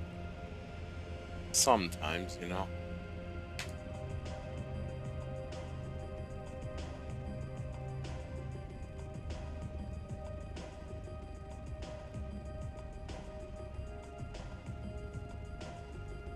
Any metal?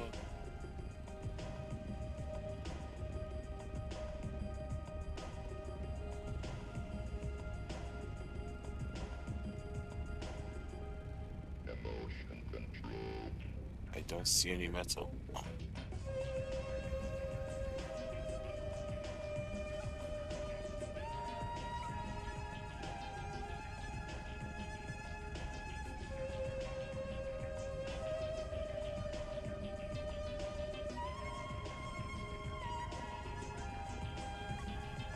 They used to put some metal,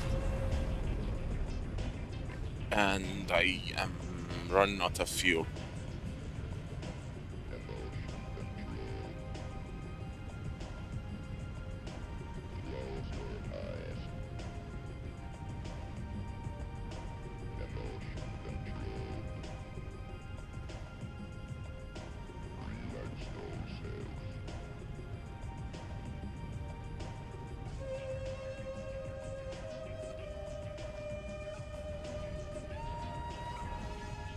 Yeah, I can't make it. We need to go back. Fuel is low. I'll check that island.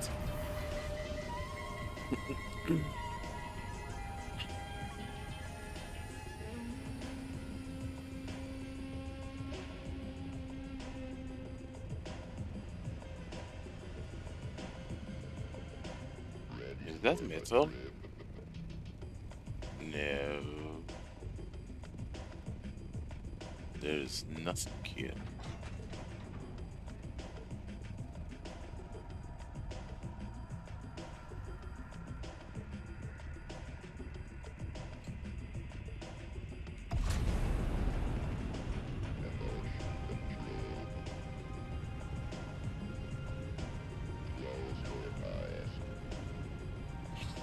Even if we find... no. It's too late. Carrier is extremely low on fuel.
You're listening to the Harkonnen Network, where strength, loyalty, and dominance reign supreme.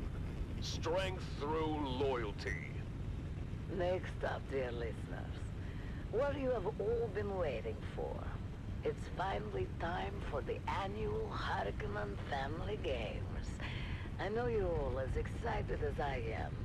Let's go live to this year's first I know, right? It's actually part of an experiment. I want to see how long I can keep this going until it says beyond repair. Straight from the Grand Arena on Gaiety Prime.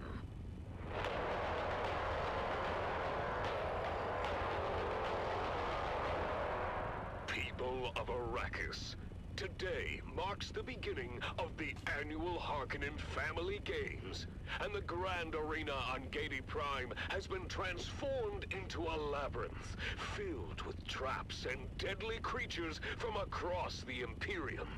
Ever since its construction 20 years ago, the labyrinth has played host to the traditional competition known as the Man Trap. 9 contestants enter.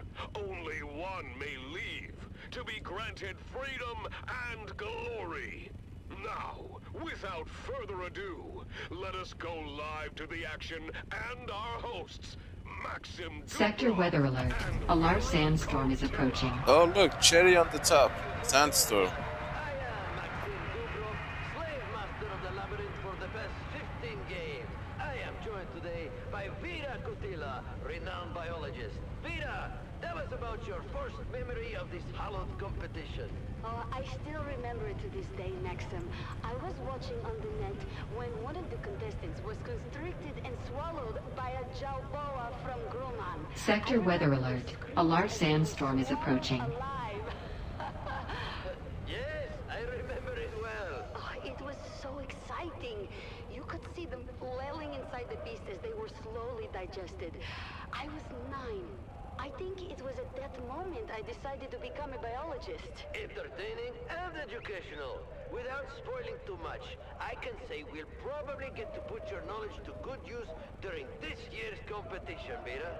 And speaking of the competition, the contestants are arriving at the staging area now.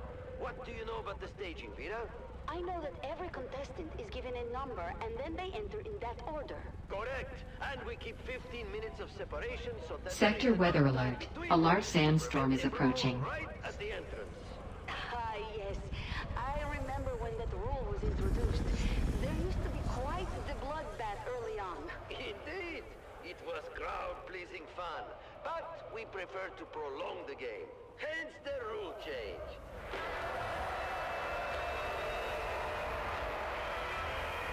Maxim, the first contestant has arrived. What can you tell me about him? Oh, I know him.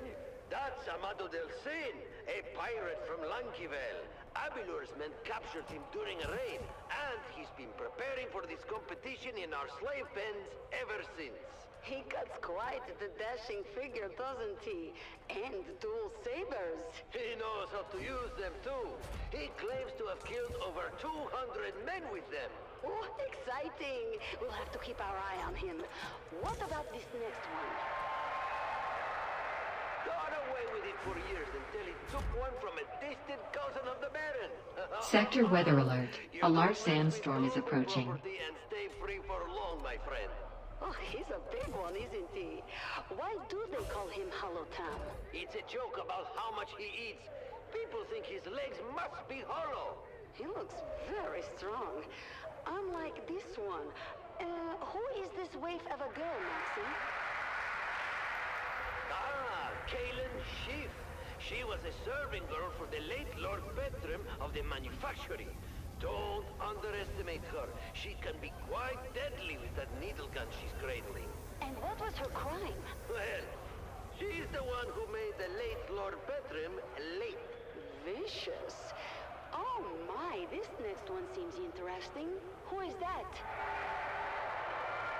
I don't know much about this one. He was shipped in from Arrakis with a load of spice.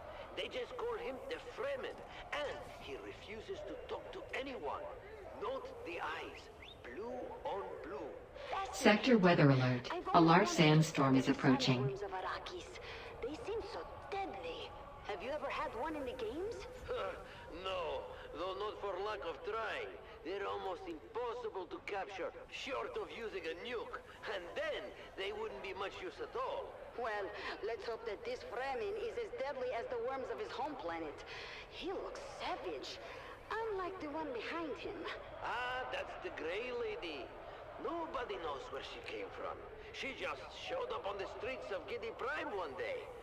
Soon enough, she was running the largest brothel in the sector. Before, she was taken in for witchcraft, if you can believe it. Witchcraft? Does that mean... Well, you know that our good Baron has a particular dislike of witches. But I have never heard the Grey Lady say anything during her time in the pens. Not one word. Until she volunteered to be part of this. Everybody loves a mystery, but nobody loves this next contestant.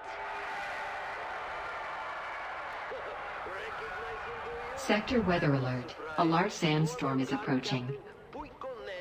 You recognize his face, Vera? Do you remember his crime? Oh, yes.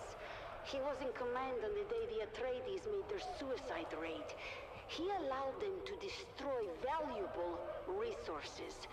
He was, simply put, incompetent and weak. A disgusting combination. Horrible traits in a commander. He's been rotting in the slave pits ever since. Alone. Because who would take up with a man so stained? Until today. Do you really think that if he survives the mantrap, he'll be pardoned?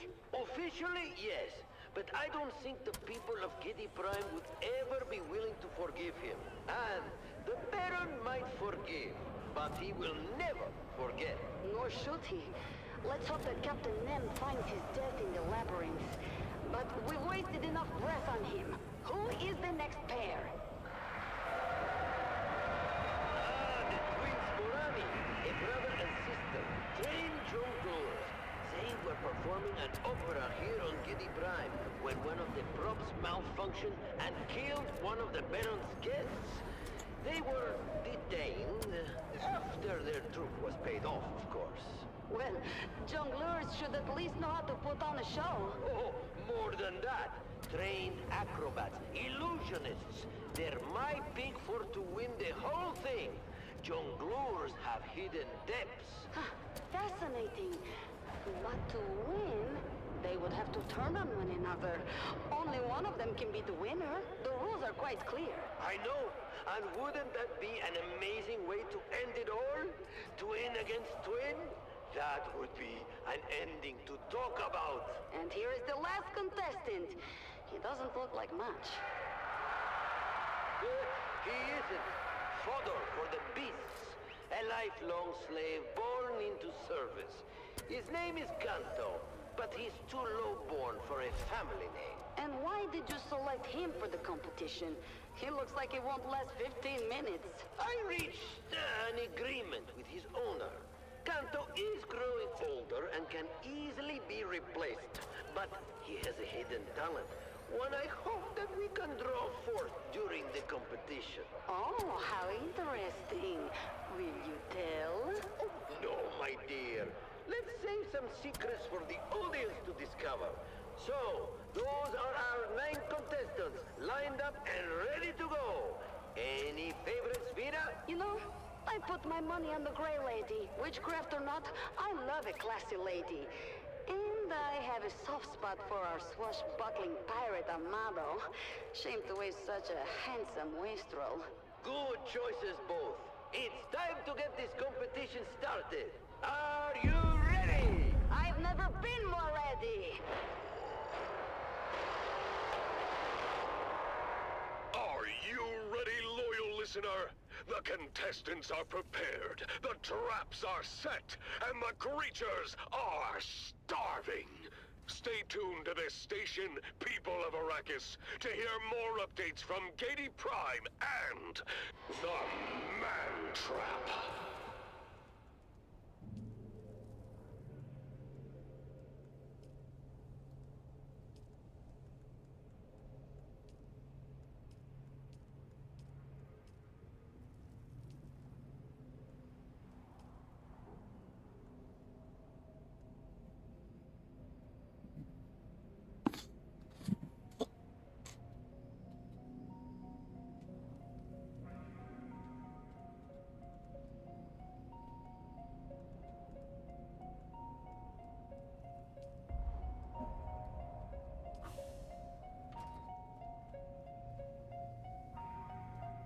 This might be it for the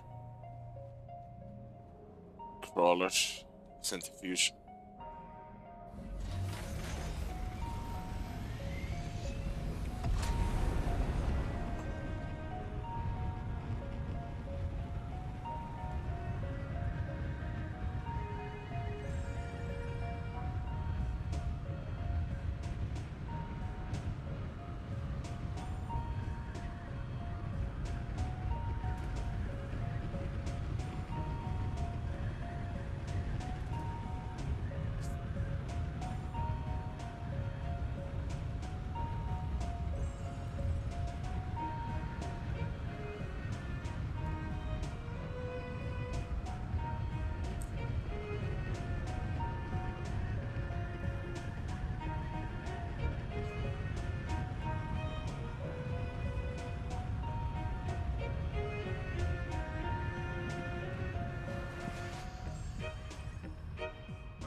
I wonder if I can get one full out of that field. I doubt it. Oh my god. The game is teasing me.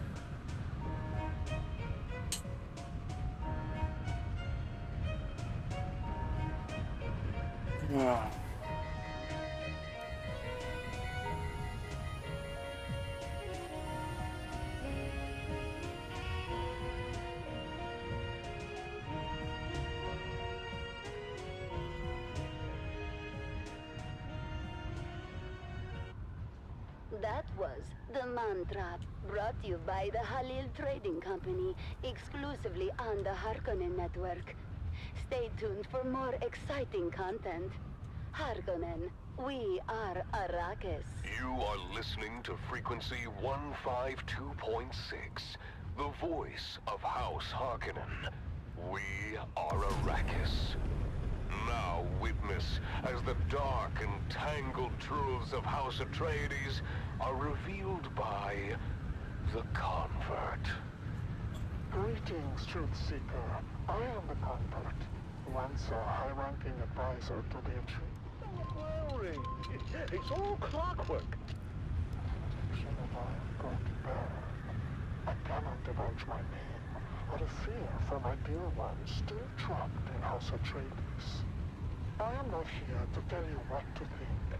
I only offer you questions. The right questions. Questions that are keys you might use to unlock your own truth. The problem is, as the time passes, the sand is being swept away by the wind. Not to mention the sandstorm.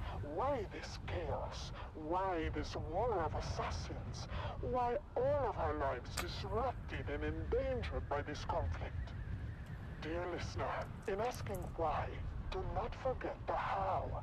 How, pray tell, did the Atreides malefactors suddenly usurp another's fiefdom?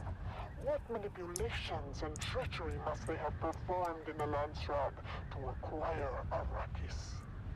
And why step into such a contentious situation in the first place? I wonder. What blasphemous secrets must there be on Caladan? Why must the rogue Duke ensure that all eyes look elsewhere? Look to Dune. What are they hiding in this fog of war? Follow these questions to their ultimate conclusion, dear listener, and you may just find your truth. Not much remaining.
Oh, come on, Worm. I just arrived here.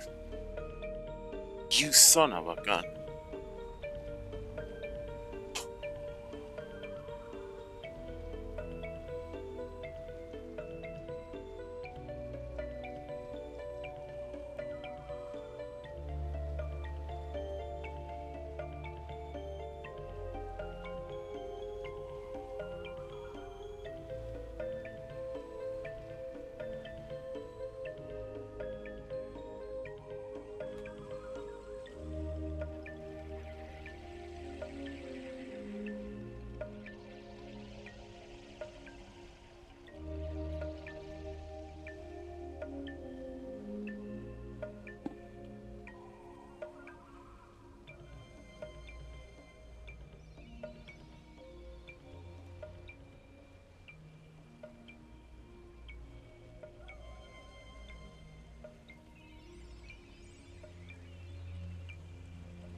It's not getting clean.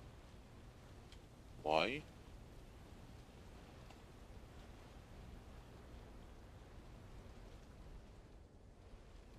Oh, it is.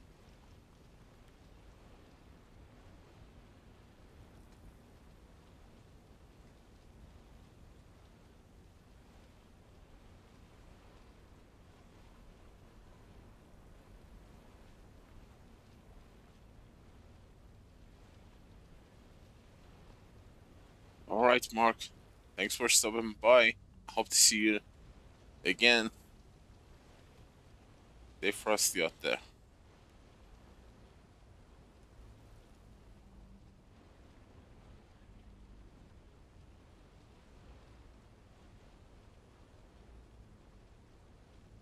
This is still a rich part of the field.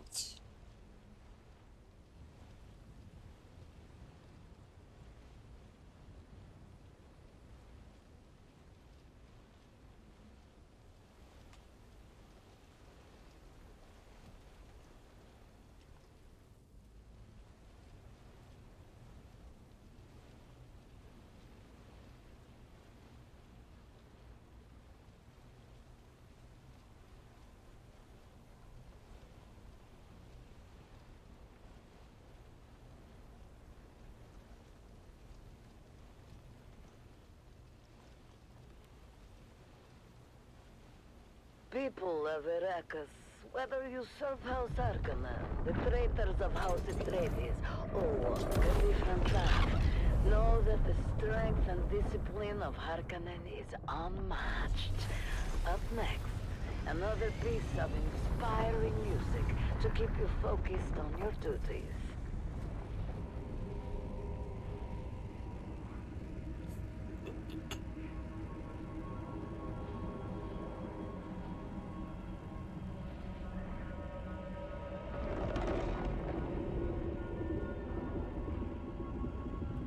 Don't patrol, just go away.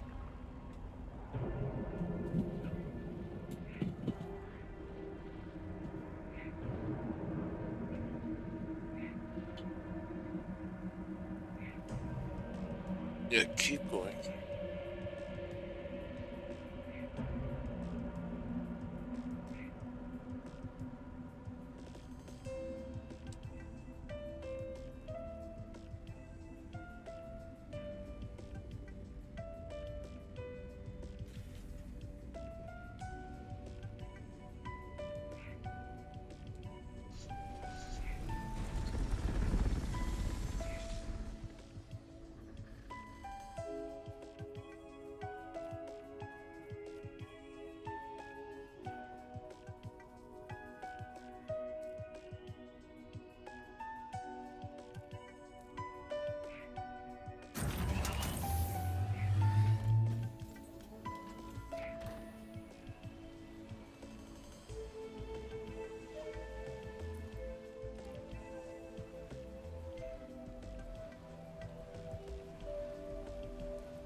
And now, it's finally time for what you've all been waiting for. The second installment of this year's Man Trap, straight from the annual Harkonnen Family Games at the Grand Arena on Gedi Prime. Here are your hosts Maxim Dubrov and Vera Kotila.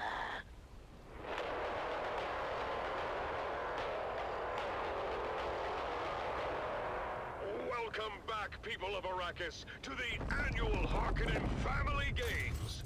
We now return to the Grand Arena on Gedi Prime, where a lethal competition is well underway. A competition known simply as the Man Trap.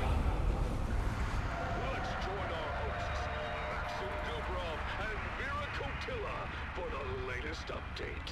Thank you and welcome back. I'm Maxim Dubrov, slave master of the labyrinth, and with me is the ever-insightful biologist, Vera Kotila.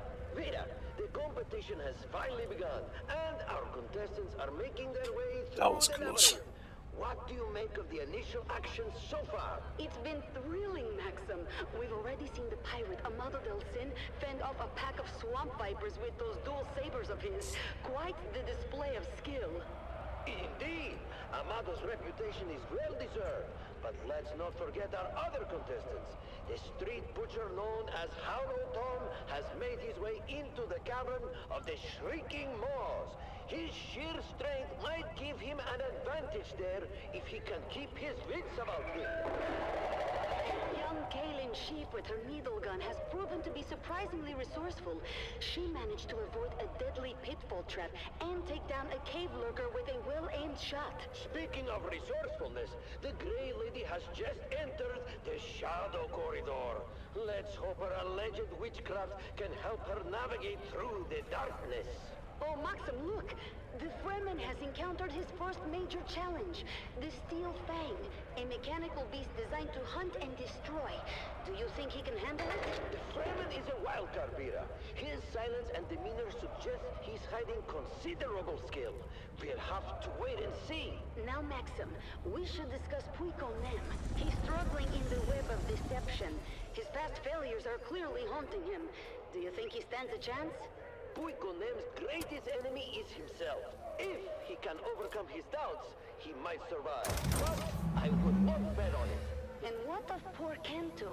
He's managed to avoid direct confrontation so far, but the question remains, what is this hidden talent you hinted at, Maxim? Oh, patience, Vera. All will be revealed in due time. For now, let's enjoy the spectacle. Ooh, look, Maxim. The Grey Lady has just dispatched a group of poison-spitting rocks with ease, displaying strength and agility far beyond what would be expected from a woman of her apparent age and constitution. Indeed, Vera. Her calm and calculated moves suggest that her veils hide more than meets the eye. What was that, Maxim? It seems something significant just occurred. Thank you, Vera. It appears H.O.T triggered one of the labyrinth's more explosive traps. He's wounded but still moving. Oh, this might slow the giant down a bit. The competition is fierce, and the labyrinth is relentless. Only the strongest and most cunning will survive. Indeed.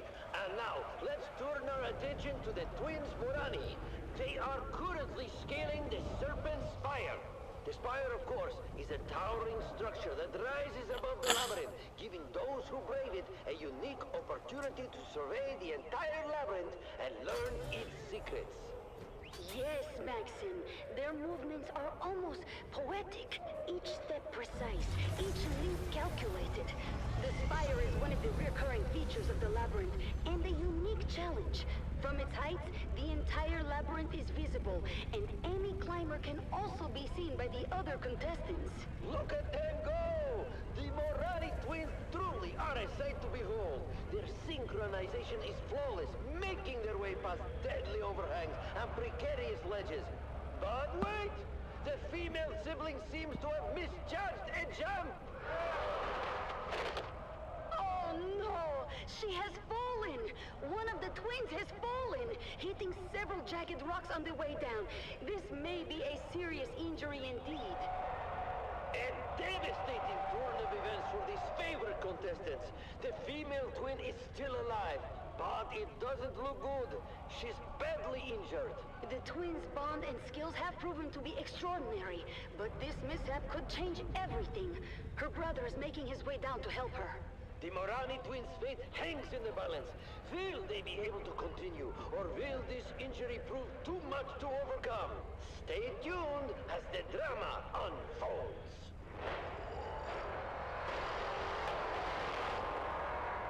Keep your ears glued to this channel, loyal listener, for live updates and thrilling commentary from the heart of Gaiety Prime and the annual Harkonnen Family Games, where the stakes are higher than ever as the Man Trap continues!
The Harkonnen Network, where every moment is an opportunity to prove your loyalty and strength.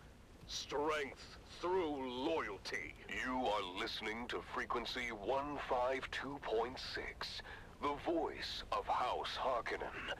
We are Arrakis. Now witness as the dark and tangled truths of House Atreides are revealed by the Convert. Greetings, Truth Seeker. I am the Convert. Once a high-ranking advisor to the Atreides regime, I have since escaped and live under the protection of our good Baron. I cannot divulge my name out of fear for my dear ones, still trapped in House Atreides. I am not here to tell you what to think. I only offer you questions. The right questions. Questions that are keys you might use to unlock your own truth. Today's question. Have you ever heard of the Feast of Thyestes? And now, dear listener, a little lesson in mythology from old terror. House Atreides fancy themselves as scions of a line stretching all the way back to ancient Greece, to ancient mythology, specifically in the person of Atreus. Who was Atreus? In bygone myths, Atreus was the brother of Thyestes, two nobles exiled for murdering their half-brother. Later, when the two brothers feuded with each other, Atreus secretly butchered Thyestes' sons, saved their hands and heads, and cooked the remaining meat into a tasty dish served to Thyestes. After Thyestes unknowingly and ravenously ate his own children, Atreus taunted him with the severed hands and heads. The questions compound, dear listener. Why aspire to such a vile mythological figure? Why are the chefs of Caladan considered some of the best in the universe, serving dishes that can be tasted nowhere else? Why are some of these recipes protected like state secrets? Is it true that Duglito's personal chefs have their vocal cords surgically removed to ensure silence? Does House Atreides host orgiastic cannibal feasts? If so, what are the logistics for keeping such a thing running smoothly and secretly? Can human flesh be prepared in such a way as to make it more addictive than the spice melange? Would such a thing ensure the collaboration of key members of the Landsrod? Dear listener, can you picture such a Thyestian feast in your head? Can you see the Red Duke hosting a secret meal with some of the most influential figures in the Empire? Can you see this grotesque cabal of decadents and gastronomes licking their lips in anticipation of the rarest cuisine in the known universe? Victuals they can neither raise nor buy. Can you hear their hungry mouths as the reek of human gore smiles back at them? Follow these questions to their ultimate conclusion, dear listener, and you may just find your truth.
Hello, Thunder. How are you? Did I pronounce that properly?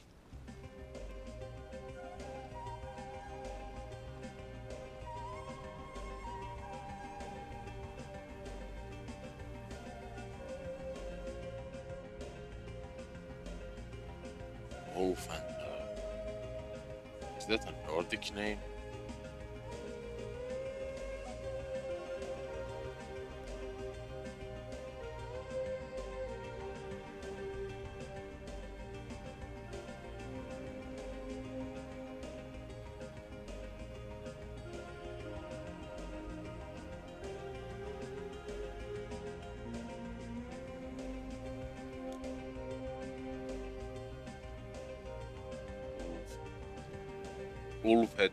Ulfhednar. Yeah, sounds like Danish or Norwegian. Ulfhednar, cool name. Feast like a Harkonnen, with rations from Vladimir's provisions. Reminds Our me of God of War. specially curated food supplies are designed to fuel your body and mind for the battles ahead. From nutrient-dense meal packs to gourmet field rations, Vladimir's provisions provides everything a warrior needs to stay strong and sharp. Order now and taste the power of Harkonnen sustenance. This is one of my greatest wishes to visit Denmark and go to those historical sites and see the history in action, because Denmark is one of the rare countries who have kept the old ways still going. Go to a pub, have some good beer or ale. Treat yourself to the luxury of living like a true Harkonnen, because you deserve it. So what's the difference between them and the Berserkers? It's time to explore the wonders of the universe. Up next, our magnificent galaxy, where we delve into the marvels of distant worlds and kill the creatures who inhabit them. Stay with us as we embark on a journey of discovery, awe, and carnage. Greetings, my loyal listeners. I am, as ever, your host, Lord Havoc of the Obsidian Plain, and I bid you welcome to another episode of Our Magnificent Galaxy, the premier nature program. I can visit Denmark, Sweden, Norway, Finland. I would consider my life to be fulfilled. Known for its extreme temperatures, wild beasts, and difficult terrain. We have ventured here, hoping to observe the elusive Seleucid tiger, a magnificent creature of myth and wonder. Our skilled Harkonnen trackers have already spent months on this planet, teeming with danger and raw, untamed beauty, following the faintest of trails to locate a rare specimen of this critically endangered animal. Let's explore this treacherous landscape. I confuse the worm. Catch a glimpse of the Seleucid tiger in its natural habitat. Listen closely, loyal subjects.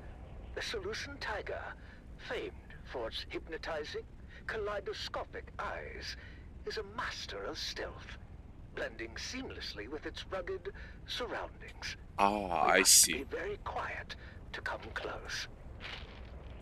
That's something really interesting to learn.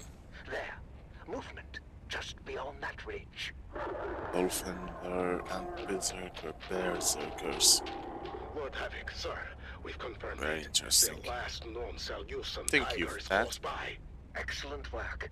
Your skills have proven invaluable. Ensure the equipment is ready. My lord, everything is prepared. Why they are not mentioned often? It's the first time I'm Such power and grace. Truly hearing about that. evolution, and very possibly the last of its kind. They were not even mentioned in Senua Saga. Note the muscular body, the striking stripes, and its 3 pairs of kaleidoscopic eyes, sharp and alert, ever watchful for prey. This is truly one of nature's most formidable creations. As you know, steadfast loyalists, the Seleucid tiger is not merely a subject of study, but a prize to be claimed. This magnificent beast will now be subdued as a testament to Harkonnen dominance. Drink the blood, enter the state of trance, and go berserk.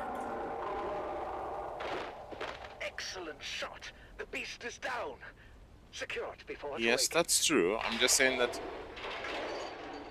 as lore goes, I've never seen any movie or video game using them in their materials. Like God of War actually dives deep into Nordic mythology.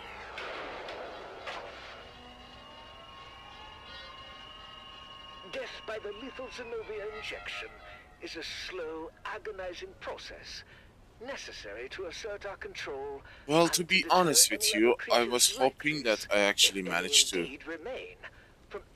visit and learn firsthand, locally. Because the written history is often manipulated. Paralysis, while perfectly retaining adulterated, the creature's consciousness altered. up until the very moment of death. A fitting end for such a fierce opponent. I have, but the term Oathender, This, my I haven't devoted heard the term. followers, is the true might of House Harkonnen. No creature, no matter how rare or powerful, can withstand our will. And now, for the final touch. This creature's marvelously iridescent eyes, extraordinarily rare and valuable, can be preserved as trophies if they are carefully extracted from a still living specimen. And oh, at last, the many-colored eyes of the Seleucid tiger, a reminder of Lord Havoc's, of Harkonnen's superiority and the power we wield. Remember this day, for it marks another victory in our relentless pursuit of dominance throughout our magnificent galaxy. Why am I falling into the goddamn My problem? loyal listeners, this is your host, Lord Havoc of the Obsidian Plain, signing off.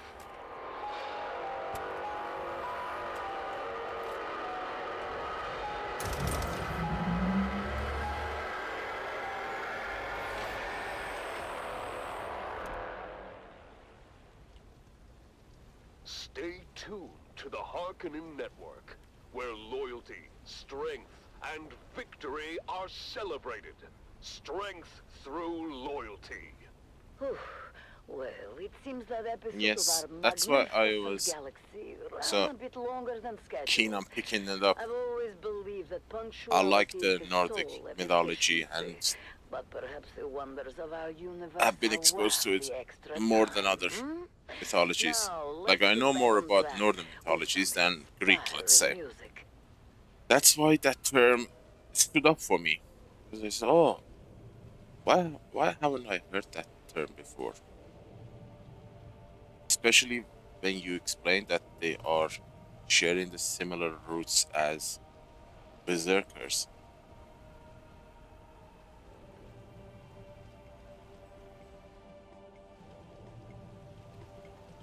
I guess that makes them a bit more mysterious, huh?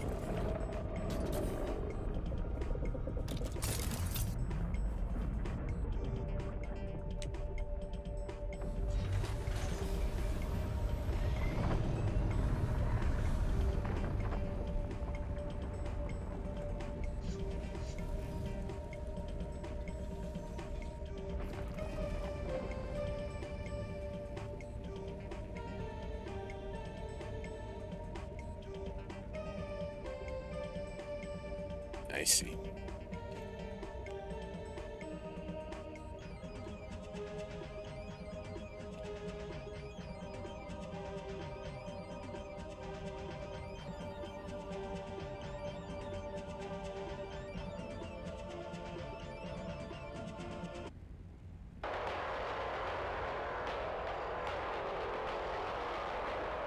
Welcome back, people of Arrakis, to the Harkonnen Family Games! We return now to the deadly labyrinth on Gedi Prime, where the Man-Trap continues to test the mettle of our contestants. Let's join our hosts, Maxim Dubrov and Vera Kotila, for the latest update. Thank you and welcome back. I'm Maxim Dubrov, slave master of the labyrinth, and with me is renowned biologist Vera Kotila. Let's do a quick recap of the rules You know of what? the game, Vera. The rules are... I kinda like that. Well, yes, that is almost true, Vera. Any means are I thought indeed it's allowed just as the an idea, contestants you go know? through the labyrinth, facing traps, dangerous beasts, and each other. When only two contenders remain, the doors to the final room will automatically open, giving them access to the Conqueror's Seal. The release that ends the competition and the four I thought winners Asetru beliefs are just, that is for later, Vera, as we have you know, an idea, an afterthought, Indeed, Maxim. a cool idea. Michael Delcine, the notorious But pirate from Lankaville, has just crossed paths with Hollow Tom in the depths of I the like it. labyrinth. This is going to be a fierce battle. battle. Holocom with his immense strength is a formidable opponent. But It's because of the time, server time. It's mostly 2 a.m., 3 a.m., 4 a.m. here from Europe, depends where you are. So most of them are either doing testing stations or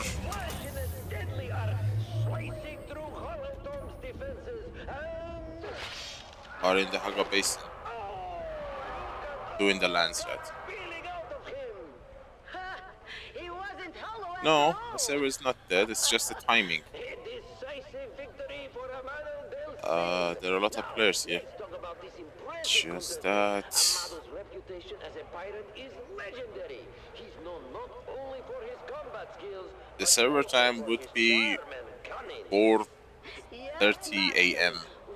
Eastern Europe if you go all the way to Russia, Western, Netherlands, let's say it would be like 1:30 a.m.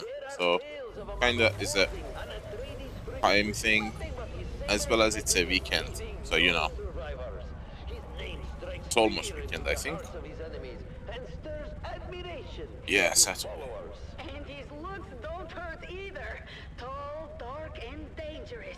He's the complete package. Indeed, Vida. But hold on. Well, don't be sad because Funcom is trying to merge the deep deserts together, which might not be as fun as you might have think.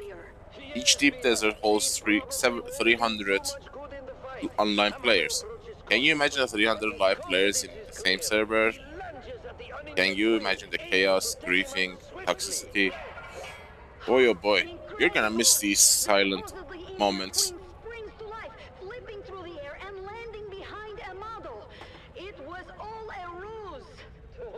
The twins Morani are known for their acrobatics and deception.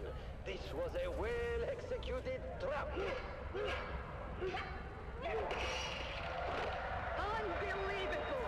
The twins have used their agility and coordination to outmaneuver Amado. He's down! We had a group of Russian players in our server, almost 20. What an unexpected turn of events! This competition never ceases to amaze.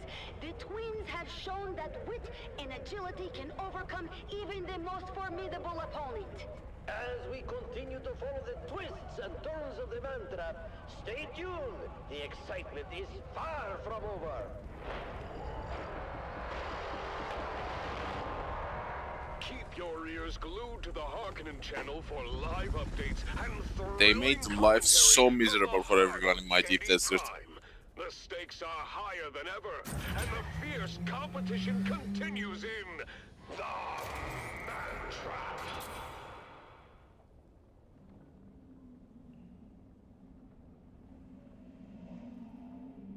Seriously, dude, that's so rude.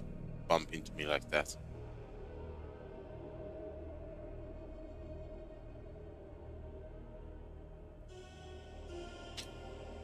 I do too. I would love a fair PvP, and I would never be salty about it. I am not a sore loser. If I like get killed in a testing station or something like that, fair is fair. I know what I'm getting into. But when I say toxic, I'm saying that people who are like getting the bare minimum ornithopter, rockets, cheap ass armor, and then gliding from one end of the map to other, shooting farmers, solo farmers, people who are not aware, like bullies, you know. That's not okay. I don't call that PvP, I call that griefing.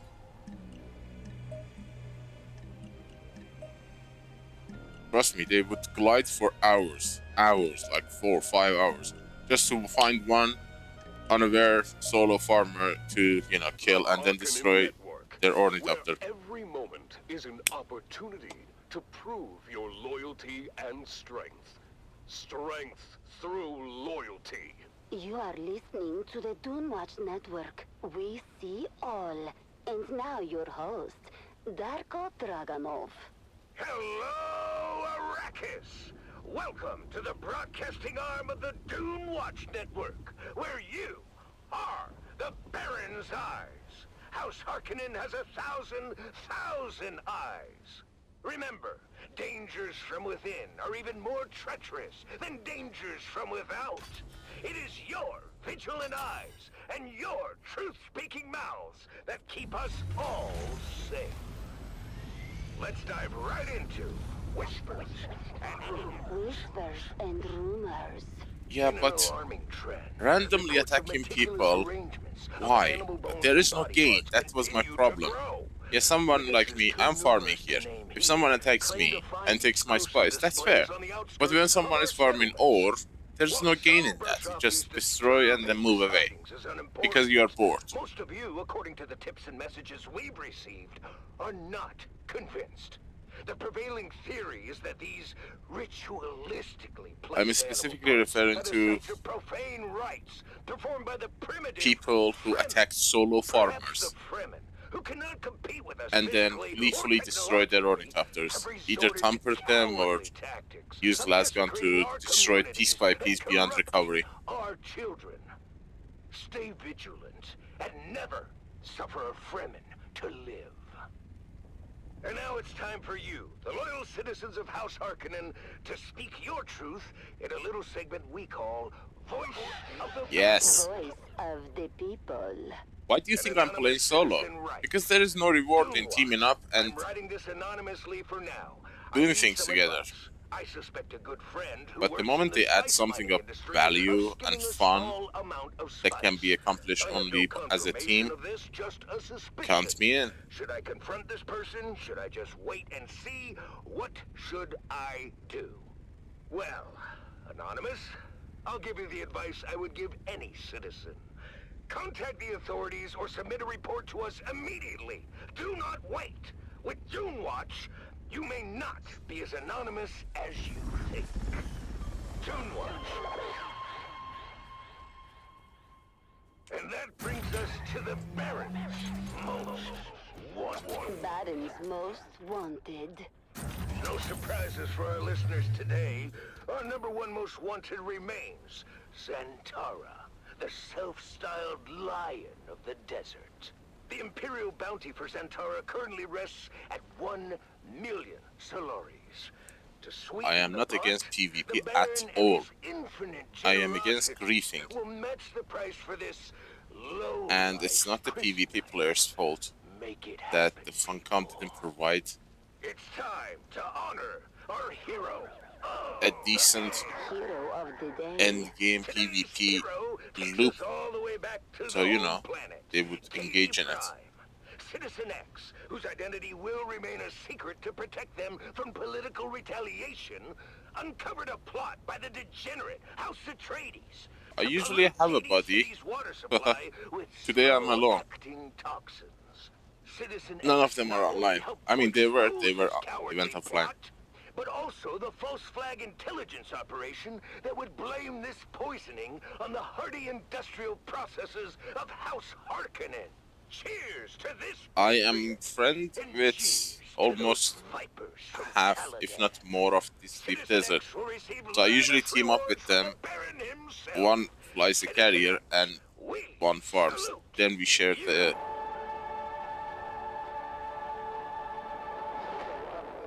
farmed spice lunch. This broadcast of the Dune Watch Network. Remember, actually, my base in the deep desert serves as a mid-zone refinery station. If you have not submitted a report recently, I ask you, what are you hiding? The thousand eyes of the Baron are watching. Stay vigilant, Arrakis. Dune Watch.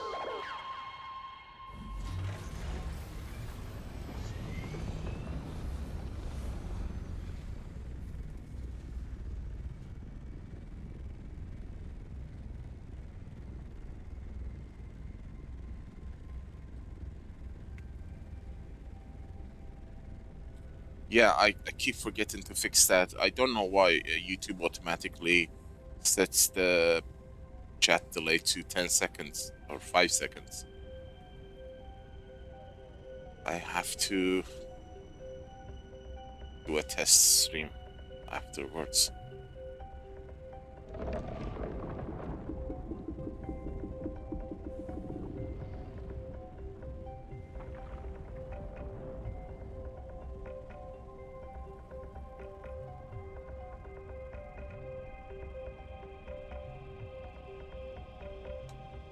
Right now I don't mind being solo because I am testing the durability of the carrier and the crawler, the schematic parts.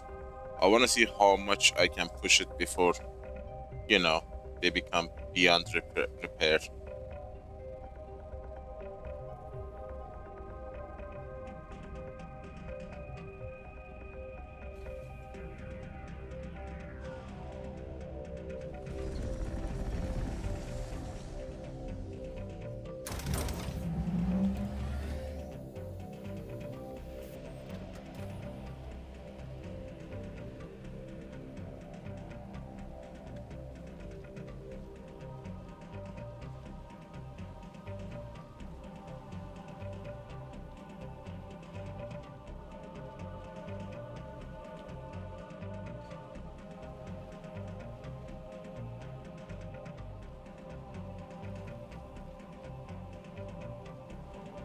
Sector weather alert. A large sandstorm is approaching. Come on.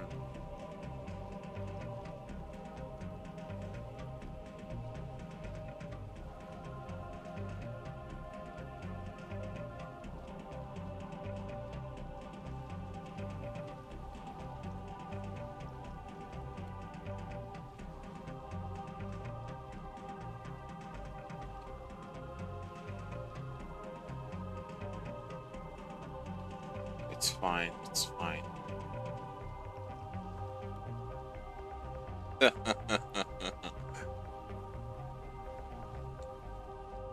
Addicted to spice, huh? We are addicted to spice. Spice addiction is real.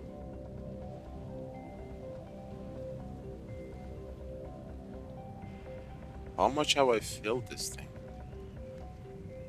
Oh, almost 70%. Sector weather alert. A large sandstorm is approaching. That storm didn't bother me. I could have filled this thing. The Harkonnen Network, where every moment is an opportunity to prove your loyalty and strength. Strength through loyalty.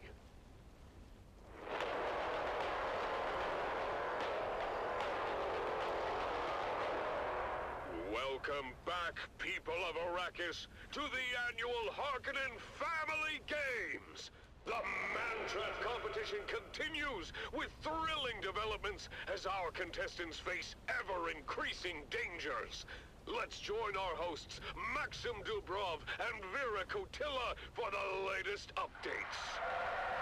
Thank you and welcome back. I'm Maxim Dubrov. Sector weather alert. A large sandstorm is approaching. Expert biologist Vera Kotila. Vera, we've had quite a series of events so far.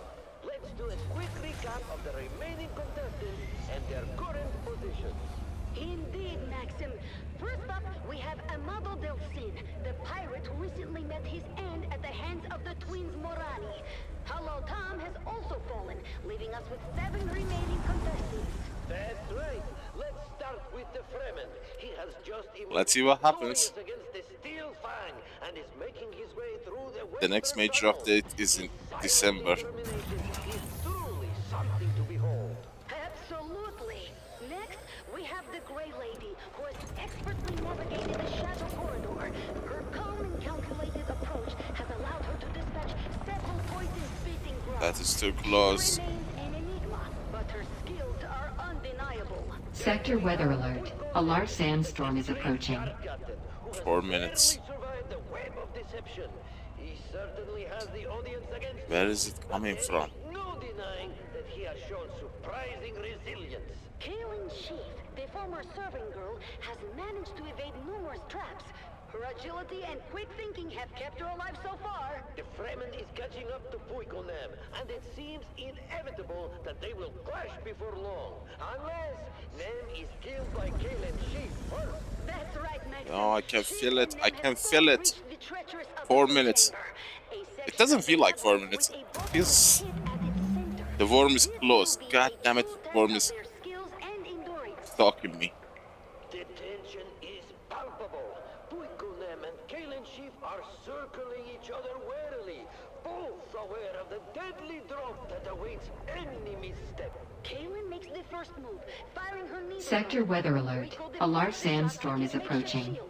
He retaliates with a swift strike from his dagger. It's a brutal and even fight. Both are landing blows, and both 3 minutes. The edge of the pit looms dangerously close. Look at their movements. They're both clearly skilled, but Funcom's desperation is giving him a fierce determination. Kaylin is agile, but she's struggling to maintain her balance. Funcom lunges and Kaylin dodges, but No, I haven't seen any invisible storm. fires another shot, grazing his arm, but he doesn't stop. With a final desperate push, Funcom throws his weight against her. Kaylin stumbles, teeters on the edge, and... She's fallen! Kaylin Sheaf has plummeted into the abyss! Funcom stands victorious, but Oh my god. gravely wounded. I almost collided with the worm's body. Sector weather alert. A large sandstorm is approaching. Cowards can sometimes get lucky, but his ordeal is far from over. Indeed, Vera. And it seems his path will soon cross with that of the Fremen. That encounter is bound to be explosive, but that will all have to wait until our next installment. As always, straight from the Grand Arena.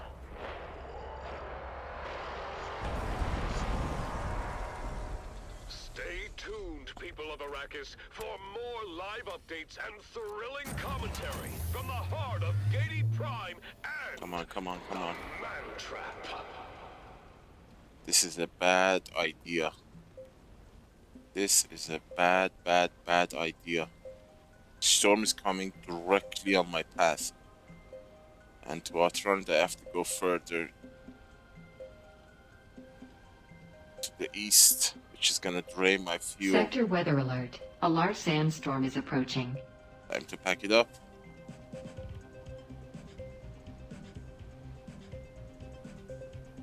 Oh, cutting it close.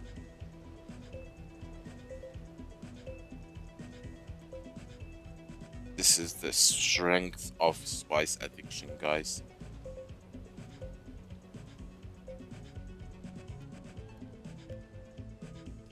%.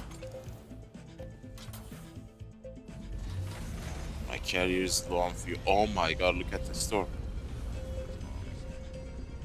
Oh my god, that is... I am right in the middle of it.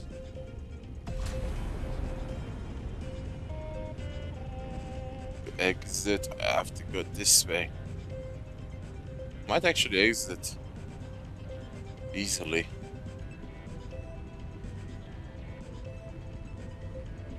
Sector weather alert. A large sandstorm is approaching.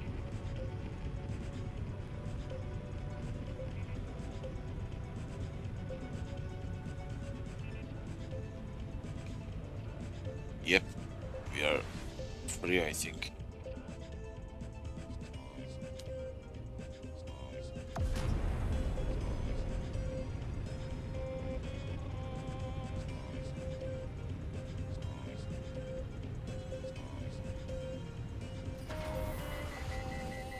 Thank you.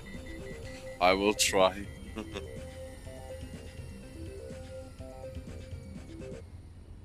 Building the future of the Imperium requires The problem is the most fuel. reliable structures. CHOM is here to help you achieve your ambitions for territorial expansion and dominance. Carrier uses a lot of Our new fuel. Manifest Destiny series of fortified bunkers, high-rise fortresses, and hardened industrial complexes ensure your military projections withstand the test of time and any assault. CHOM, Your frontier is ours. Stay tuned to the Harkonnen Network, where loyalty, strength, and victory are celebrated. Strength through loyalty. People of Arrakis, whether you serve House Harkonnen, believe the lies of the spineless Atreides, or walk a different path, know that the strength and discipline of Harkonnen is unmatched. Up next is another thought-provoking episode of The Converts, asking the difficult questions to unlock your truth. The only problem right now is the fuel. 152.6, the voice of House Harkonnen. We are Arrakis. Now witness as the dark and tangled truths of House Atreides are revealed by the Convert. Greetings, Truth Seeker. I am the Convert. Once a Well, whatever spice was left on that field, the sandstorm took it away. live under the protection of our good Baron. I cannot divulge my name. Yeah, I My dear one, detach in House Atreides. my crawler and put it in my inventory, so I have only room for one large battery fuel cell. You might use to unlock your own truth. Today's question. And 122 repair torch. It is the simplest of questions. The Atreides and their simpering sycophants wax poetically about the grace and dignity of Duke Leto and his house. Beyond reproach, they say. Competition in the Empire is always They do. growing, as it should be. Wind is an actual mechanic in this game. They reduce the spice density. So why would a house, beyond reproach, waste valuable resources on an entire institution? You have never fully cleaned up a spice field to know that. I cannot speak for you, dear listener. I know. Let's live without a little bit of risk. Honesty to a saccharine sea of honeyed words gumming up my ear canals. By the way, I think I have it under control. And is it not the goal here is not the spice actually. The goal is to push this crawler to its limit. Durability wise, you know. If even one of House Atreides' lauded virtues is a carefully crafted fiction, then doesn't every perceived redeeming quality become suspect? Can you really trust a house whose entire identity is spun in a malicious think tank? Follow these questions to their ultimate conclusion, dear listener, and you may just find your truth.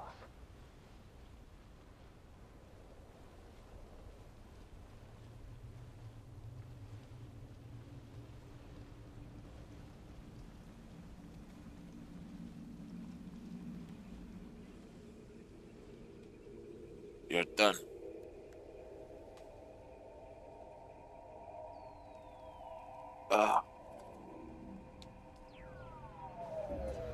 Fine. I give up.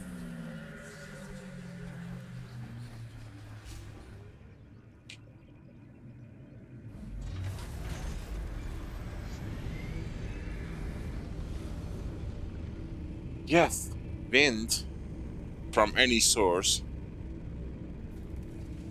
removes spice from the field, any field. It's actually mentioned by game itself in the loading screen. Yeah, eat my dirt.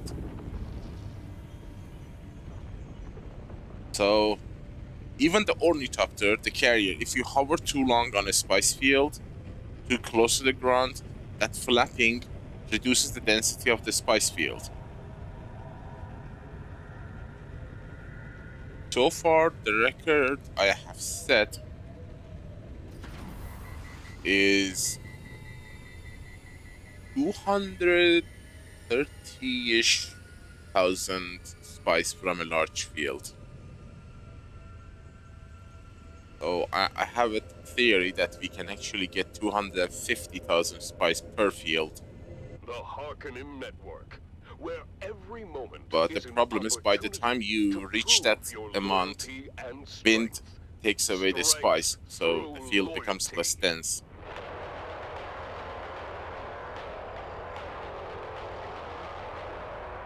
Welcome back, people of Arrakis, to the annual Cool. Harkonnen Family Games.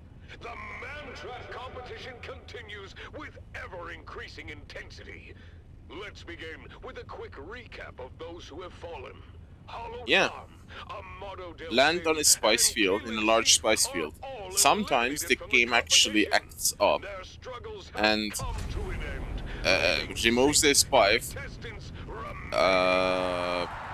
The spice you are landed on, it removes it instantly instead of gradually. Like, you know, when you land on the sand, you create a circle effect. I'm sure you have noticed that. With Ornithopter, if you land on a sand, you create a circle. That is wind removing the sand from the ground. The same thing happens on the spice field as well. One time I landed on the spice field and my carrier removed the large white circle from the field. That area was without spice.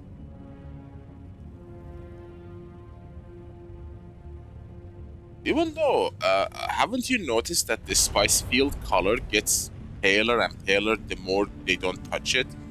Like, if there's this large spice field, like the mine, the one I was doing it was very pale purple. It was more like a copper color. Because wind and also the spice itself oxidizes with the air or the sand. I'm not sure which. So when the spice appears, it starts oxidizing with the sand, I think. Or the air oxygen. I have to double check that. And the more it remains on the surface, the more it oxidizes. That's called low quality spice. Yeah, I guess you have a good computer. You don't see too many loading screens. I have learned most of these from the loading screen text when you are switching between servers.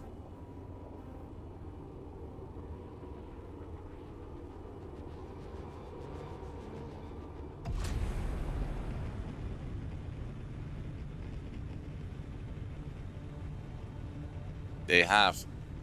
The game has a lot of tiny details. It's just that the reason people are mad at this game is because they released the game in version 1 while it was early access. They intended to release the game as early access. But I don't know what happened at Funcom. They decided to release it as V1 or version 1. That created a lot of frustration. I don't think there are a lot of people like me that understand the game is still in early access and barely 4 months old. So we get the shortcomings, the bugs, the issues, the lack of content. But most people don't know that or don't care, maybe.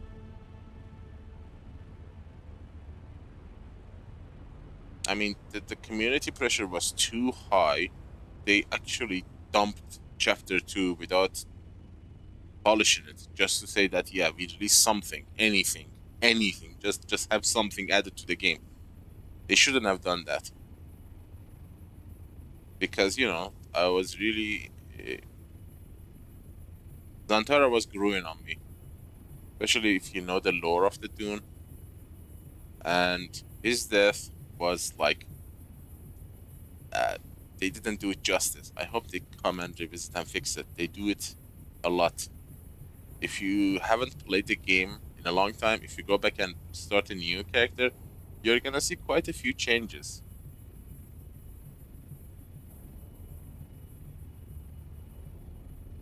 Someone is an early test. Yeah, they're raiding testing station, I guess.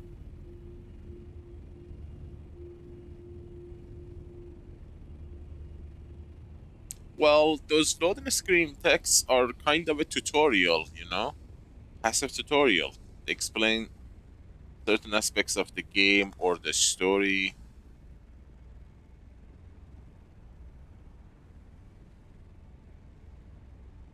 But I guess if you have a good computer, they go away fast. I usually stay in them for like 10, 20 seconds sometimes.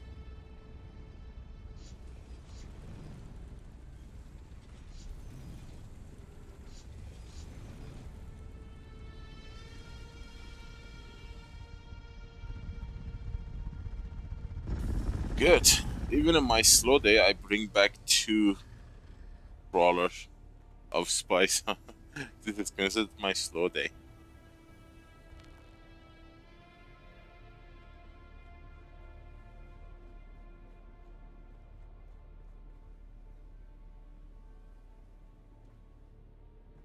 Have you played Conan Exiles?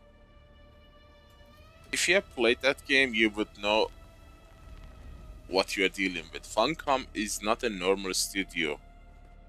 They are like geeks, you know? They are nerds when it comes to lores. So never ever underestimate Funcom's creative ability. That will be your undoing. That's why, while everybody's pissed at this game and cursing it, I am still enjoying it. Can't wait for the next chapter of the game to come.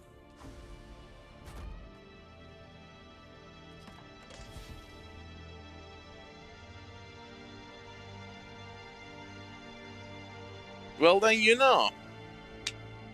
Well then you know. You know who Funcom is. You know how they create game. How they beautifully craft a game world. And now they are using an updated AI-powered game engine with Unreal Engine 5. So sky's the limit. Right now, if I tell this to anyone, they would laugh at me. But I'm telling you, they have some really big plans for this game. You know, I figured it out really quickly because I saw, okay, Funcom is working on this game and they are using Unreal Engine 5.5, which can be upgraded very easily. And the first hint was when I saw the number of servers they have established all over the world. And I did a little math. I did tiny calculation. And the figure was that currently on the low side, minimum, Funcom, if they are like paying for server hosting, I don't know how that works, I'm just guessing. If they were to pay for server hosting, they are paying something between $15,000 to $30,000 a month for the servers, for the maintenance, you know, monthly fee. Because I used to run servers and host games before. So if you have established almost, I don't know, 11,000 servers and you keep paying for the maintenance, you're not an idiot. Money is your bottom line, so you have plans for it. I mean, even now, 90% of the servers are literally empty. But they are always online. They haven't shut them down. They are still up and active. You can join any server without an issue.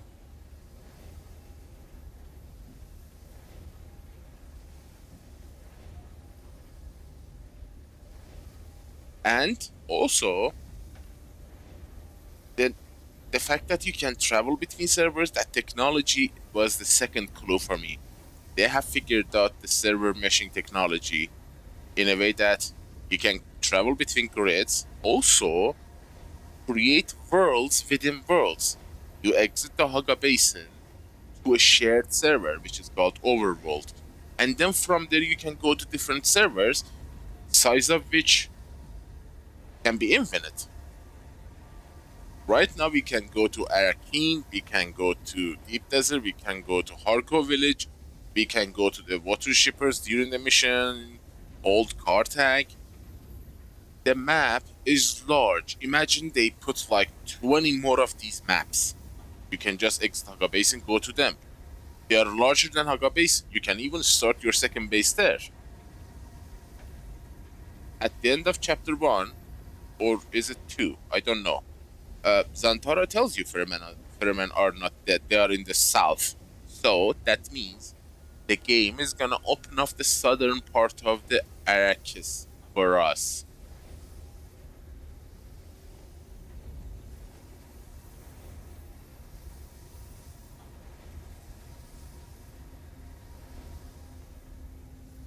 That was actually what I was going to tell you. South Pole, southern part of the Arrakis, is extremely harsh. Extremely difficult to live. Only Fremen can live there. It is so harsh that you can't even detect sign of life there. But meanwhile, the northern part of Arrakis is snowy. They mine ice there. So they might actually open both northern and southern poles. 2 regions, north, south, and you can have like a, I don't know, snow biome. In the game's storyline, when you meet Ariste for the first time, Ariste hints. These are the clues they have planted in the game so creatively. You really have to pay attention to catch them and glue them together. Ariste explains when it comes to imperial influence, the Empire has a very tiny bubble of control over Arrakis, and Arrakis is a very large planet. So, like what we see right now, for example, all the places that we can go, Arrakeen, Harko, Deep Desert, these are all under control of the Imperial decree. This is like a dot on the planet. We are playing on a dot on the planet. They're like clues that they're giving you that, yes, we are going to expand on this. There's a reason why we have 11,000 servers. There's a reason you can cross grids without loading, without crashing. We just had to polish them. We released the game in early access, and then took like the first 3 months to do a massive testing with 200,000 players to see how the problems come and go when people are crossing the grids or crossing the server, and then bug fix them, which they have. You have to be an old school gamer to understand these intricate gaming minutiae, you know. Younger generations don't have the patience for that, and they don't know Funcom, because when Conan was a thing, when we were having the life of the time of our life in Conan, they were like little baby kids, maybe even not born.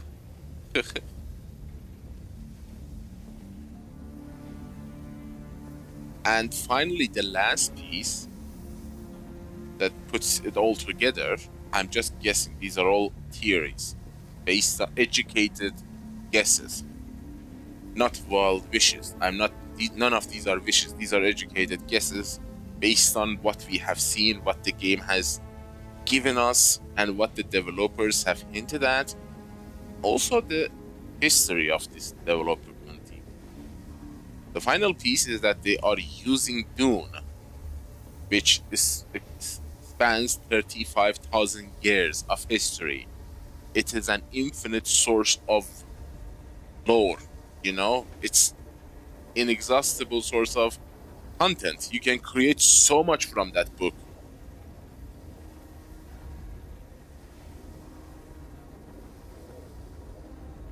I have played Wolfenstein. I know. I am 4 years behind you. 4 or 5 years. God, I remember the old Wolfenstein. I had a 1 megabyte hard drive.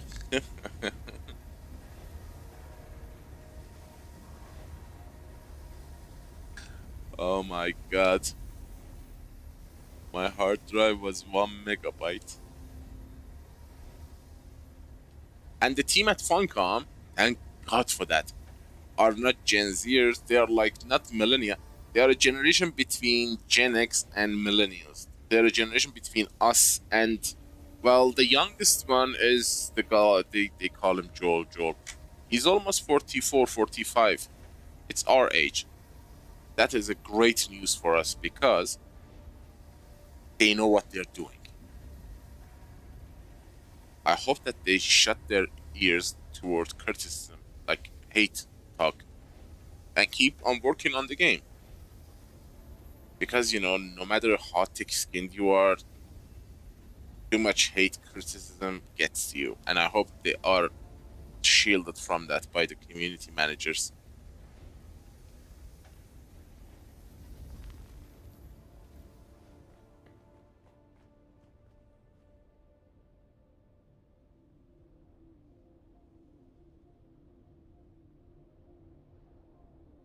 Exactly. Have you watched the TV show recently, Alien Earth? At the last season, someone says something so fantastic. It completely describes the human species in a short sentence, in a single short sentence. I felt it like a butter on my skin. It was so beautiful. But I don't want to spoil it for you if you haven't seen that, so.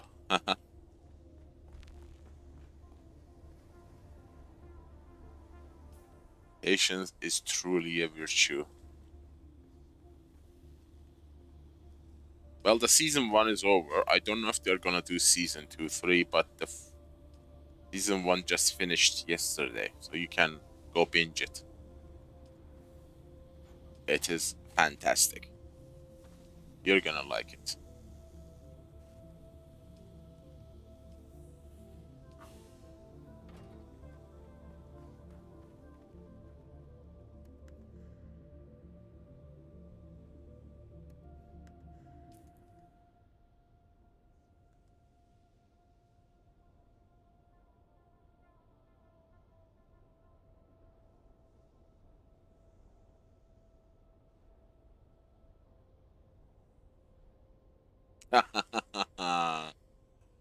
I will tell you that later.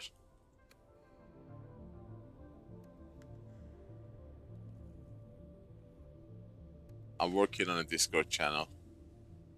I don't like to be too public about it, because I'm not shy about my feelings in the description of videos, so.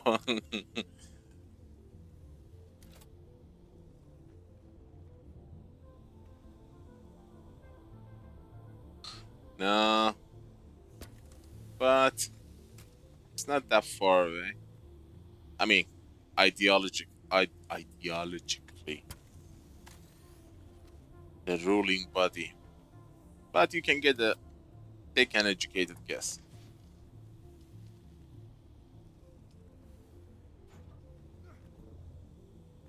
Yep, it's not that difficult.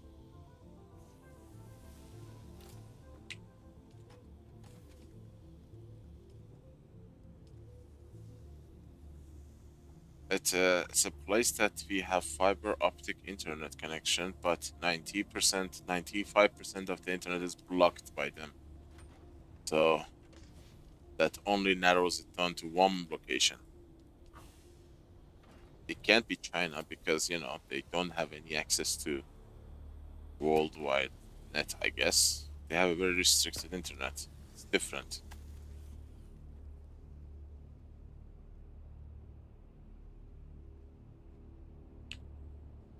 Yeah, sadly it is. I mean, people used to say, I am from, I am from, I am from. I say, I am trapped in. I mean, I tried to get the hell away from this place for the past 10 years. Unsuccessfully. Europe was an impossibility, other countries expensive. Europe with that goddamn Schengen visa, literally impossible. I tried. I really tried for like 76 years, 6 full years.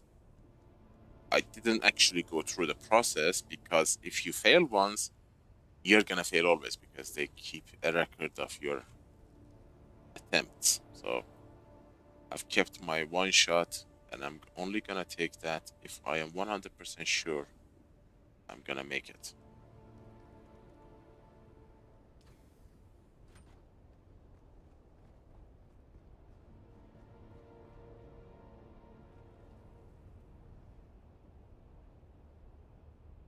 Why? Why would you feel the same there? Where are you?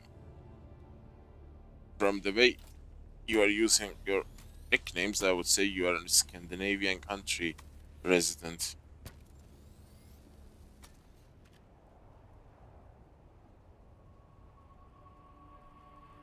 Oh my god. I've actually been trying to get there. We've been working on that project for the past year. But all of a sudden, President Trump came to power, and every single day we wake up to a new horror show. I mean, they are literally about to throw their own citizen out of the country.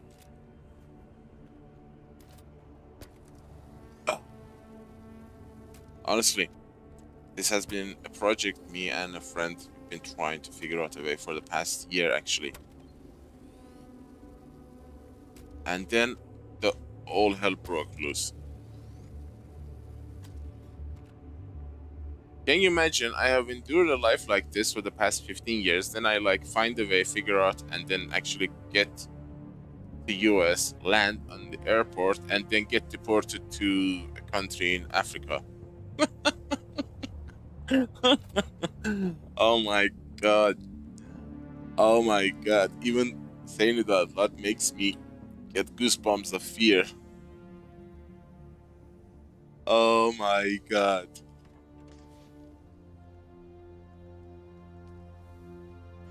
Jesus Christ.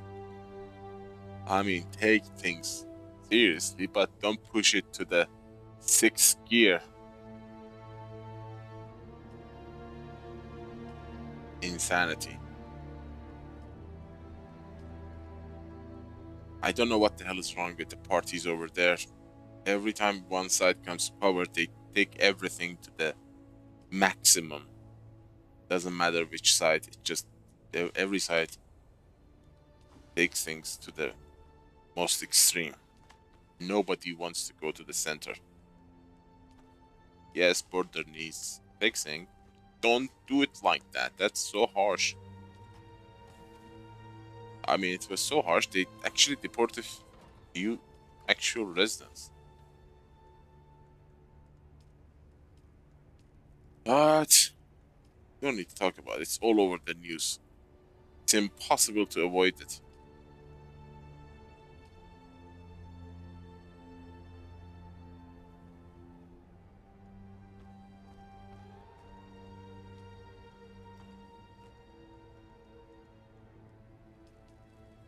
I don't know why they allow him. I mean, it's not him. To be fair, when there is a man in power or a woman in power on a scale like that, on a country as large as that, as rich as that, as powerful as that, they usually become a mouthpiece, like a puppet. It's the people behind the scene that actually control and what's the word? Set the agenda. So let us not fool ourselves. Exactly. He's just a mouthpiece talking and acting in the interest of whoever is in charge. It means who has the most money or power. All these conflicts are superficial. In Russia, China, the world is not working like that. Sometimes I wish it was.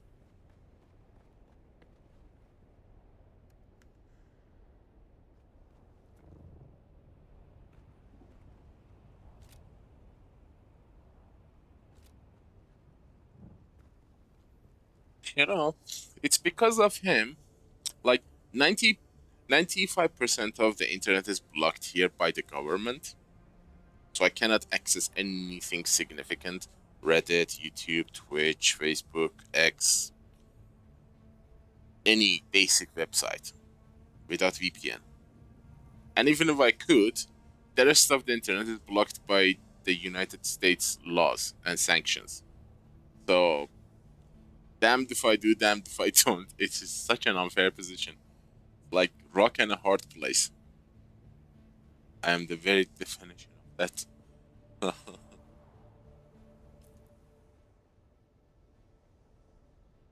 Like, for example, let me give you a great hint.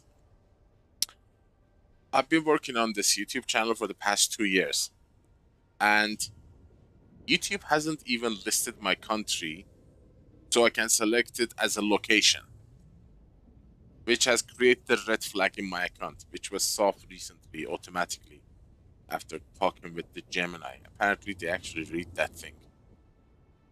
They lifted some restriction from my channel. So that is how bad things are. Even if everything was free by the government here, it's blocked on the other side. Crazy.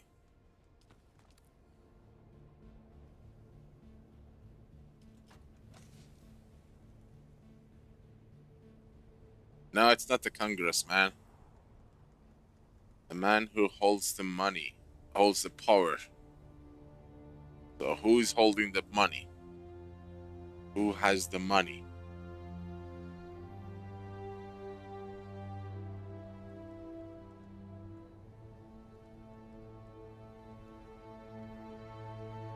We don't know.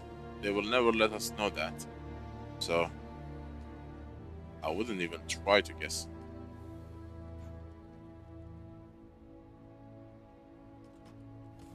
Whatever power is, for us, common folks, money means power. But we don't really know what real power is. Money is a construct of man to keep man busy with it. It's just a paper, agreed upon piece of paper that we commonly acknowledge that has value. Otherwise, it's just a piece of paper. So, what is the real power? What gives you the real power? That, if you find that, you will find the ones in charge. I don't know. I couldn't even begin to guess.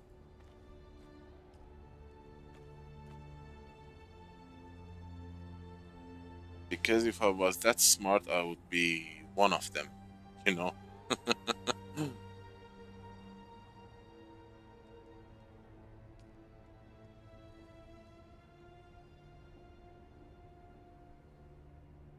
Nah. If you have actual power, you don't jump up and down. You actually retreat from the public. He's just a wealthy person, that's all.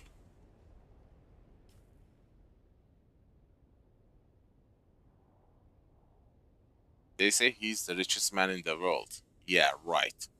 As if every single rich person in the world actually lists their wealth in a website or something. You have no idea who's the richest person in the world because I would say 90% of them are in the shadows. Nobody knows their actual wealth. When a dictator controls the entire country, it's his wealth. So who's the richest man in the world? Elon Musk? Nope. I don't think so.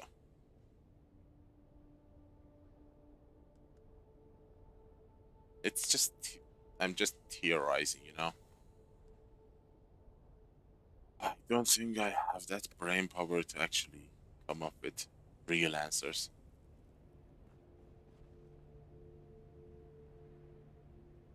Well,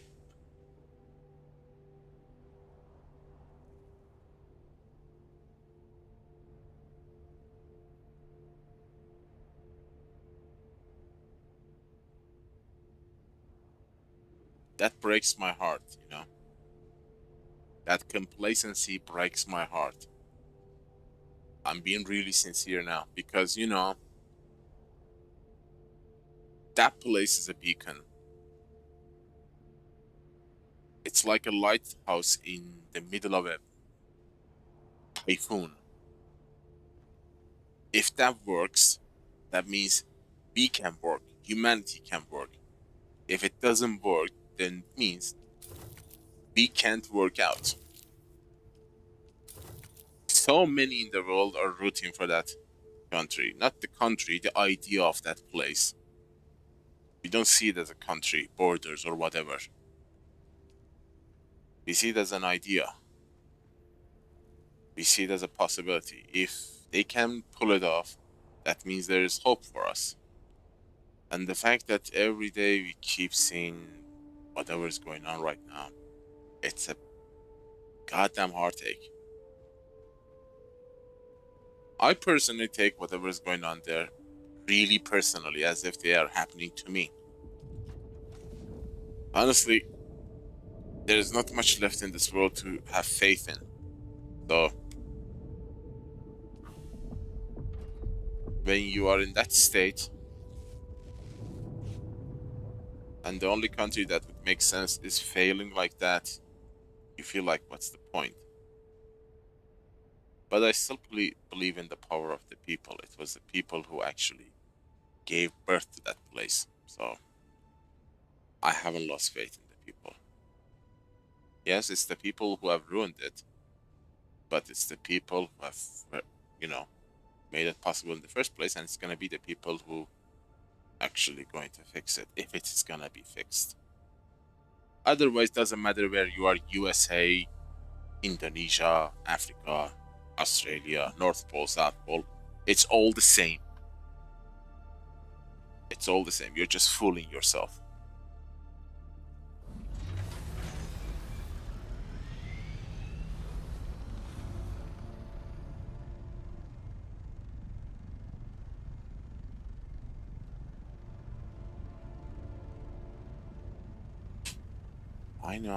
I know exactly what you mean.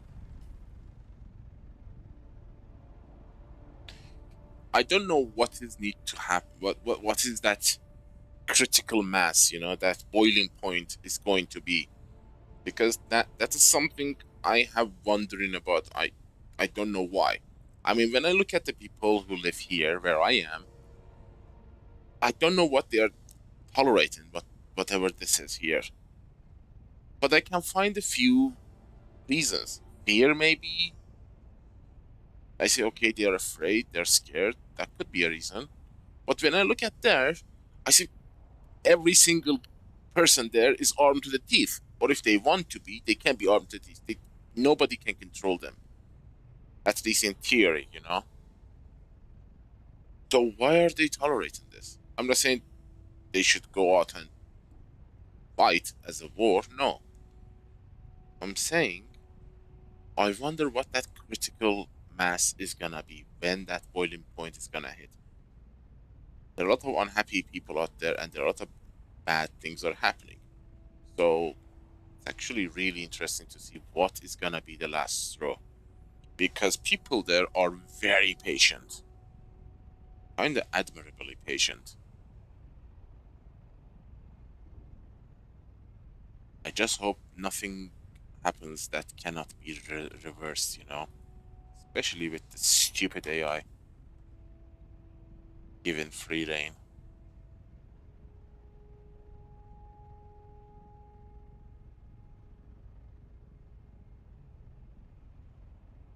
Nah, I don't think that will ever happen. For a simple, single reason. Humans are too greedy. Even the most radical, on each side, on each culture, on each religion, even the most fanatic of the human are too greedy to self-annihilate. That will never ever happen.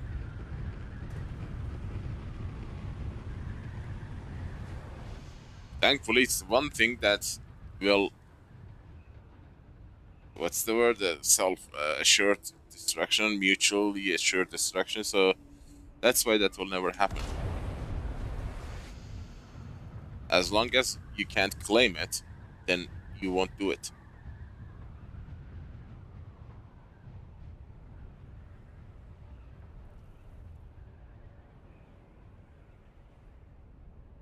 Yeah, that's why there are so many layers and levels put in place to avoid that ego to actually reach the button.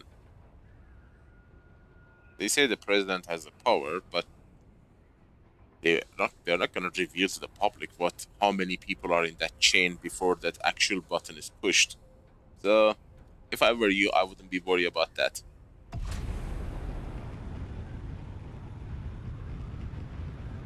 If it were to happen, it would have happened like 50 years ago in the dark ages when we didn't have internet, communication was not as open, people were not like communicating like they are today. Right now, we are global citizens. We talk from one side of the world to the other. We make friends all over the world as if we live in a world with no borders, no barriers.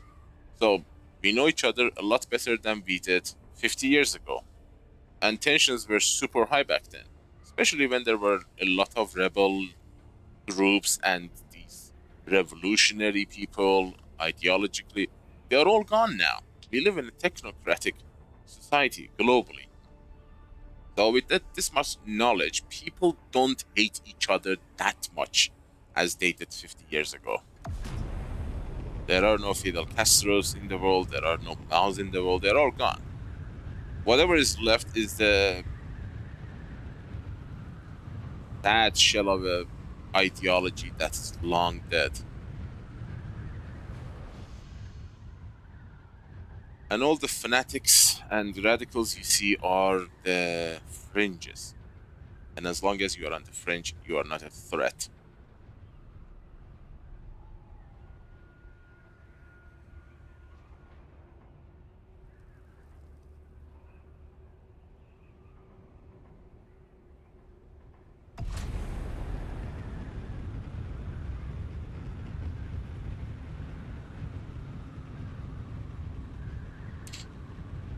You know, I personally think this is the wrong way we are going. I understand the greed in humanity. If I were like planning, I would say you can find a better way to curate that greed. Rather than making people miserable, you can actually keep everybody happy and satisfy your greed at the same time.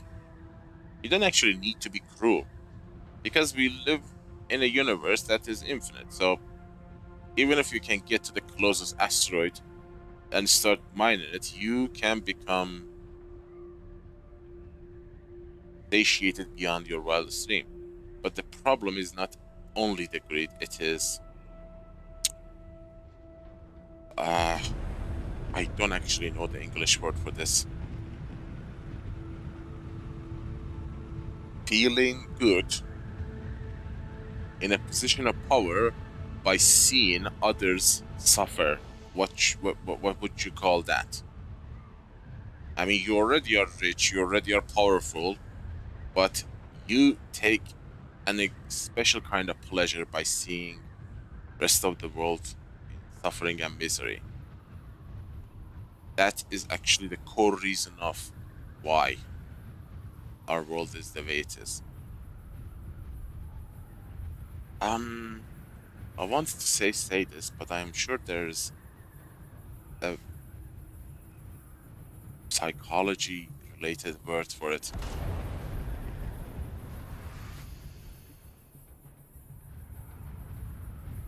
So, yeah, if it was just greed, believe me, this planet itself has more than enough for the greediest of the greediest. And we already can go to space.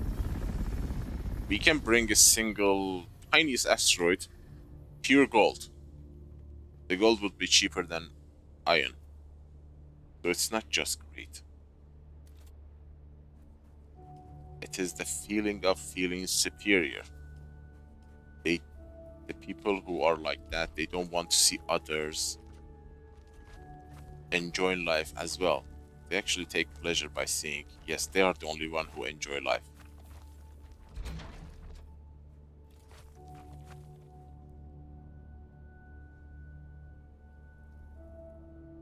Don't know. I've actually never talked about this before, so I can't say. Oh.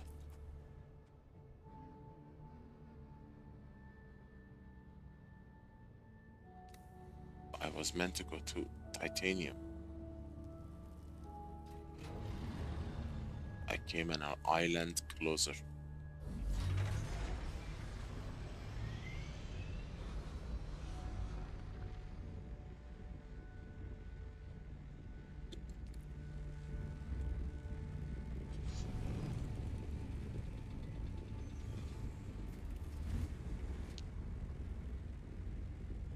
If I was in charge of the world, I would allocate the entire planet's resources in space engineering to figure out how to mine asteroids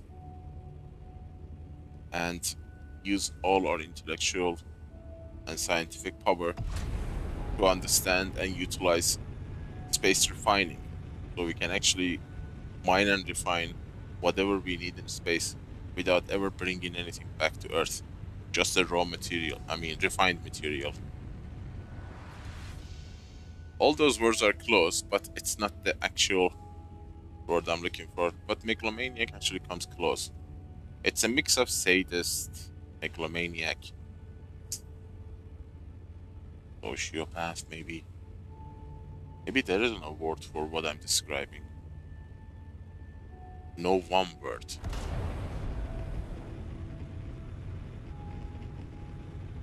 This might be a perfect time to run and see if I can get a clue. Sector weather alert. A large sandstorm is approaching. No.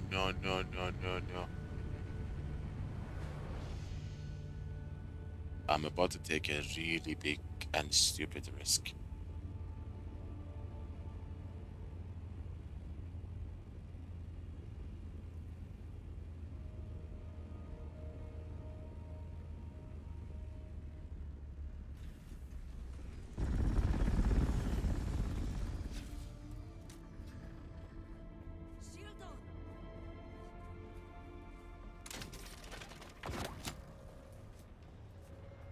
Sector weather alert. A large sandstorm is approaching.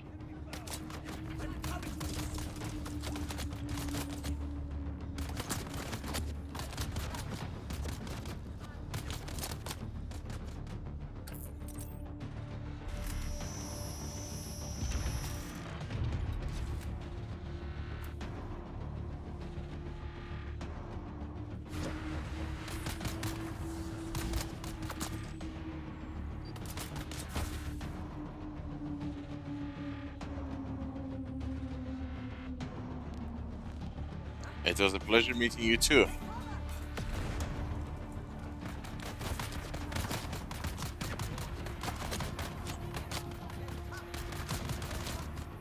I'm sorry, in a kind of tight spot.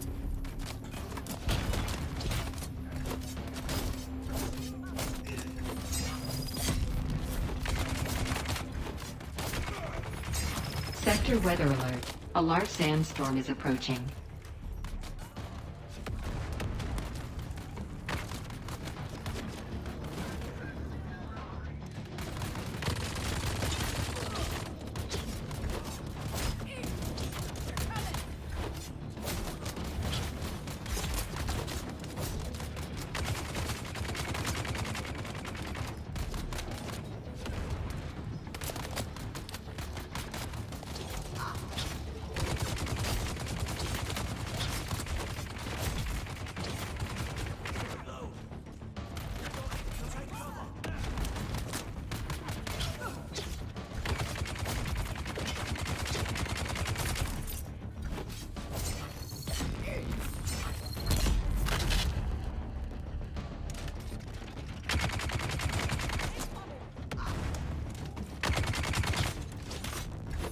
Sector weather alert.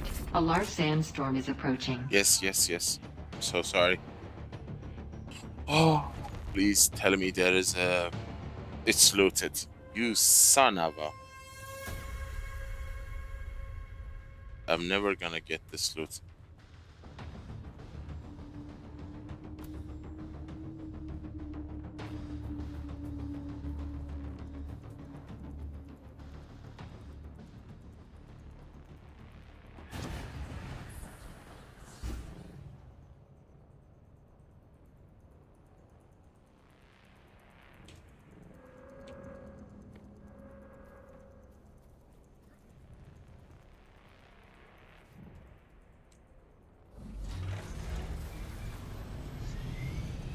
That was commando style.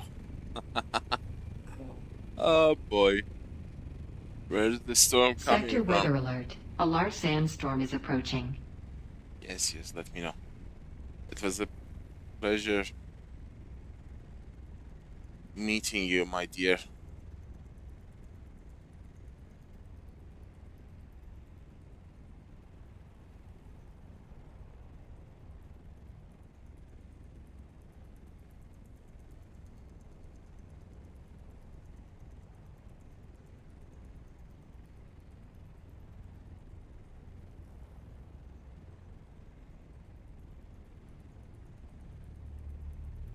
My dear Ulfinder. You take it easy over there, and I hope to see you soon. Again.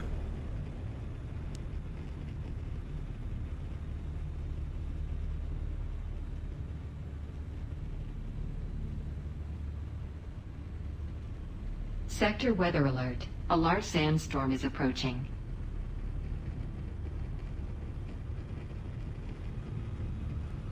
Yeah, but there's a storm. Hello, Skeeter. How are you? I didn't want to take the chance because of the storm. Ah.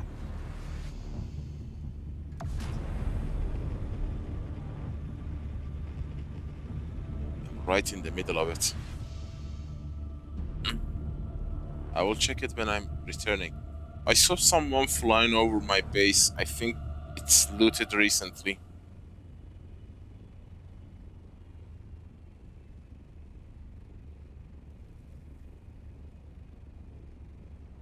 Go, man. Go.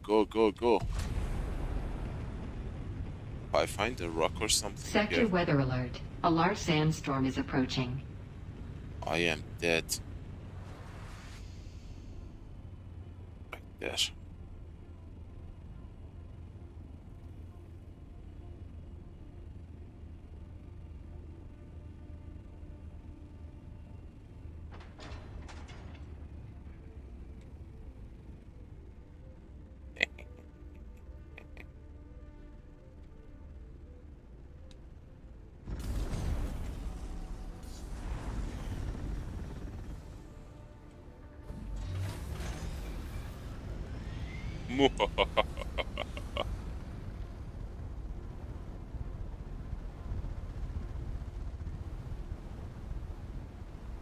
Unsheltered.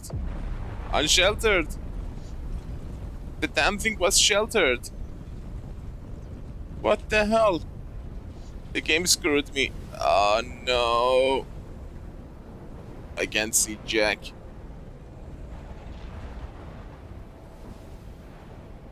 Oh my god, it's impossible to see. I swear I was sheltered.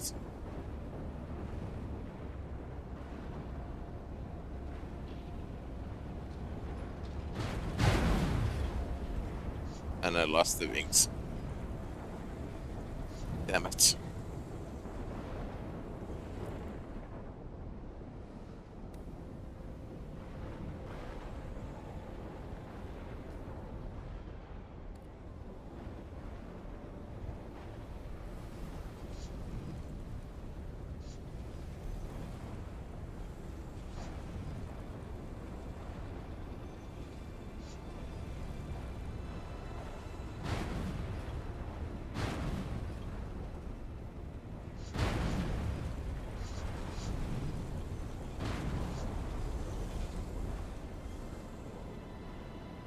Yep, we are dead in the water.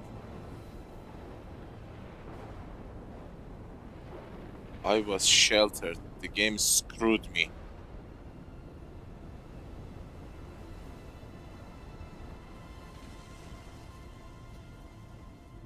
Oh my god, is it beyond repair?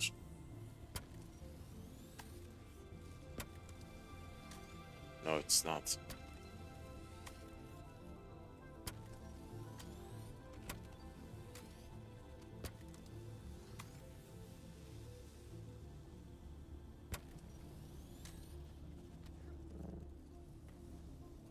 Holy moly.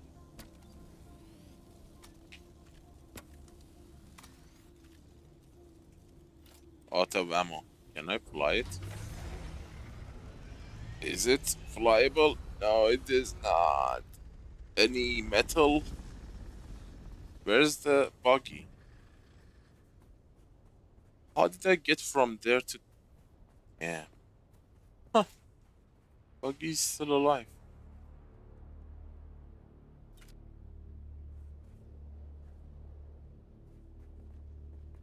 Son of a gun. Where the hell am I gonna find metal?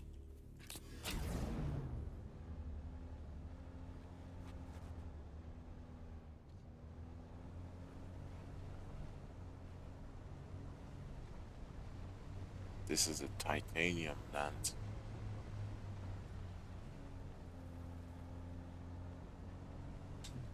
Fine, fine.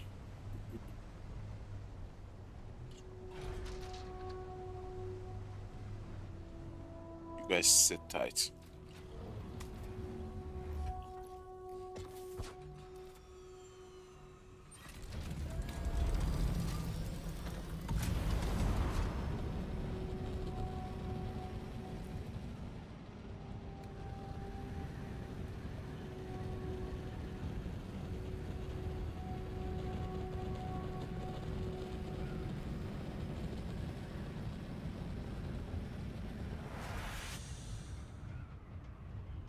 This is also titanium, I think. Yeah, I'm not gonna find metal here. I have to go like 2 rows back. I thought I brought a lot of iron with me. Maybe there's iron here. Hold on a moment.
Alright. I have a feeling they have increased the size of the sandstorm. It feels a lot larger. Any metal? Oh. No metal.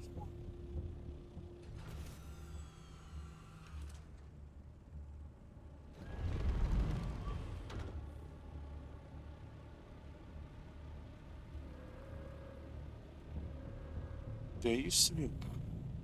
Metal scrap. Bet on these things.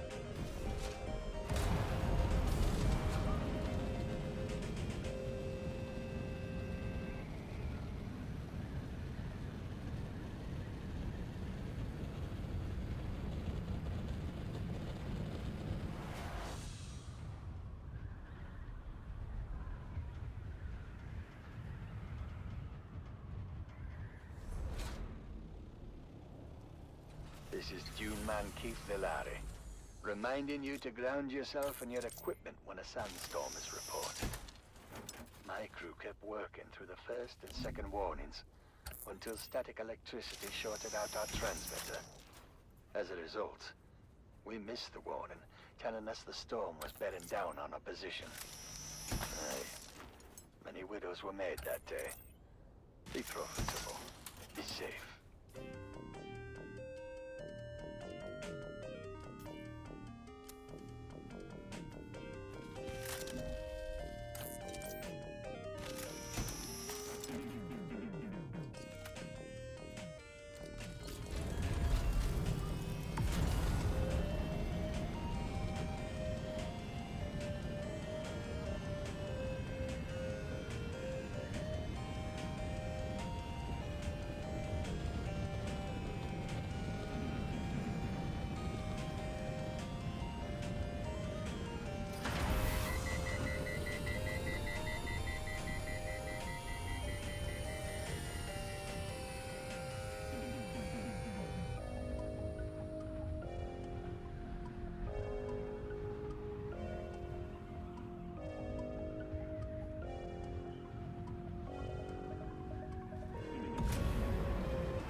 Let's give it another try.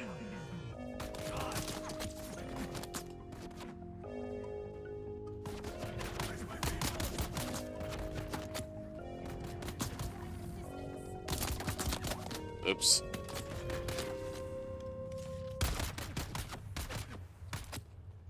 Is this the right way? No.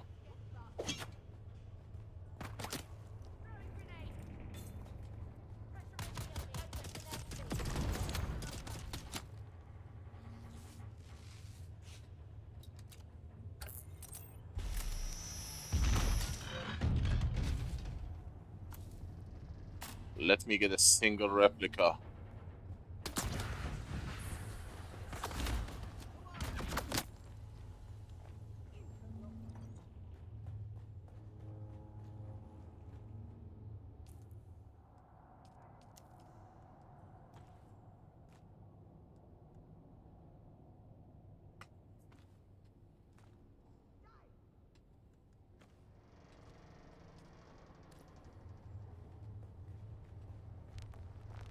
Shields up!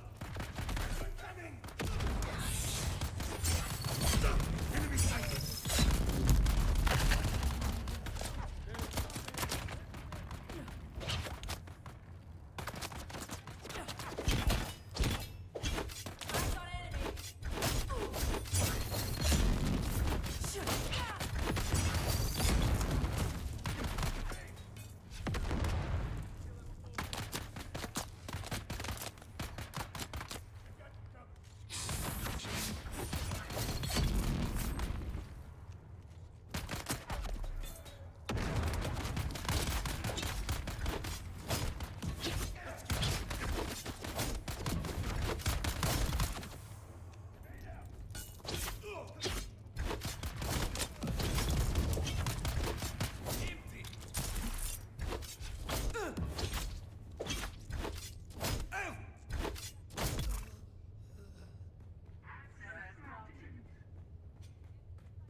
Nope.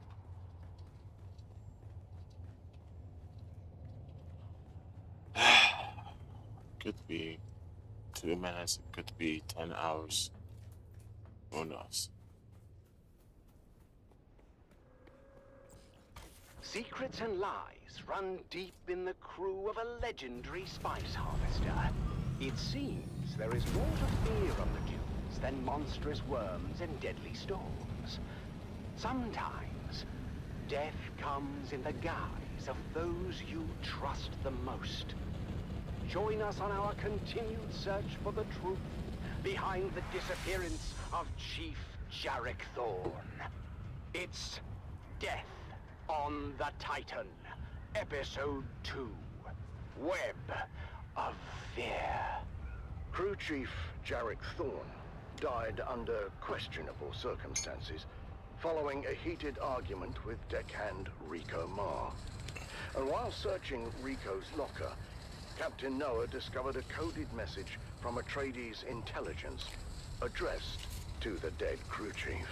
I started the day by reviewing the recording of Captain Noah's initial interrogation of Rico Marr.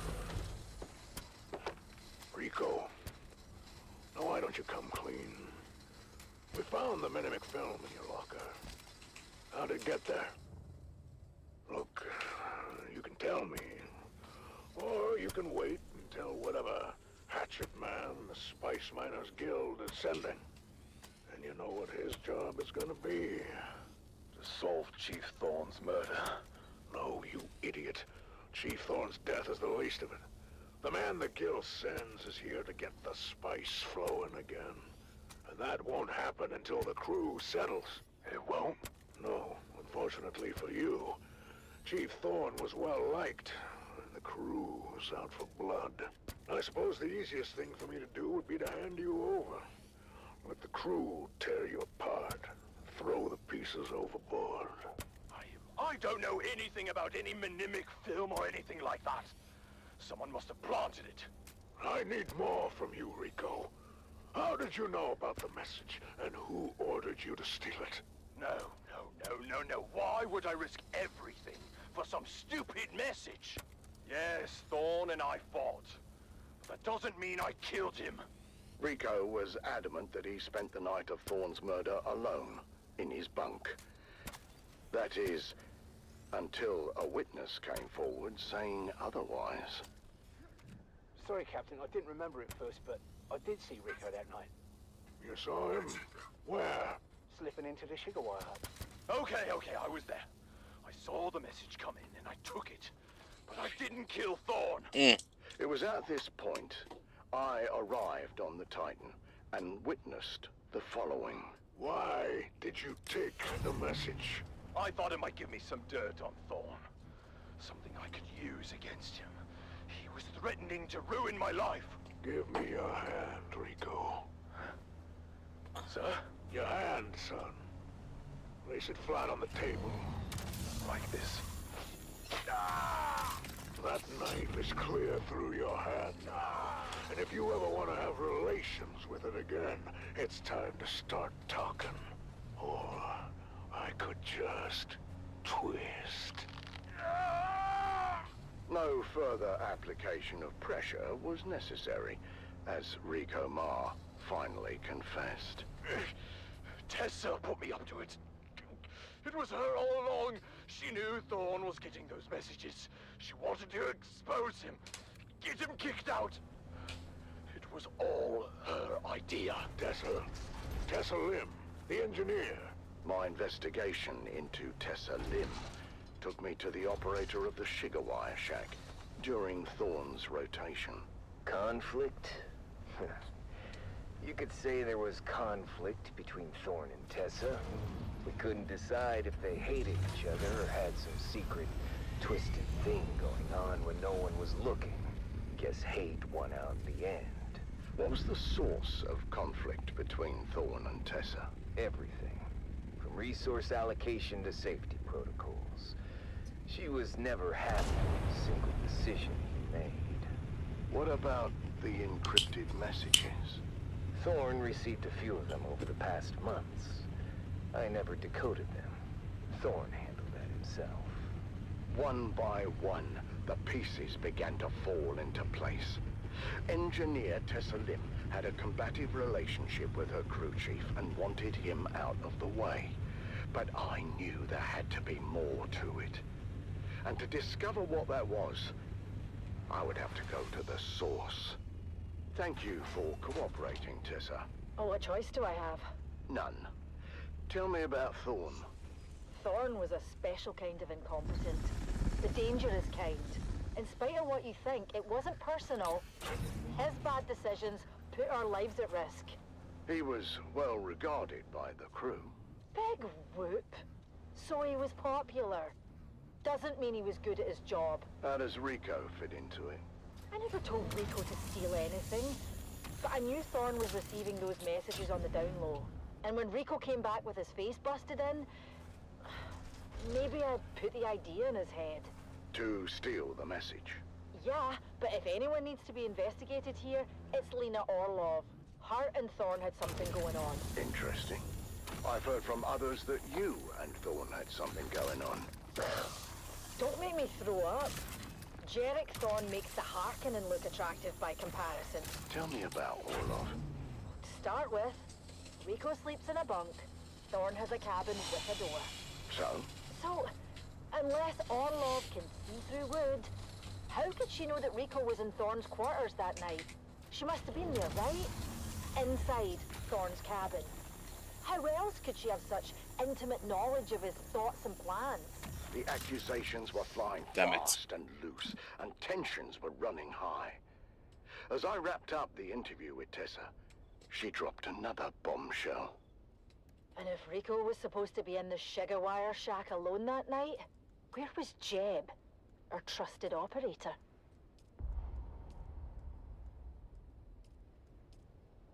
The mystery deepens on the Sand Titan as the web of deception grows. What is the truth about the relationship between Thorn and his shift supervisor? And what was Sugarwire operator Jeb really up to at the time of the murder?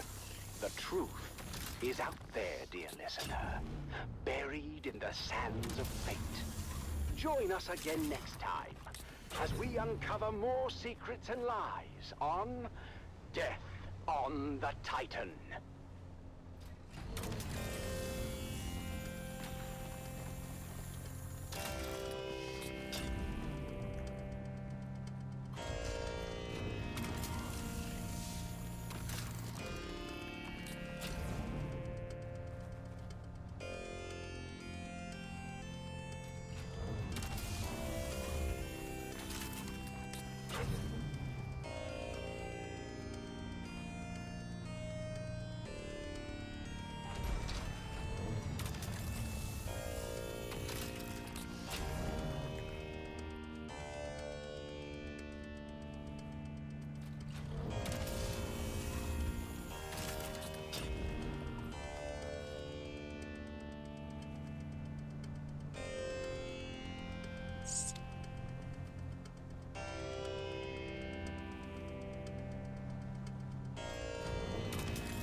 3,500 storage just filled like that. Ugh. Too little.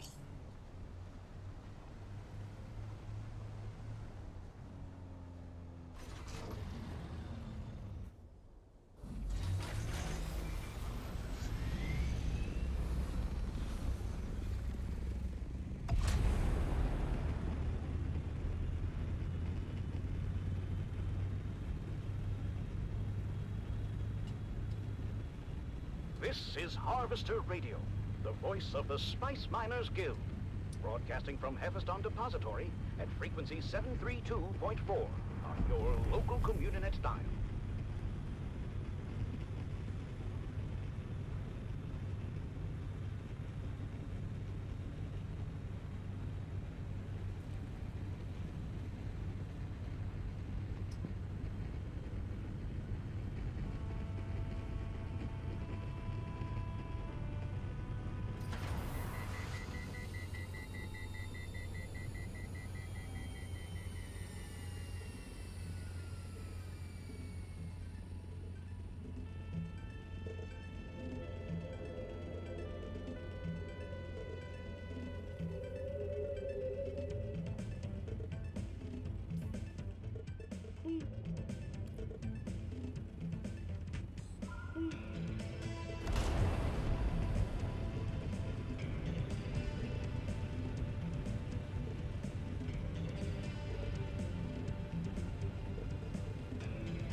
If I can put the refineries to work, I'm gonna be okay as far as plastinium goes.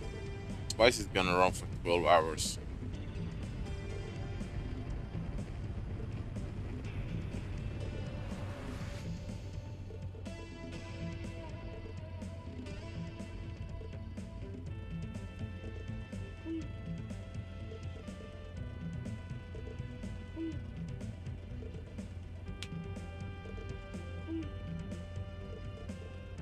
That storm was really unwelcome. Did a number on us.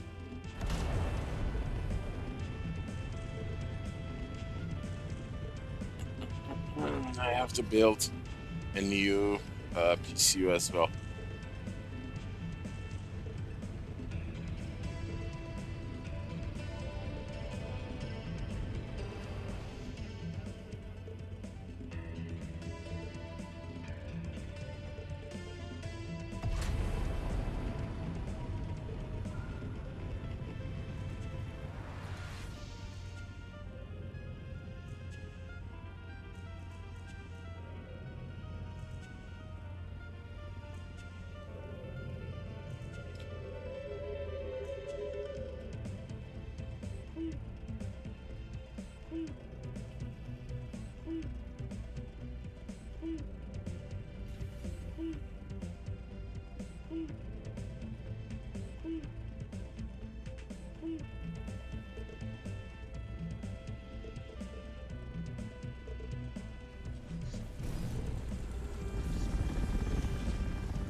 Graben Gang, presented by the Imperial Scenarist Guild and Linder and Gold Coffee. Wake up with Linder and Gold. 1.2 million. In it for you. Ouch.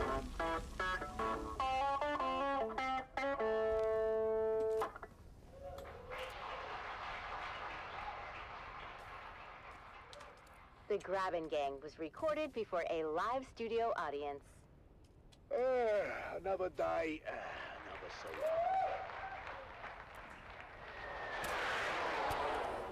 And there goes Frank flying by. Hello. Hey there, neighbor! How do you like my new Founder? I built it myself! Oi, you okay, Frank? Just a flesh wound. Yeah, not to worry, love. He missed our property entirely. Oh, there you are. Morning, sunshine.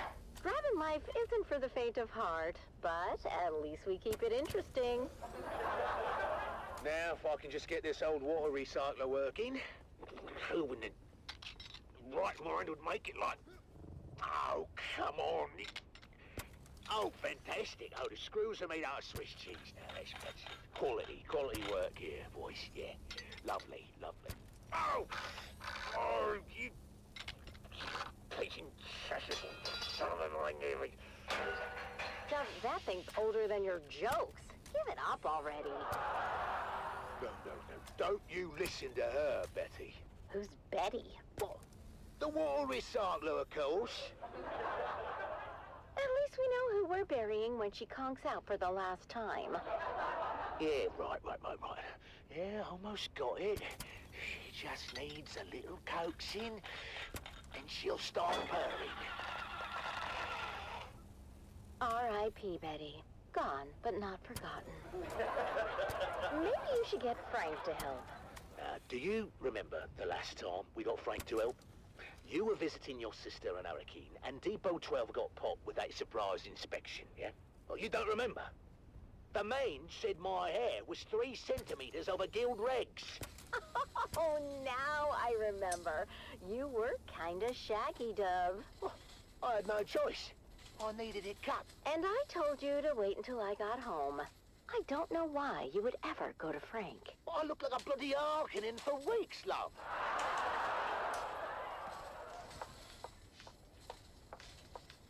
Mom, Dad, can you guys keep it down? I'm trying to hear my Communinet shows. Hey, Junie, hun. Maybe you can do that outside and keep an ear open for worm sign. You know, sandworm activity's up 9,000% since that bastard Xantara took out the shield wall. How does Zentara take out the shield wall in one day, and it took you 6 months to build a shed? Don't you compare me to that outlaw. No, trust me. I've seen his holo. You don't compare at all. Now, that's seditious talk, that is. He's an enemy of the Imperium. Oh, that sounds like a good game for frisky time. Enemy of the Imperium. Ew, you two are gross. What? You're gross. Dove. What? Have you seen her bedroom? Or, and I dare you, have you smelled it? Speaking of which, where's your mother? Hey! Get out of my grabbing, you overgrown bottom sucker!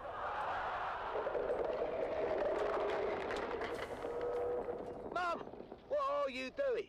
I'm teaching this thing some manners! It's a sandworm, not a stray bat. Oh, well, that one had spunk. I like it.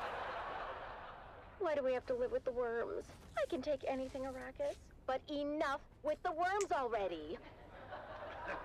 Look, you heard what the science man said about our grabbing, yeah? To the worms, we're like a highway through the rock. But he also said they come through so fast, they don't even notice us. We should charge them a toll. 5 Solari per trip. Then we could finally get a new ground car. Hey? And I wouldn't have to run so fast between rock islands.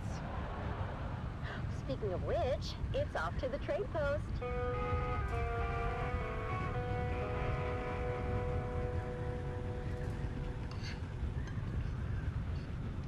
the big news from Guild Authority. They're sending a new security inspector to check on Depot 12. Oh, another one? Well, didn't we have a security inspection last month? We did, but that one needed some time off after his visit. Time off? Must be nice. I'm not sure how nice it is. The Guild Medicant gave him 3 weeks in a tranquility pod. Tranquility pod? Isn't that where they put the crazies? Sounds perfect for you two. Well, couldn't be worse than visiting your sister in Windsay. Anyhow, this new inspector is supposed to be a real hard-nose. Name's Inspector Rix. Ooh, I knew a Rix once. He had a big one. Right, that's disgusting, Mum. Oh, you know what I mean, right? Yes, Mother, we all know. It rhymes with Rix. We get it, Mum. Face it, Dove. Depot 12 isn't exactly known for having the tightest security Oh, system. come on. Don't talk about old Gus that way. Who's old Gus? He's, our security system. And he is just fine as long as he, doesn't drink hot Coulon milk. What happens when he drinks hot Coulon milk? The same thing that happens to anyone who drinks hot Coulon milk. He locks himself in the toilet for 30 minutes? No, he falls asleep, of course. That's much better. Depot 12 had 3 censures in the last quarter, Dove. The Spice Miners Guild is going to shut us down. Well, not if I can help it. Me and Frank are going to come up with a plan to make Depot 12 the most secure spice depot on Arrakis.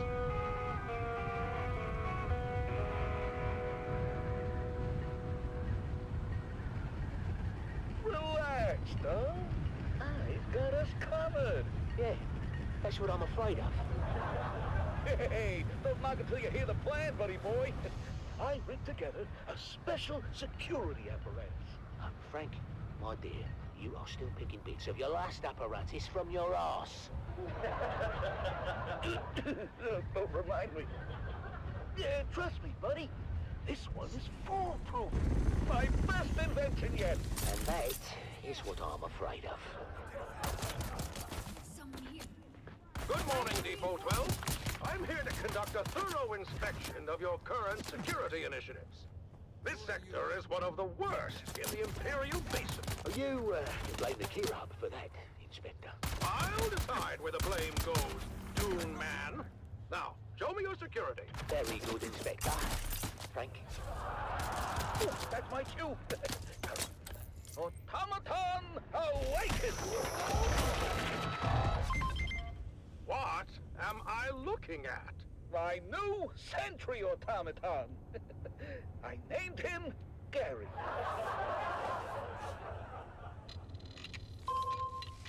He's scanning for intruders now. Is he? Don't worry. It's all clockwork. No Butlerian proscription broken here.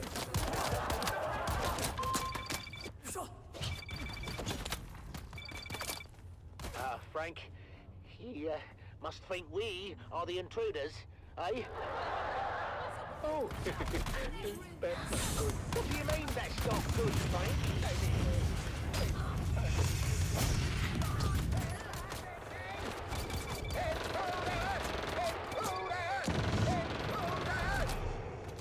Uh-oh.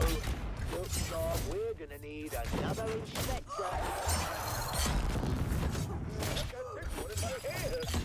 Oh, another day, another Solari.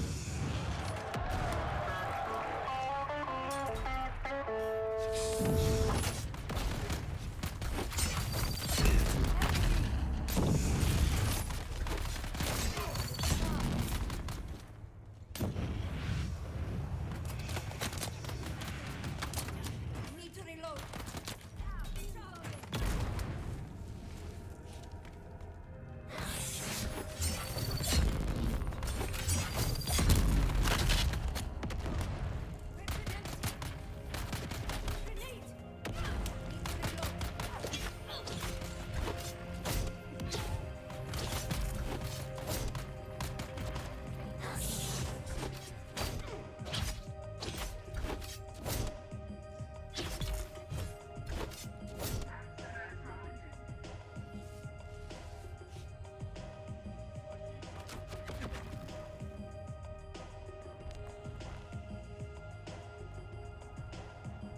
Son of a gun.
This is Dune man Keith Villari.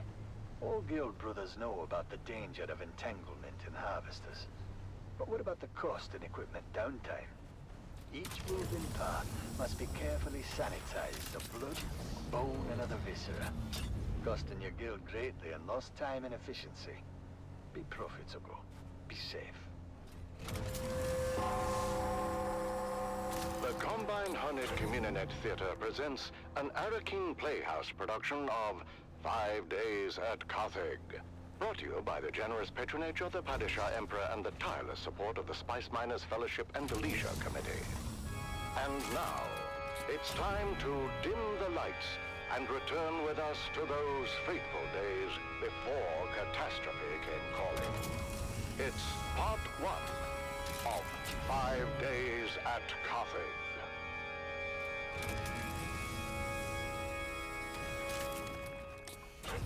The Imperial Scenarist Guild has been provided unfettered access to the sealed records and testimonies of those who survived the Carthage incident.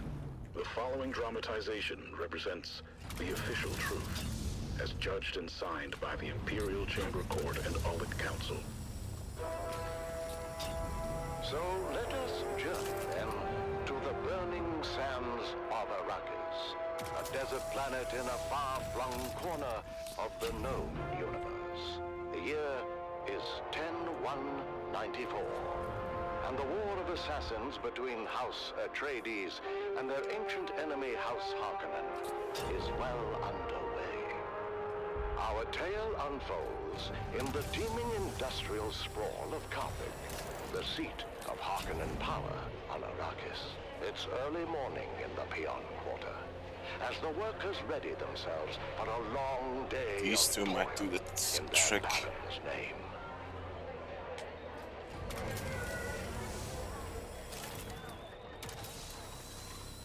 Come to tea, Devon. You'll be late again. Only tea? Is there no more bread? What bread remains I'm keeping for dinner. You've had your fill. I told you before, Mother. I won't be home for dinner tonight, or anytime soon. We're on double shift until further notice. Oh, don't give me that look. You know I have no say in the matter. And they are cracking down on anyone who gives even the slightest trouble. Ufim's cousin disappeared. They say he was an agitator, but no one can say what he did. Your father said this day would come, when peons would be no better than Mola. That's crazy, Mother. We have the peons' compact. To hell with the compact. Do they expect you to work as a machine? Never resting. Mother, watch what you say. You know they listen. Please. Let's just say the words and have our tea. The words. I can't. I'm too angry. But, Mother, we happily say the words every morning. Fine. We live by our Baron's leave. The roof above our heads belongs to him. He permits us to dwell in his domain, and in return, we pledge our eternal loyalty, obedience, and maximal effort, with an eye towards efficiency. Long live the Baron.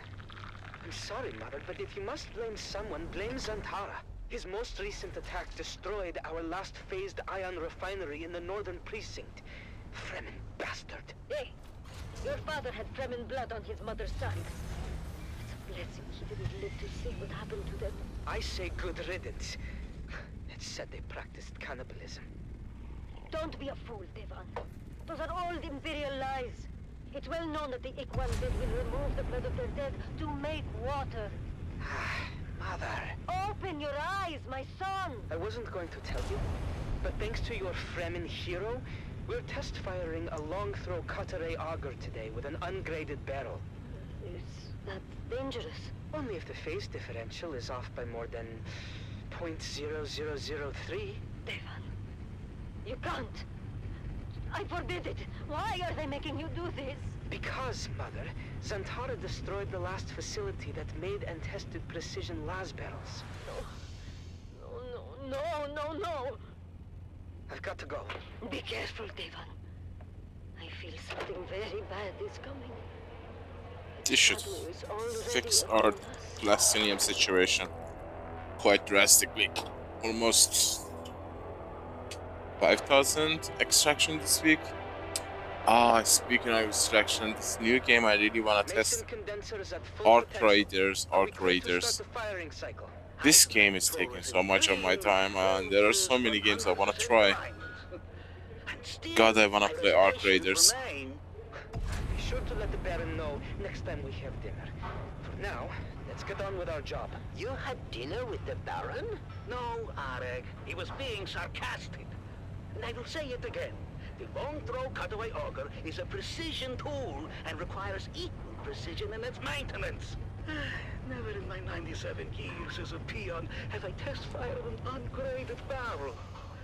The game medium is different. We have no idea how it's going to react. It is insanity, Devon. No one here disagrees with you, Ufim. But we have written orders from the House Munitions Master, co-signed by Peter de Vries.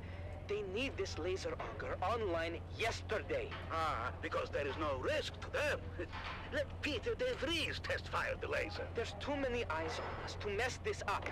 All we can do is trust in our pre-fire checklist and hope the new barrel materials meet spec. Let's go again.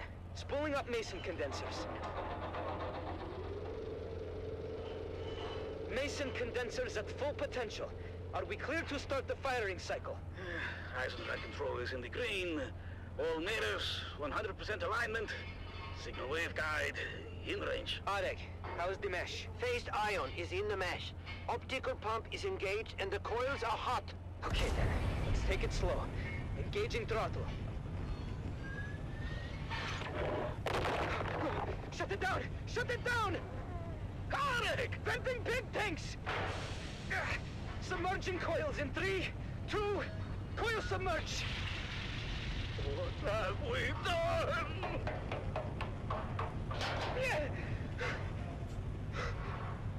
Arek!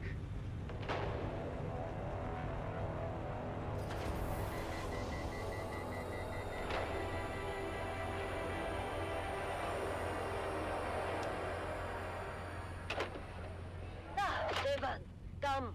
Have some food. Do you hear me? Devan? Devan? What is it? Arek is dead. What? He's dead. They took him away. I saw him die. What happened? The laser auger went out of phase. The beam splitter vaporized almost instantly. The whole charge vented onto Arek. He was literally cooked alive. I'll never forget the smell. And the screaming. Oh, he suffered. Badly, I think. And you are just home now. How could you work after this? Did they not shut down the shop? No, they just moved us back to munitions repair and we finished our shifts. Oh, what is that now? August Spear! Droba, what's happening? It's August Spear. He's coming! The Gladiator? What do you mean? Lord Raban just announced it. A festival with music, food, and August Spear is going to fight! For the first time in 7 years! Right here on Arrakis! Oh, I've got to go. Hey, wait for me! Did you hear that, Mother? The Gladiator, Argus Vir, is coming to Carthage, all the way from Grumman. Bread and circuses. Imagine it. Right here in Carthage, the greatest gladiator in the known universe. And what about your friend? Which friend? The dead boy, Arik. Oh, yes. Poor Arik. Yes, poor Arik. He would have loved to see Argus Vir.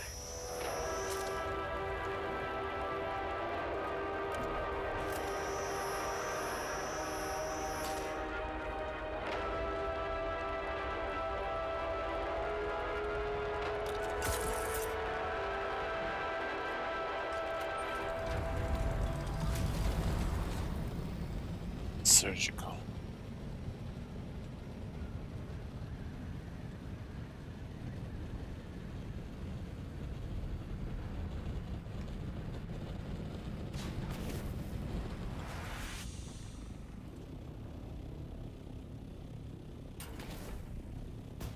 What the hell is going on?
One load of plastinium would actually set us for the entire week.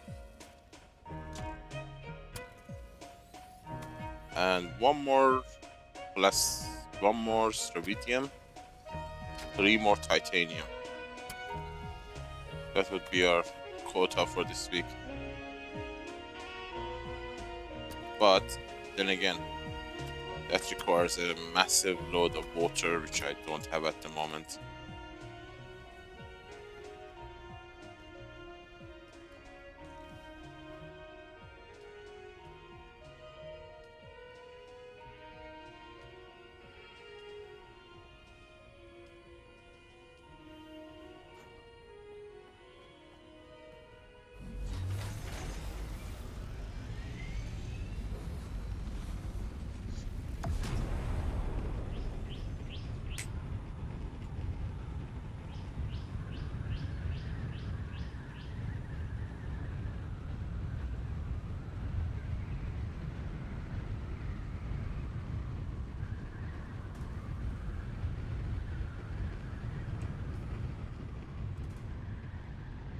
You're listening to Harvester Radio, home of the Daily Motivational, with Master Inspirator Jovian Huss. This is your Master Inspirator with the Daily Motivational. Today we must work hard, in silence, and let productivity be our cry.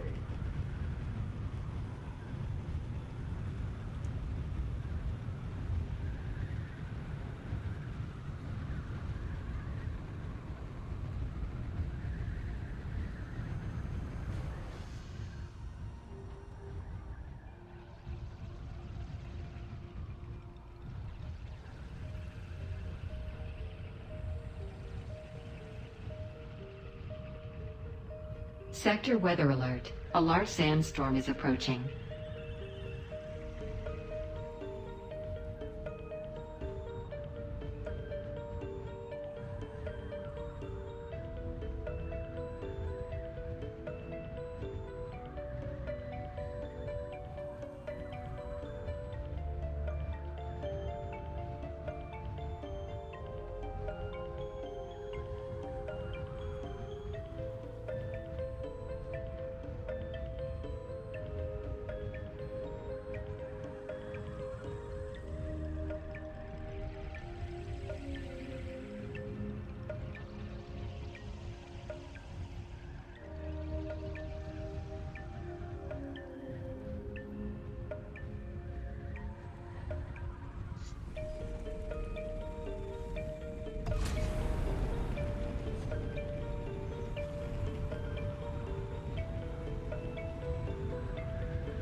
Server is gonna restart faster than the store.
Hello, tank girl. How are you?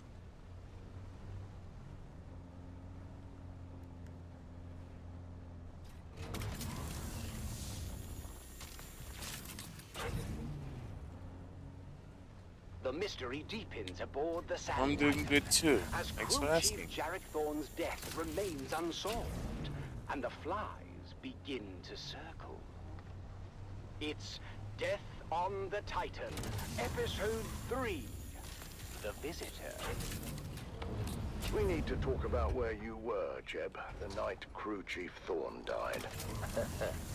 I don't remember exactly. I might have stepped out for some air.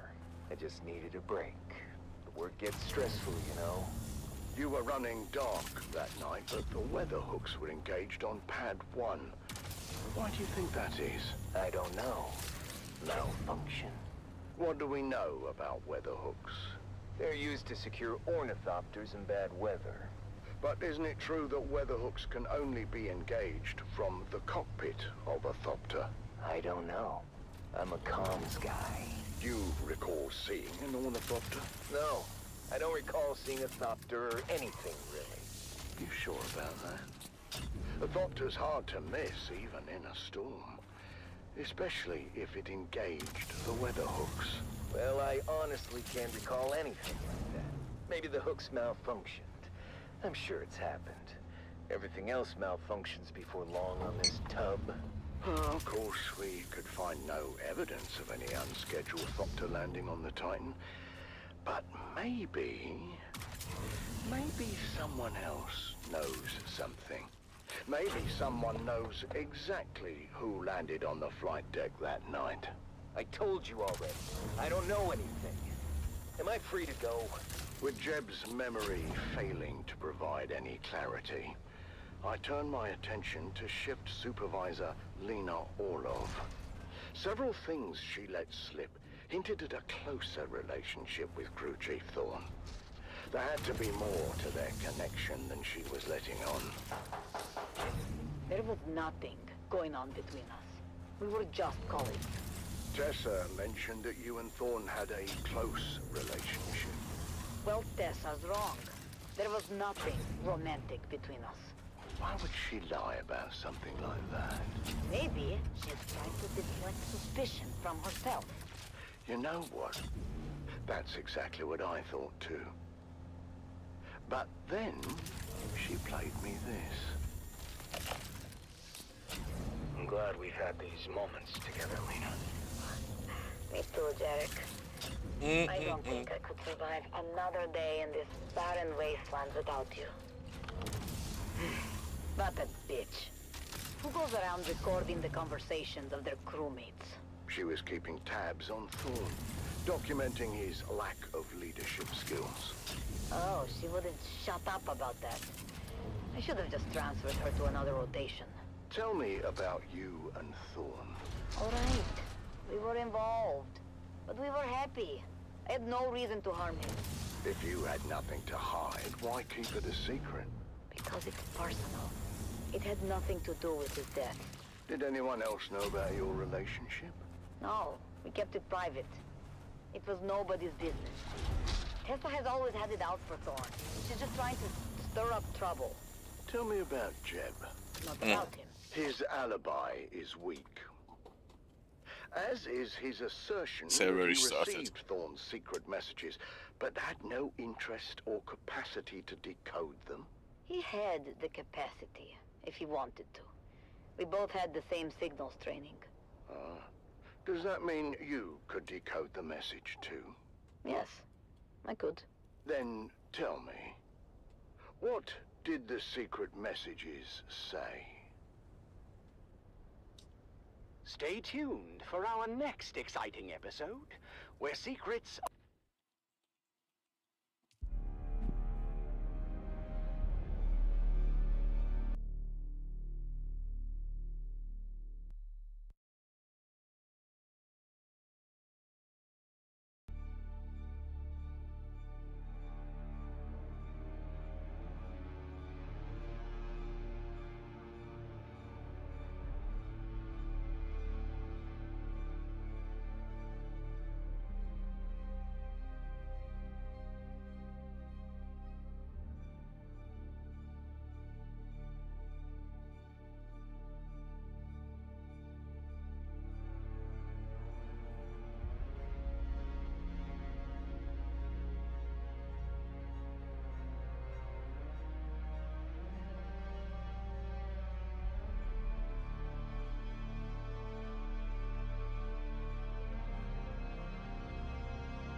Hey there, Mike.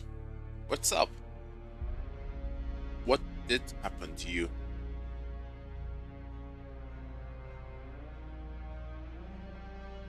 This is just a daily server restart. Servers are down. For like a few minutes. 2, 3, 4 minutes.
Damn her eyes.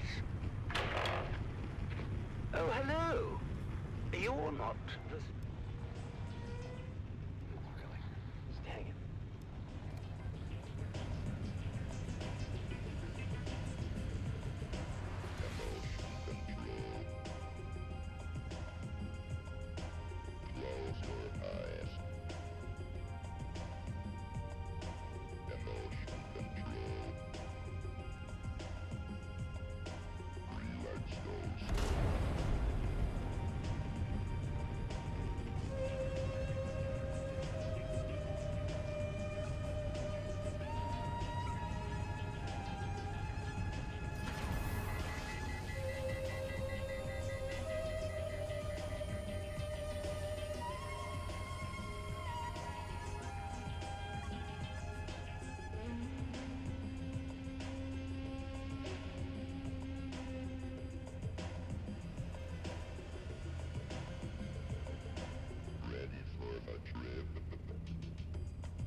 You're listening to the Harkonnen Network, where strength, loyalty, and dominance reign supreme.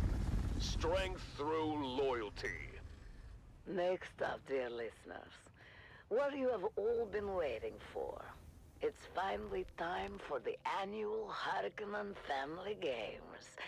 I know you're all as excited as I am.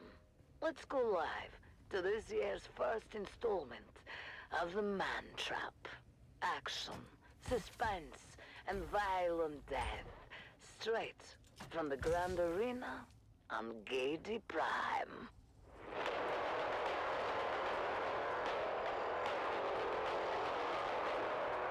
People of Arrakis, today marks the beginning of the annual Harkonnen Family Games, and the Grand Arena on Gaiety Prime has been transformed into a labyrinth filled with traps and deadly creatures from across the Imperium. Ever since its construction 20 years ago, the labyrinth has played host to the traditional competition known as the Man Trap. 9 contestants enter. Only one may leave, to be granted freedom and glory. Now, without further ado, let us go live to the action and our hosts, Maxim Dubrov and Vera Kotila. Thank you for joining us. I am Maxim Dubrov, slave master of the labyrinth for the past 15 games. I am joined today by Vera Kotila, renowned biologist. Vera, tell us about Nice, your first very memory of nice. this hallowed competition. Sweet amount of strontium and good amount of titanium. When one of the contestants was constricted and swallowed by a Jawboa from Grumman. I remember their screams as they were swallowed alive. Good. Yes, I remember it well. Oh, it was so exciting. We need a batch of You could titanium. see them flailing inside the Let's pieces do that were too. slowly digested. I Was was the 9. spice doing it? I think it was at that moment Spice? I decided to become a biologist. Spice. Entertaining and educational. Without spoiling too much, I can say There's we'll one more. probably get to put your knowledge to good use during this 9 year's hours, competition, 44 Vera. minutes. And speaking of the competition, the contestants are arriving in the staging area now. What do you know about the staging, Vera? I know that every contestant is given a number and then they enter in that order. Correct. And we keep 15 minutes of separation so that there is enough time between them to prevent a brawl right at the entrance. Ah, yes. I remember when that rule was introduced. There used to be quite the bloodbath early on. Indeed. It was crowd-pleasing fun. But we prefer to prolong the game. Hence the rule change.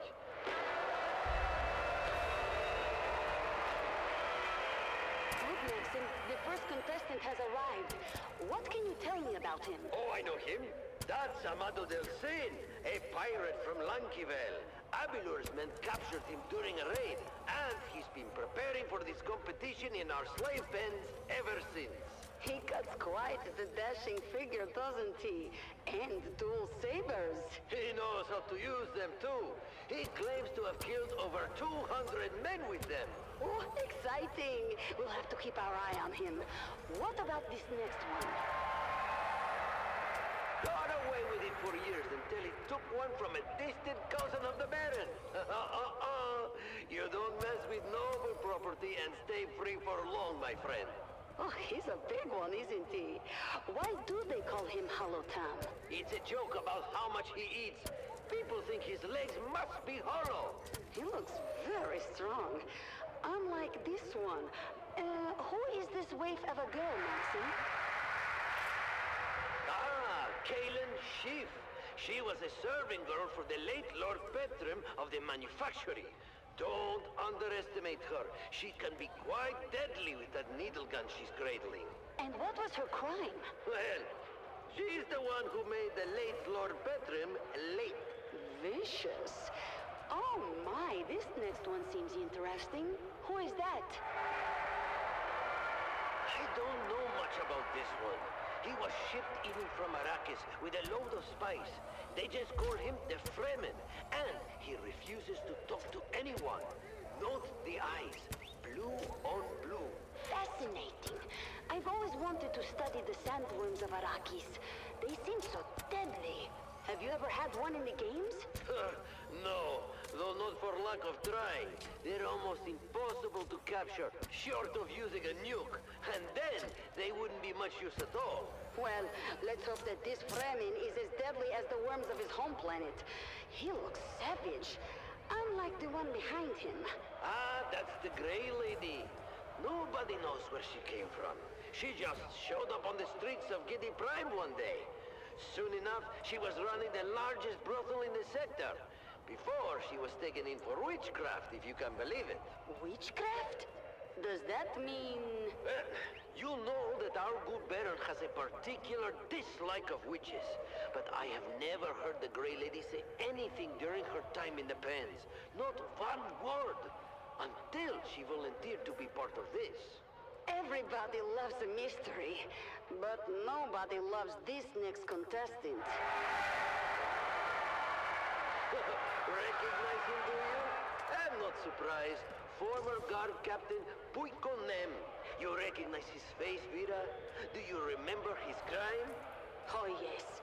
He was in command on the day the Atreides made their suicide raid. He allowed them to destroy valuable resources. He was, simply put, incompetent and weak. A disgusting combination. Horrible traits in a commander. He's been rotting in the slave pits ever since. Alone. Because who would take up with a man so stained? Until today. Do you really think that if he survives the man trap, he'll be pardoned? Officially, yes. But I don't think the people of Giddy Prime would ever be willing to forgive him. And the Baron might forgive, but he will never forget. Nor should he.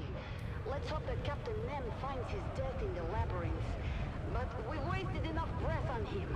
Who is the next pair?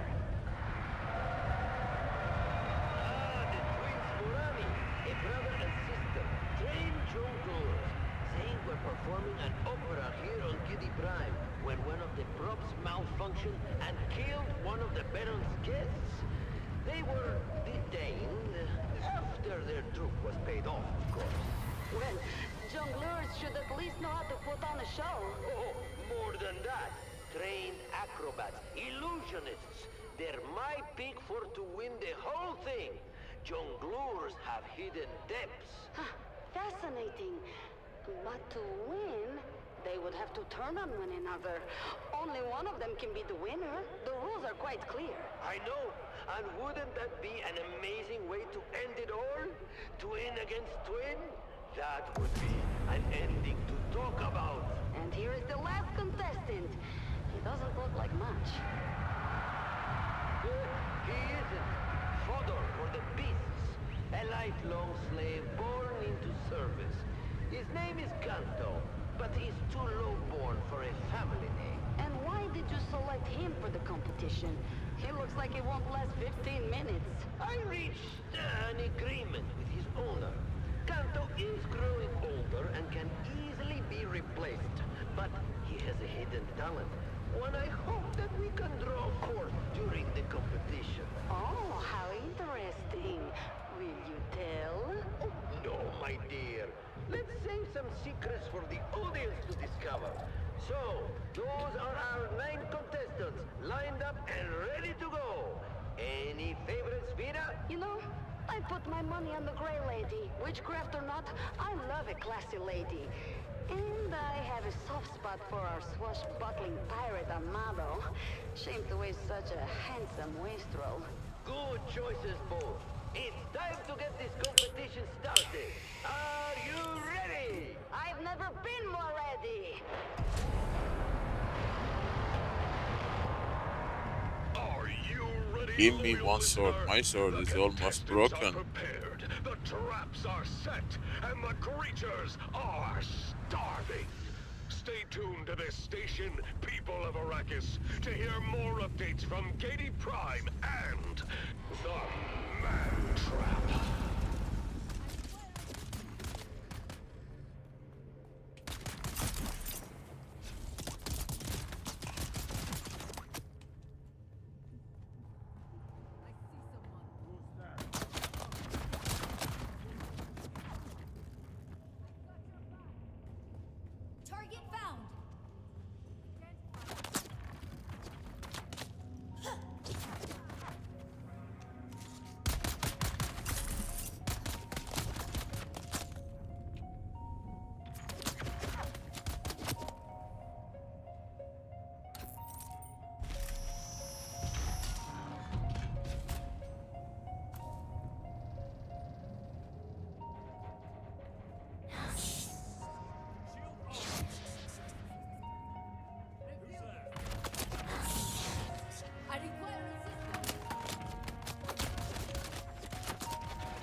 After restart, let me see one full chest.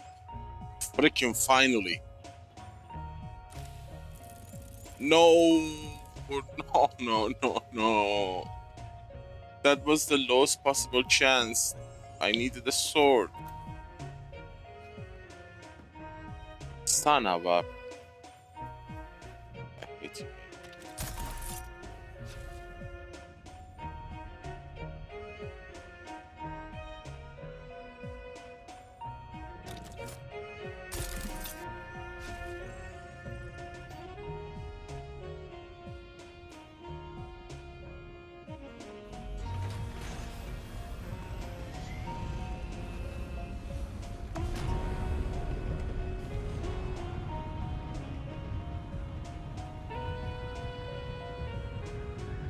Bloodshot is like the last. Like, I got the 5% chance instead of the 80%. I am the luckiest person alive.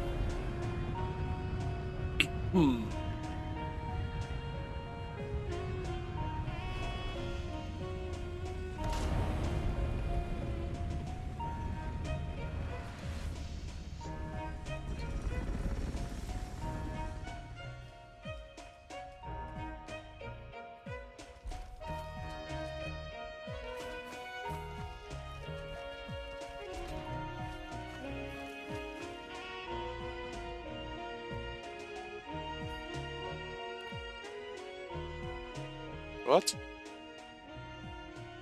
I swear I brought fuel. Oh, no. Brought to you by the Halil Trading Company. What the hell? Exclusively on the Harkonnen network. Stay tuned for more exciting content. Son of a... Harkonnen, we are Arrakis. You are listening to frequency 152.6. I had fuel in my inventory. The voice of House Harkonnen. We are Arrakis. Now witness as the dark and tangled truths of House Atreides are revealed by the Convert. Greetings, Truth Seeker.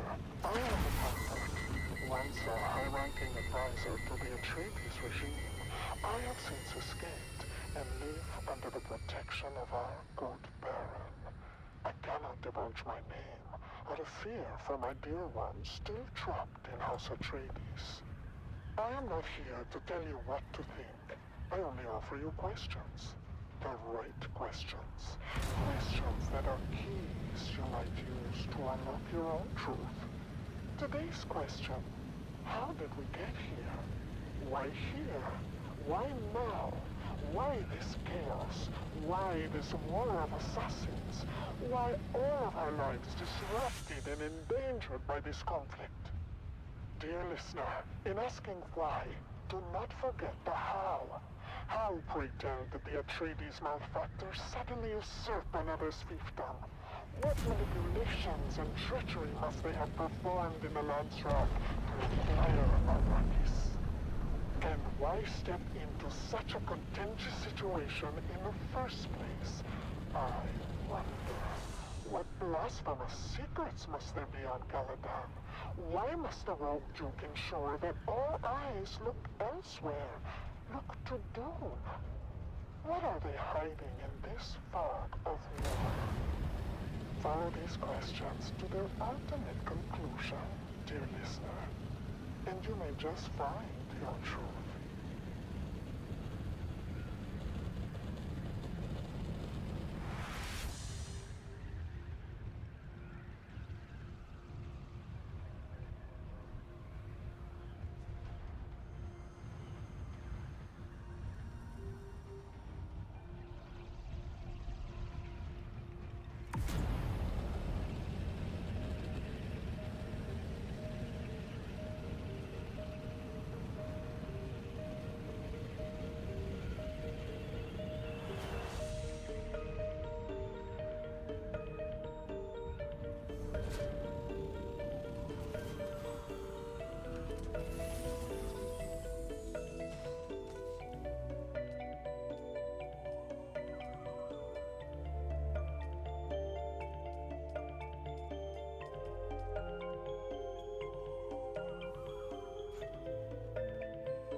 This is Dune man Keith Villari, reminding you to secure all guild equipment at first worm sign.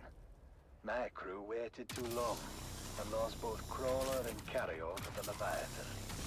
We thought we'd landed the big bonus, but now it will take generations for our children and grandchildren to work off our debt to the guild. Be profitable. Be safe.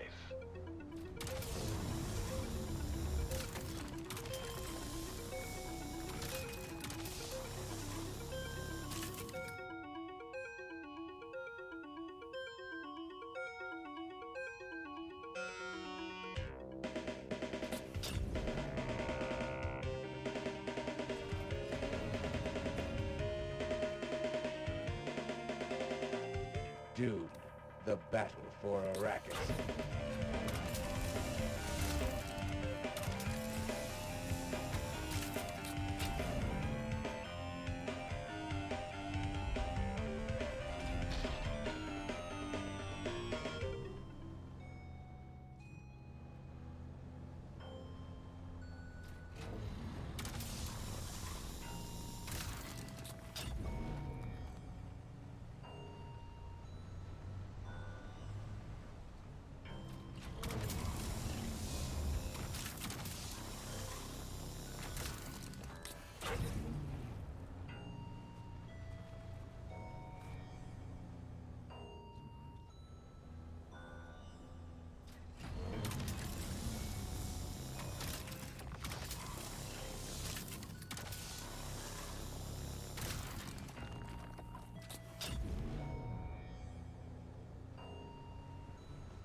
Combined Harnett Communinet Theater presents an Arakin Playhouse production of 5 Days at Carthage. Brought to you by the generous patronage of...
And now, it's finally time for what you've all been waiting for. The second installment of this year's Man Trap. Straight from the annual Harkonnen Family Games at the Grand Arena on Gedi Prime. I guess one more batch Dubrov would be more than enough for this week.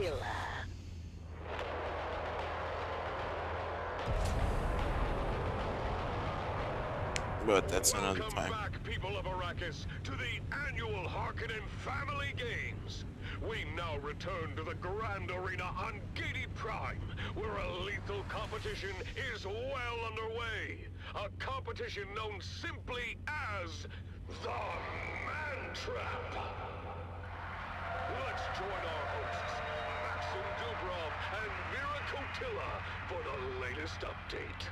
Thank you and welcome back. I'm Maxim Dubrov, slave master of the labyrinth, and with me is the ever-insightful biologist, Vera Kotila. Vera, the competition has finally begun, and our contestants are making their way through the labyrinth. Today has been very productive despite all the slow going at the beginning. We brought back 2 full load of spice. This is the 3rd or 4th Duraluminum and Stravidium. But let's not forget our other contestants. The street butcher known as H.O.T has made his way into the How long do we towers have in the of the deep desert? shrieking maws. His sheer strength 2 might give days. him an advantage there if he can keep his wits about Water is him. gonna be a problem. I hope it's not, because I am counting on the large wind traps to produce water. Let's see how effective they are. Today is gonna be the real test. The Grey Lady has just entered the Shadow Corridor. Let's hope her alleged witchcraft can help her navigate through the darkness. Oh, Maxim, look! The Fremen has encountered his first major challenge, the Steel Fang, a mechanical beast designed to hunt and destroy. Do you think he can handle it? The Fremen is a wild card, Vera. His silence and demeanor suggest he's hiding considerable skill. We'll have to wait and see. Now, Maxim, we should discuss Funcom. He's struggling in the web of deception. His past failures are clearly haunting him. Do you think he stands a chance? Funcom's greatest enemy is himself. If he can overcome his doubts, he might survive. But I would not bet on it. And what of poor Kento?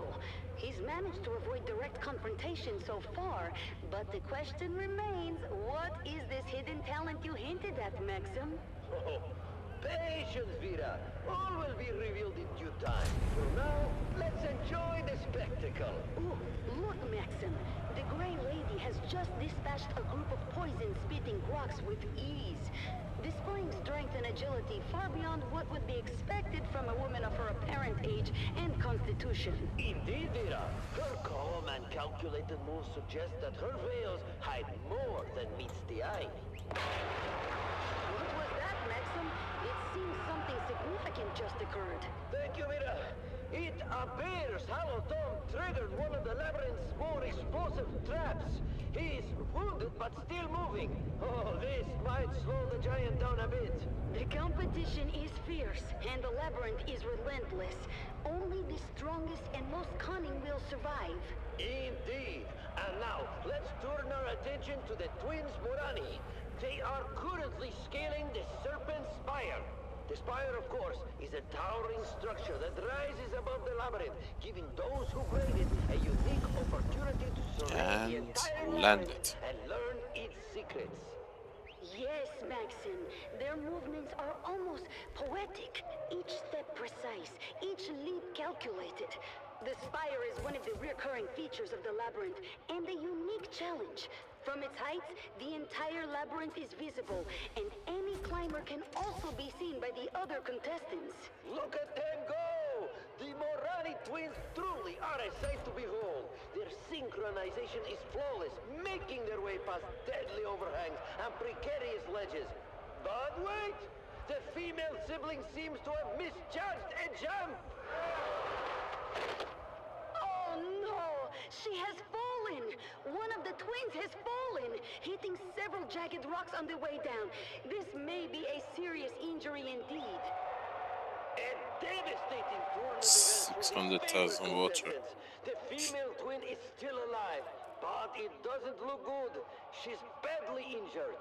The twins' bond and skills have proven to be extraordinary, but this mishap could change everything.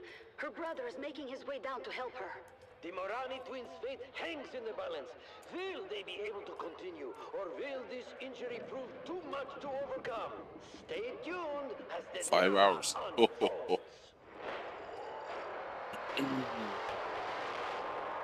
And spice.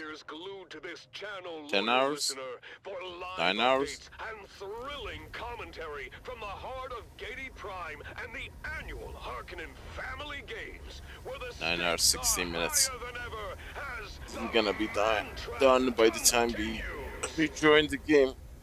Oh, what a day. I brought back 2 batch of spice with a 90% damage centrifuge. That was crazy. Cray cray. I have 752 liters of water. 752 liters. Big 3. 753 liter. Let's see how much we are going to have by the time we return.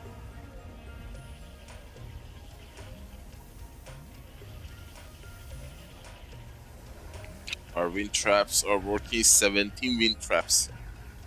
That should, if it is above 2000 liter or 2 million milliliter, that's gonna be 1300. If it is near 2500 liters or 2.5 milliliters, I am happy with the large wind traps. If not, I am not gonna bother with them. But we have to keep in mind that wind traps have stopped me from going back and forth to Haga in the past 2 days, which is a big deal because it saves time, a lot of time. Is an opportunity to prove your loyalty and strength. But today is the real test. Strength through loyalty. You are listening to frequency 152.6, the voice of House Harkonnen. Should give us 1100 liters, but I'm not so sure. Tangled truths of House Atreides are revealed by the convert. Greetings, Truth Seeker. I am the convert. Once a high-ranking advisor to the Atreides regime, I have since escaped and live under the protection of our good Baron. I cannot divulge my name out of fear for my dear ones, still trapped in House Atreides. I am not here to tell you what to think. I only offer you questions. The right questions. Questions that are keys you might use to unlock your own truth. Today's question. Have you ever heard of the Feast of Thyestes? And now, dear listener, a little lesson in mythology from old terror. House Atreides fancy themselves as scions of a line stretching all the way back to ancient Greece, to ancient mythology. A very profitable day. I was not expecting it, but well, I'm not gonna kick it out of the bed. Atreus was the brother of Thyestes, 2 nobles exiled for murdering their half-brother. Later, when the 2 brothers Especially the spice, you know? I really wasn't expecting to get that much spice with 90% damaged centrifuge. After Thyestes unknowingly and ravenously ate his own children, it is more durable than I thought. The problem is that you need to constantly repair it. But in a PvP situation, that would be a very bad position to be in. But even if you are in a PvP situation, you already lost the battle, so that is already a bad place to be.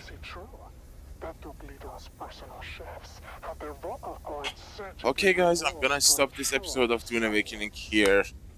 Please make sure to hit that like button on YouTube, my beautiful friends on Kick and Twitch. Check my YouTube channel, please. Just YouTube, search YouTube at @Neo101AI, NEO101AI, or Neoverse. And check out my playlist. I would appreciate the help. And thank you all for watching. I really hope to see you on the next one, and I hope you enjoyed watching this episode of crazy, super risky solo deep desert PvP, as I've been doing it for a while now, always coming too close to comfort. But yeah, I hope you had fun. I want to say thank you so very much for all the support you have been giving me, guys, especially on the YouTube channel. And the Kick is kicking Twitch's ass. I just want to see when Kick is gonna surpass the number of followers from Twitch, and that's a race I am very much betting on Kick. But the main focus is on the YouTube because we are trying to kill the algorithm. After 2 years, we are trying to drag the channel out of the archives. It's like this carrier grapple hooking the crawler from the mouth of the Shai-Hulud. Yes, YouTube algorithm has buried my channel for the past 2 years, and recently, in the past 4 weeks, thanks to your amazing support, I have managed to bring it out of darkness to a bit of shade. And with a little bit more of support, we can actually bring it to light. So please keep that support coming. Right now, that like button is very important to the algorithm, so hit it as many times as you can. Also, comment is very important to the algorithm as well. It determines the engagement ratio between likes and comments. So if you have anything to say, what's on your mind, share with me, talk to me. I want to hear from you guys. And if you think I'm doing something wrong, or if you have any ideas, I am open to all of them. I like to talk. So with that, I'm gonna bid you all a very fond farewell, and I hope to see you on the next one. Until then, stay safe, stay frosty. Neo, over and out.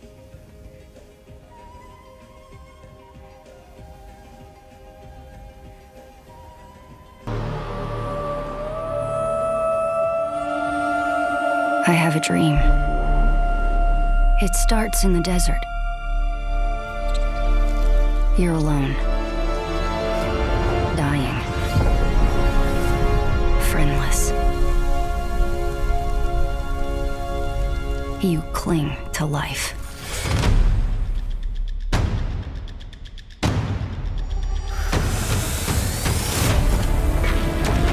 The desert wants you dead, Off-worlder. If the sands don't take you, the storms will swallow you whole.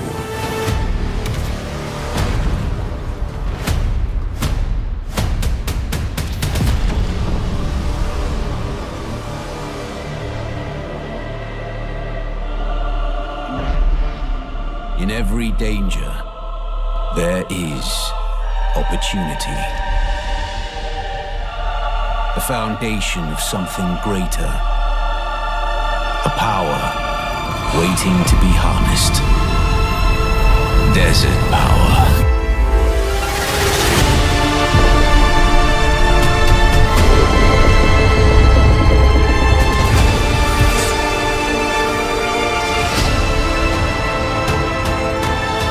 Master Arrakis, and it will open your mind. This is your path to awakening.